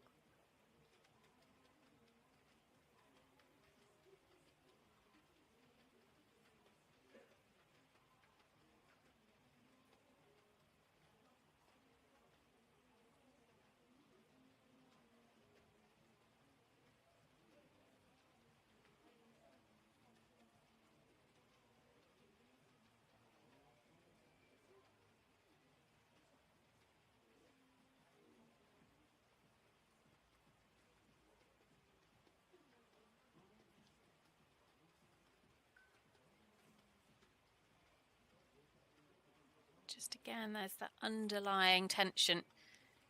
Did a good job to keep the right canter lead there.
So Anna Fresard and Dom Pedro, the penultimate combination of the day, head up the final centre line. And Anna gets a lovely final halt to finish her test, and actually did a really good job with this horse, because Dom Pedro just getting a little bit tense at times. But Anna held his hand and kept it together. Will go into the top 20 on the leaderboard. So just one more combination to go today. And then we will, of course, turn our attentions to tomorrow, where the second half of competitors in both the 6-year-old and the 7-year-old breeding Young Horse World Championships will be coming forwards. While we have a moment, we'll just remind you of the leaderboard actually for the 6-year-old division, which took place this morning for the first half of that competition. It is a Great Britain 1-2 at the moment. Molly Summerland and Mojo out in front on 25.1. Izzy Taylor and Barrington Alice in second, 26.1. Joanna Marler and JS Chakalaka in third, 26.6. Stéphane Landois and Gureg Lacoz, both for France, rounding out the top 5 on 27.7 and 28.0 respectively. Still some big names to come tomorrow in that 6-year-old division, though. The likes of Thomas Carlyle, Amise Gay will be certainly one to look out for. Kevin McNab, Wilfred Lancer will be one of the early ones to go. Kitty King, Cantango, the British 6-year-old national champion as well. Certainly one to keep a close eye on. In the 7-year-old division, though, it is now the turn of the final combination of the day. Just seen Anna Fresard, Dom Pedro scoring 33.2 to go into 20th. And now we turn our attentions to Caroline Harris and Cooley Mostown, owned by Dinah Posford, Gail Sinclair and Karen Dunford. There's the horse by Celtic Hero BZ. Caroline would be a very experienced young rider. And actually this horse, top 10 at Cornbury in the young horse 3-star. Top 10 at Bergam in the 3-star there as well. And did a great clear round at Aston Walls on the horse's 3-star debut. Coming back after a break when they'd finished second at Mill Street in the 2-star long format. Cooley, Mosstown, of course, has that Cooley prefix of Richard and Georgina Sheen of Cooley Farm over in Ireland.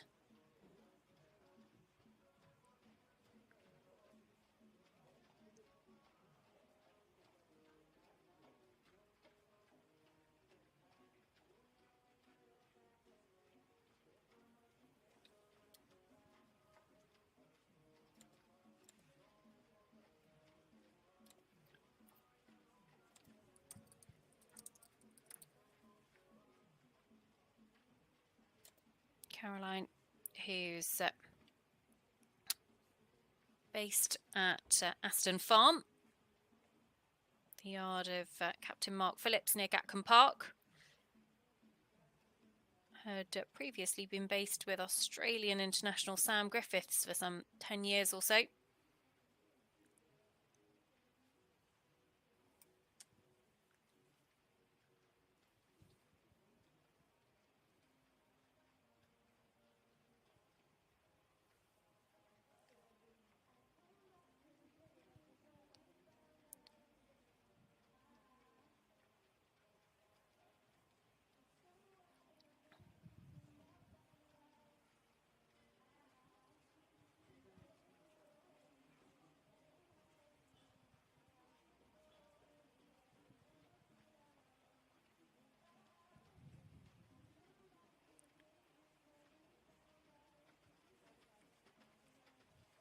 And this so far a really, really smart test. It's been here previously once before with Billy Bumble, the horse actually who could be credited with really giving Caroline a kickstart in her career. Was 7th in the 6-year-old class back in 2015.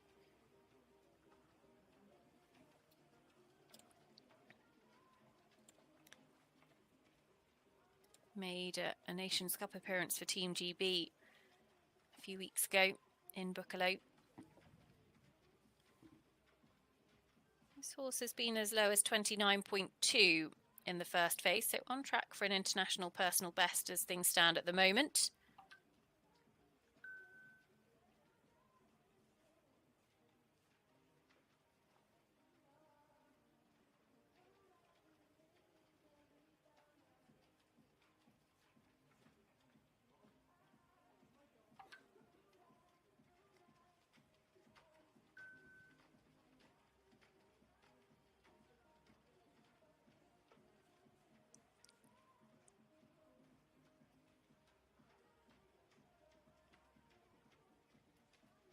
Positioning into the half pass.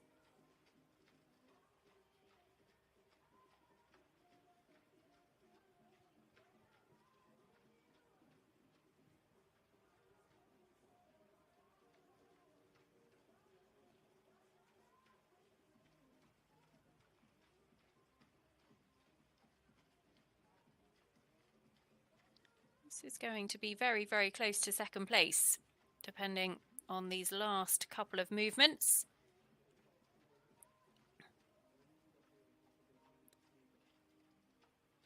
Caroline Harris and Cooley Mosstown. Current second is Thomas Carlyle, 28.3.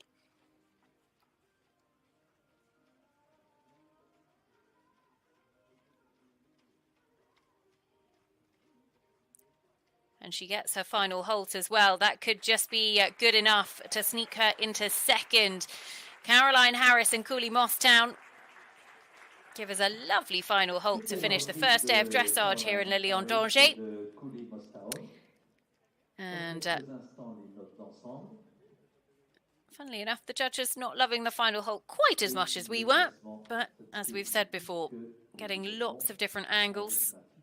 We don't get any of the straightness from our camera angle. But even so, going to be a good overnight position for Caroline Harris and Cooley Mosstown. And we'll see them well in touch with the rest of the competition going into the jumping over the weekend. Of course, we will have those jumping phases live for you at FEI.tv and on Clip My Horse. You can watch them back on demand as well. You can watch any of the dressage that you've missed today back on demand also. So bringing day one to a close here in Le Lion d'Angers. The weather for the last hour or so of competition has been really not ideal, but actually all of the combinations coming forward coped with the storms very, very well and have certainly put themselves in competitive positions as well. But it is Alex Bragg for Great Britain with Keith Lovelock's masterclass, who will be our overnight leader. And 26.0 the score that is out in front.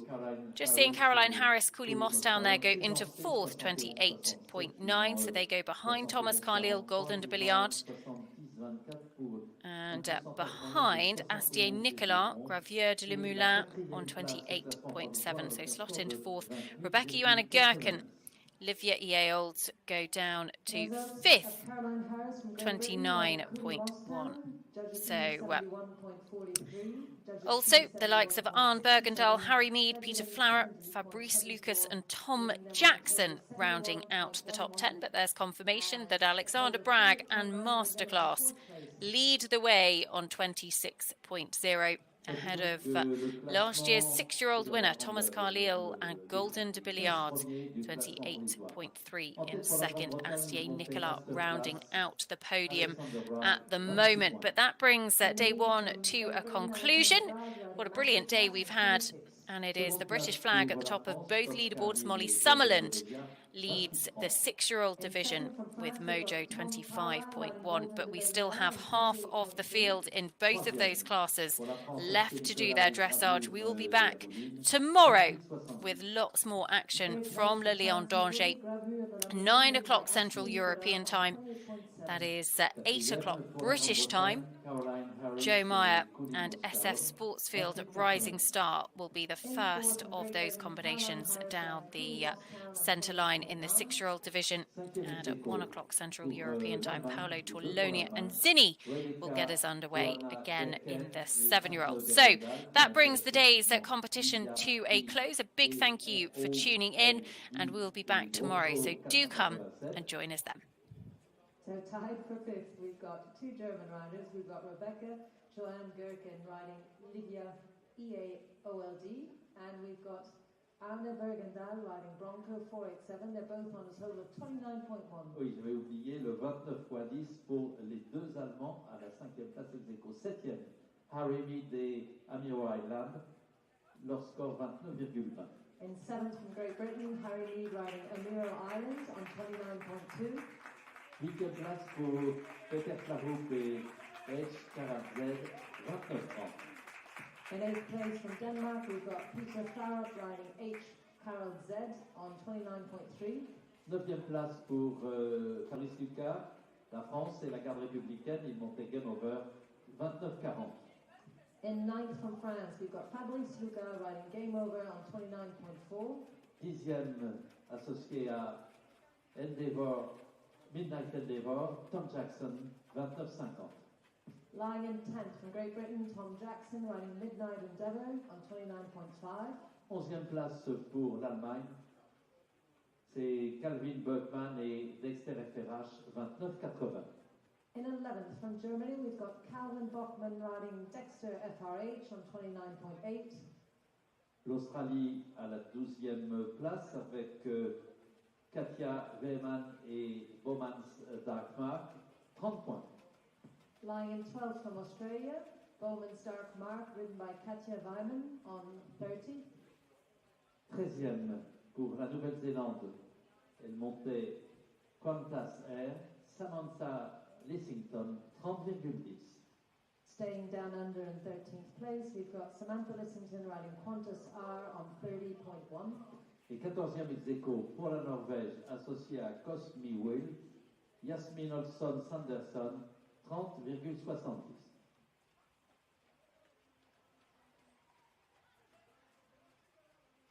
Ex aequo avec Andreas Dibowski, merci Joël, et Lillet pour l'Allemagne, avec un score de 30,70 pour les deux. You've got to keep these mouse on their toes. So in 14th place tied, we've got from Germany Andreas Ostowski riding Lille 3, and we've got Yasmin Olson Sanderson from Norway riding Cosme Will, both on 30.7. So that's the top 15 in this 7-year-old World Championship eventing competition at Lyon-Langer. Nous vous donnons rendez-vous parce que je vois que, à juste titre, vous allez vous rentrer pour vous sécher. Nous vous donnons rendez-vous demain matin à 9h pour le premier concurrent du championnat du monde des chevaux de 6 ans, deuxième jour de dressage. So have a lovely evening, everyone. Enjoy the trade stands, enjoy this lovely weather, and we'll see you first thing in the morning. First horse in the 6-year-old competition will be at 9 o'clock in the morning. Have a lovely evening. Cheers.